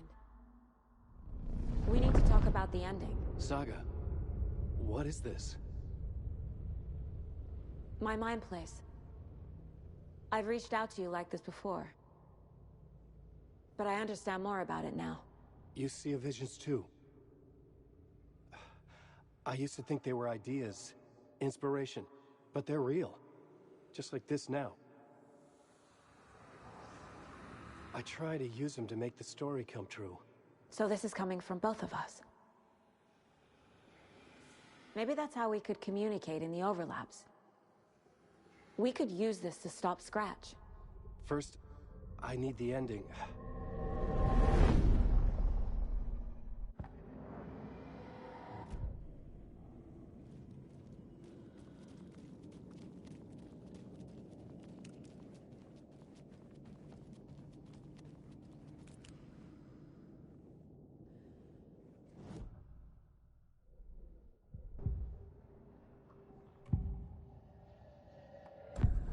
So there's a problem with the ending?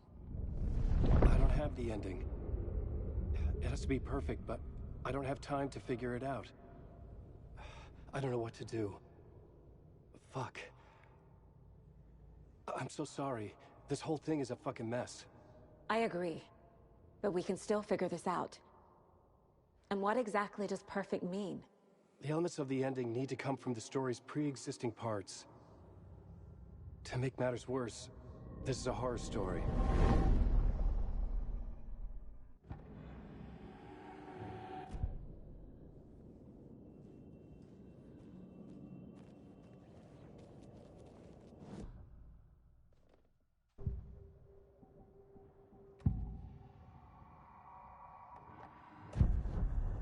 So the ending has to be earned, set up by the story.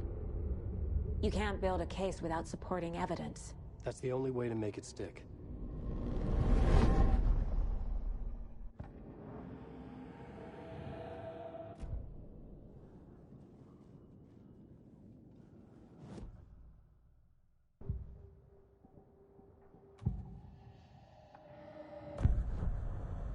You don't need to tell me this is a horror story. Right. The ending has to fit the genre if it's going to work. In a horror story, there are only victims and monsters. There must be a way to bring a hero into the story. If there is a hero, they will ultimately pay a heavy price.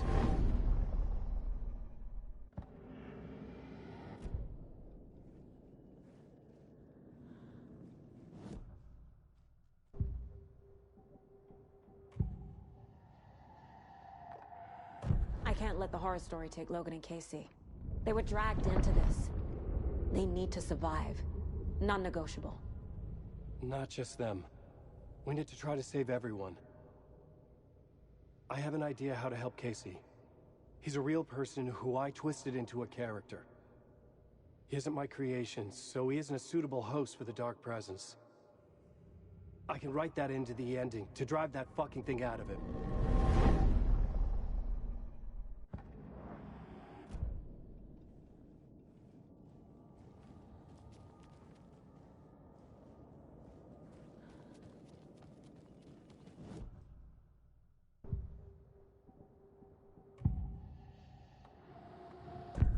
Well, if the ending has to fit the story, this is how I see it. Return is a story about a story that comes true. And I'm a character in this story. Not just a character. The hero. Okay, a hero. In any case, I've been through hell to be here. And this is my life. It feels earned to me that I rise above the story and be there to create the ending. Yes. That's what we're doing. Here, now. We're figuring out the ending I need to write.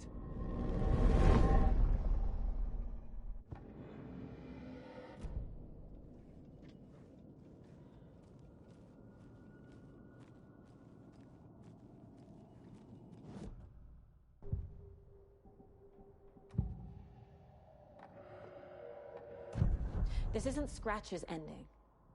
But this isn't your ending either. This is our ending. You aren't the only one deciding these things anymore. You're right. I can't do this alone. Every time I write, things only get worse. You beat this thing back in 2010, Alan. And here you are doing the same again. You're a hero too. We're in this together. Then let's bring it home.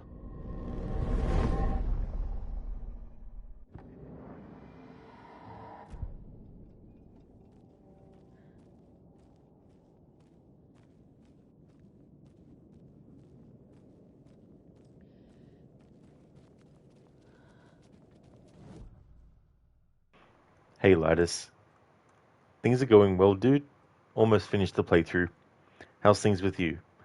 You beat this in 2010. Damn sheer fan. Yeah, the events of Alan Wake 1 take place in 2010, the same year the game came out.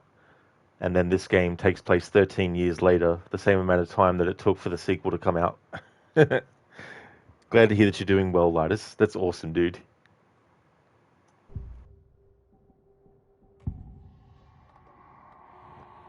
The ending will have to be dark, no matter what. The more people we save, the greater the cost. And the hero must pay the price. One of the heroes. The scales always need to balance. Fuck it. Let's go with this. Are you sure? There's no time for anything better. Scratch could be here any second. Then that's our ending. I have the clicker. I'll find a way to get it to you. And I'll get the pages down. See you on the other side.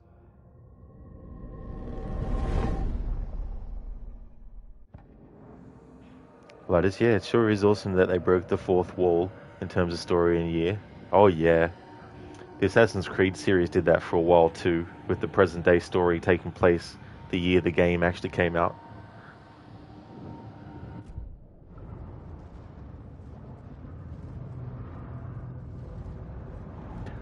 That's right, okay, so it's only when you get to this point that Odin and Tor in the New Game Plus will actually appear.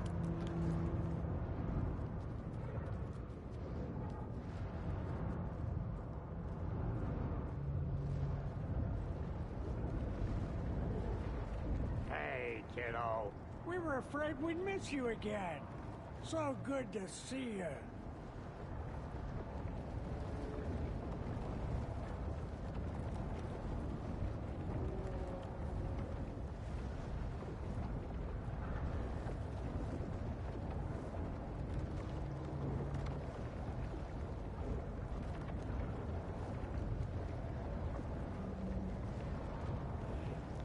Oh, it's the old wackadoos.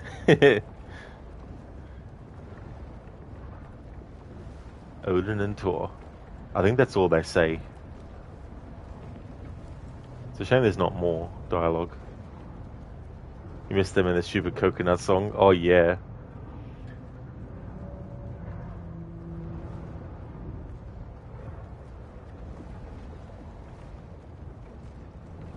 Glad we caught you, kiddo. We missed you first time around. Alright, so now there's new okay. First time? We've been performing on Door's show. We finally buried the hatchet. I haven't buried shit, bro. We're just helping Tom.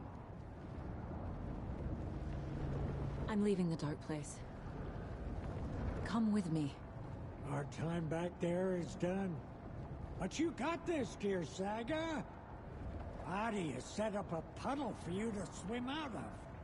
Once more with feeling. I wish we'd gotten more time together. This isn't goodbye, kiddo. Tom told us not to say anything about what's coming. But We'll see each other again.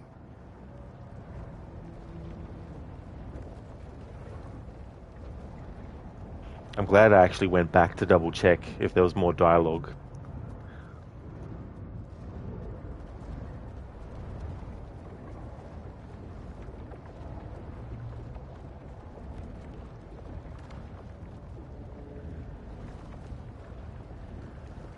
Mr. Epic, when you heard "Hey Kiddo," you thought for a sec, "Is that Handsome Jack?" But then you remembered, "Have me on stream." Oh yeah, not a Borderlands game. So there we go. Odin and Tor only appear if you do the New Game Plus mode in the Dark Place here. Like how Tor is like, I haven't buried shit, bro.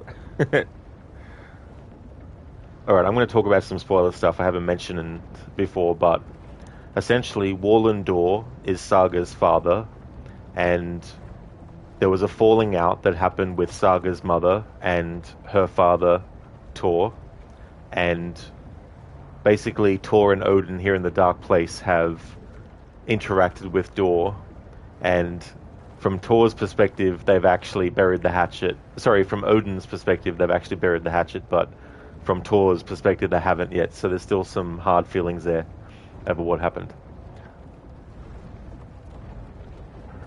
So we've been playing through a lot of Borderlands games recently. Definitely seems like it's on your mind a lot. Just a sign of a good game series, though, when that can happen.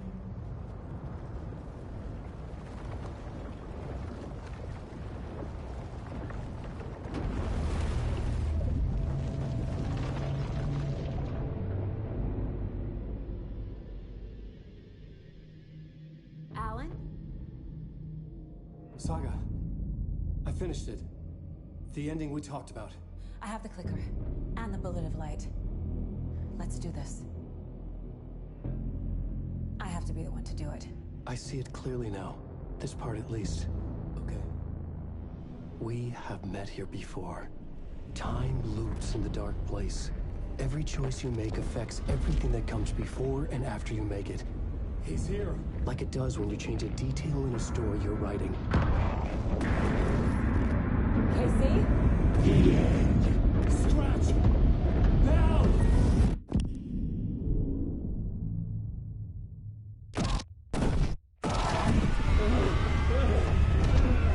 When the bullet of light blew the darkness out of the crater of my skull, the Dark Presence was born from the remains, feeding on the horror around it to grow.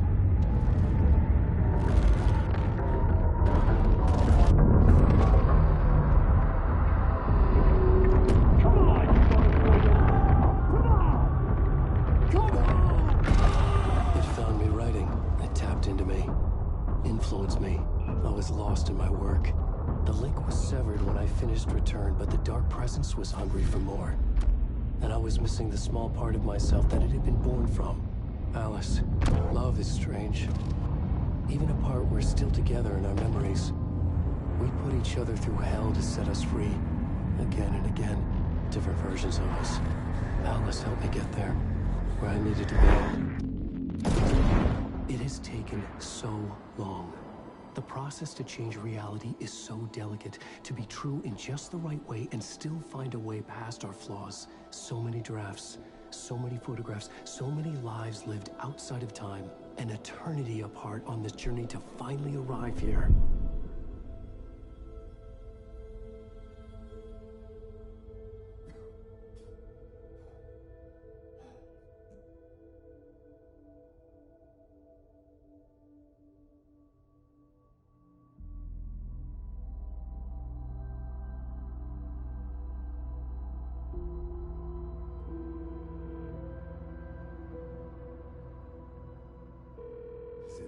Over. Anderson.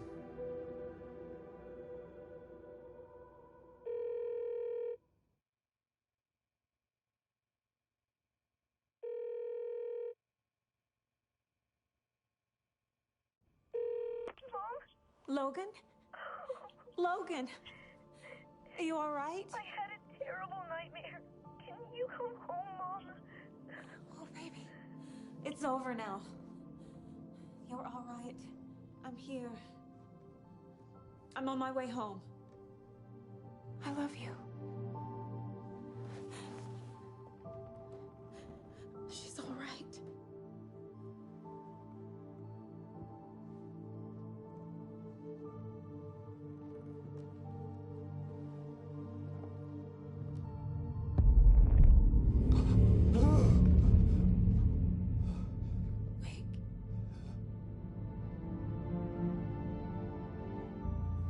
The ending worked.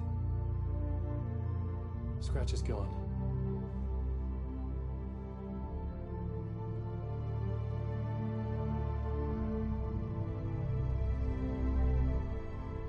At last.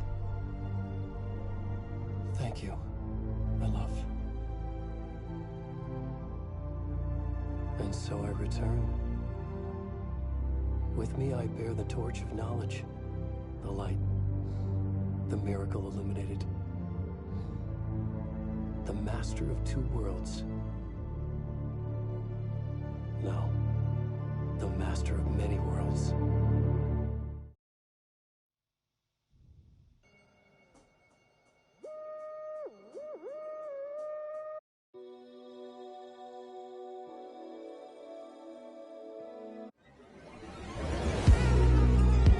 Deep breath, deep breath.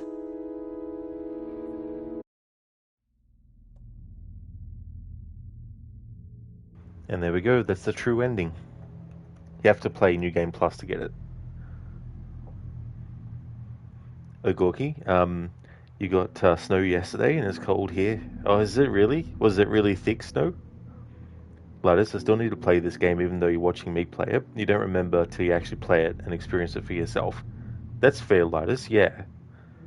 There's a lot of stuff to this game too, as well. So, even when it's fragmented, there's a lot of things that the context isn't there until you actually play it yourself too. So that can be sort of like a bit of a buffer zone with the spoilers and stuff.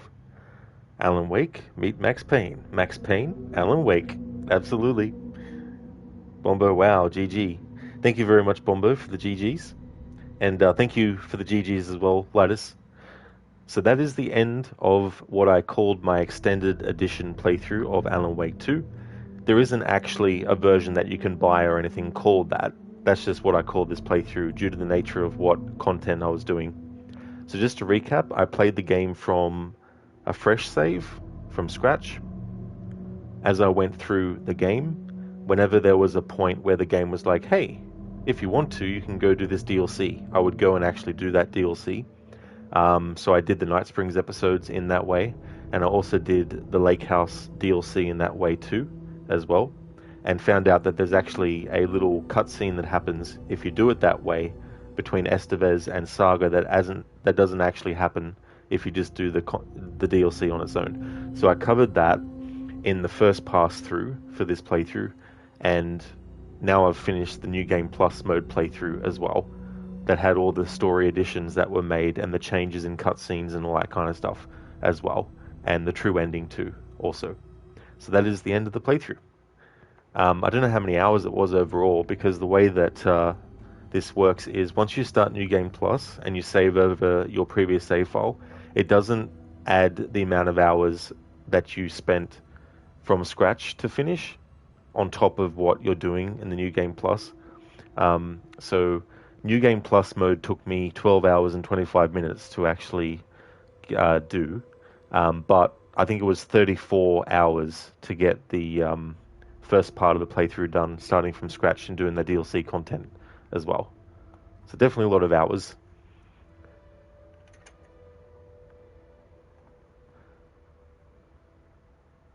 Mr. Epic, did you see the trailer of AC Mirage DLC? I did, yeah.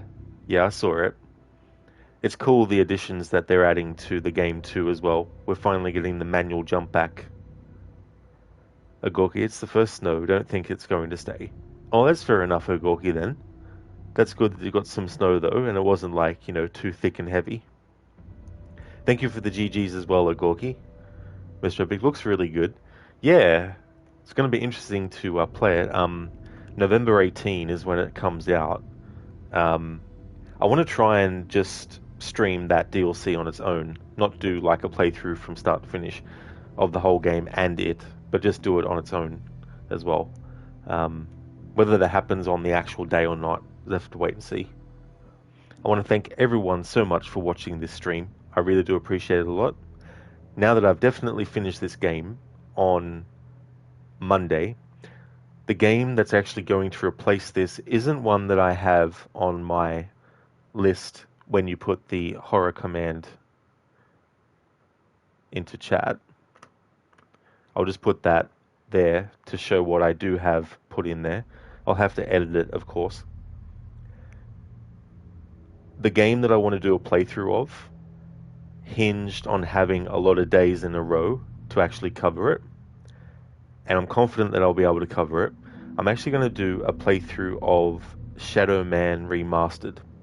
It's a remaster of a game that originally came out in 1999, I think it was. Or was it 98? I think it was 1999. Last year it celebrated its 25th anniversary, and as a nostalgia playthrough, because I hadn't played it since about 2000, to celebrate the 25th anniversary of it, I played the Nintendo 64 version, which was the version I had back in the day of it. So I finished that playthrough before last year ended. But I've wanted to play the remaster for a while now, so we'll be doing that. So Shadow Man Remastered will actually be replacing Alan Wake 2, and it'll be every day until the game's finished as well. So I'm hoping that I can time it right to actually get it finished in a certain amount of time to still give me time to do the other games that are listed in that command as well. So finished off Alan Wake Remastered. Alan Wake 2 is now finished. Alien Isolation, I finished that. Until Dawn, the music only playthrough, I already finished that to celebrate the game's 10th anniversary, but I'm also doing another playthrough of Until Dawn for October, but it won't be classified as a phase in the 10th anniversary. It'll just be a separate individual playthrough, separate from that celebration. Then the Dark Pictures games, as well as The Quarry and Red Dead Redemption Undead Nightmare. With Shadow Man Remastered, if it looks like it's going to take a lot more days and it's starting to look like it's going to prevent me from doing the other games, then I'll actually add different days and all that kind of stuff. But we'll go along and just see how that goes as well. But yeah, that'll be the game to replace Alan Wake 2. Will be Shadow Man Remastered. But it'll be every day of the week this month until completion. Or if I get close to the end, but I need to start my other playthroughs, then I'll do it on certain days. That's okay, Sheila, for the stream. Absolutely no worries at all, dude. Mr. Epic, nice. November Mirage DLC, December third-person avatar update. You're finally going to play it. Bought it on sale for €30 for the Ultimate Edition since you knew of the third-person update, so you bought it for cheap. That's great, though, dude. That's really good. It was good timing as well that they actually updated that to have the third person as well.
would definitely like to recommend people check out the following streamers.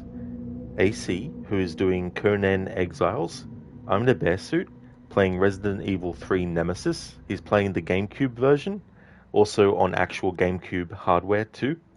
Crocodiles is doing a playthrough of Assassin's Creed Freedom Cry, the DLC for Assassin's Creed Black Flag, as part of a historical order run, going through heaps of different games across different series and franchises, doing them all in timeline order.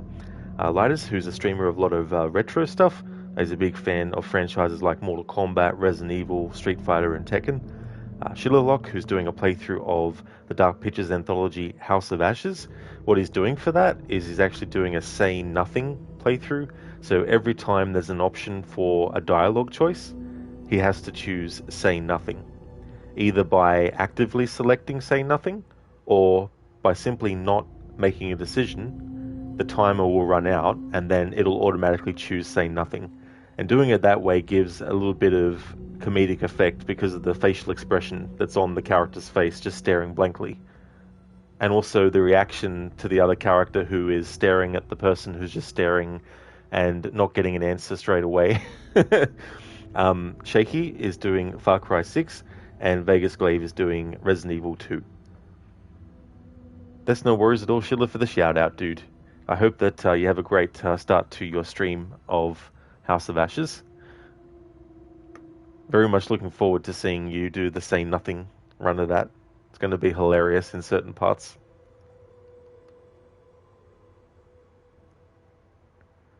If you see me streaming Shadow Man Remastered, then you know it's big. Oops, hang on. I switched my phone app and I forgot that I had the volume turned up. That way it'll stop the feedback of my voice on stream and then on my phone being fed back into the stream. If you see me streaming Shadow Man Remastered, then you know it's my Tuesday stream, but really it'll be Tuesdays, Wednesdays, Thursdays, Fridays, Saturdays, Sundays until I get the playthrough finished. Thank you once again everyone for watching the stream. I really do appreciate it.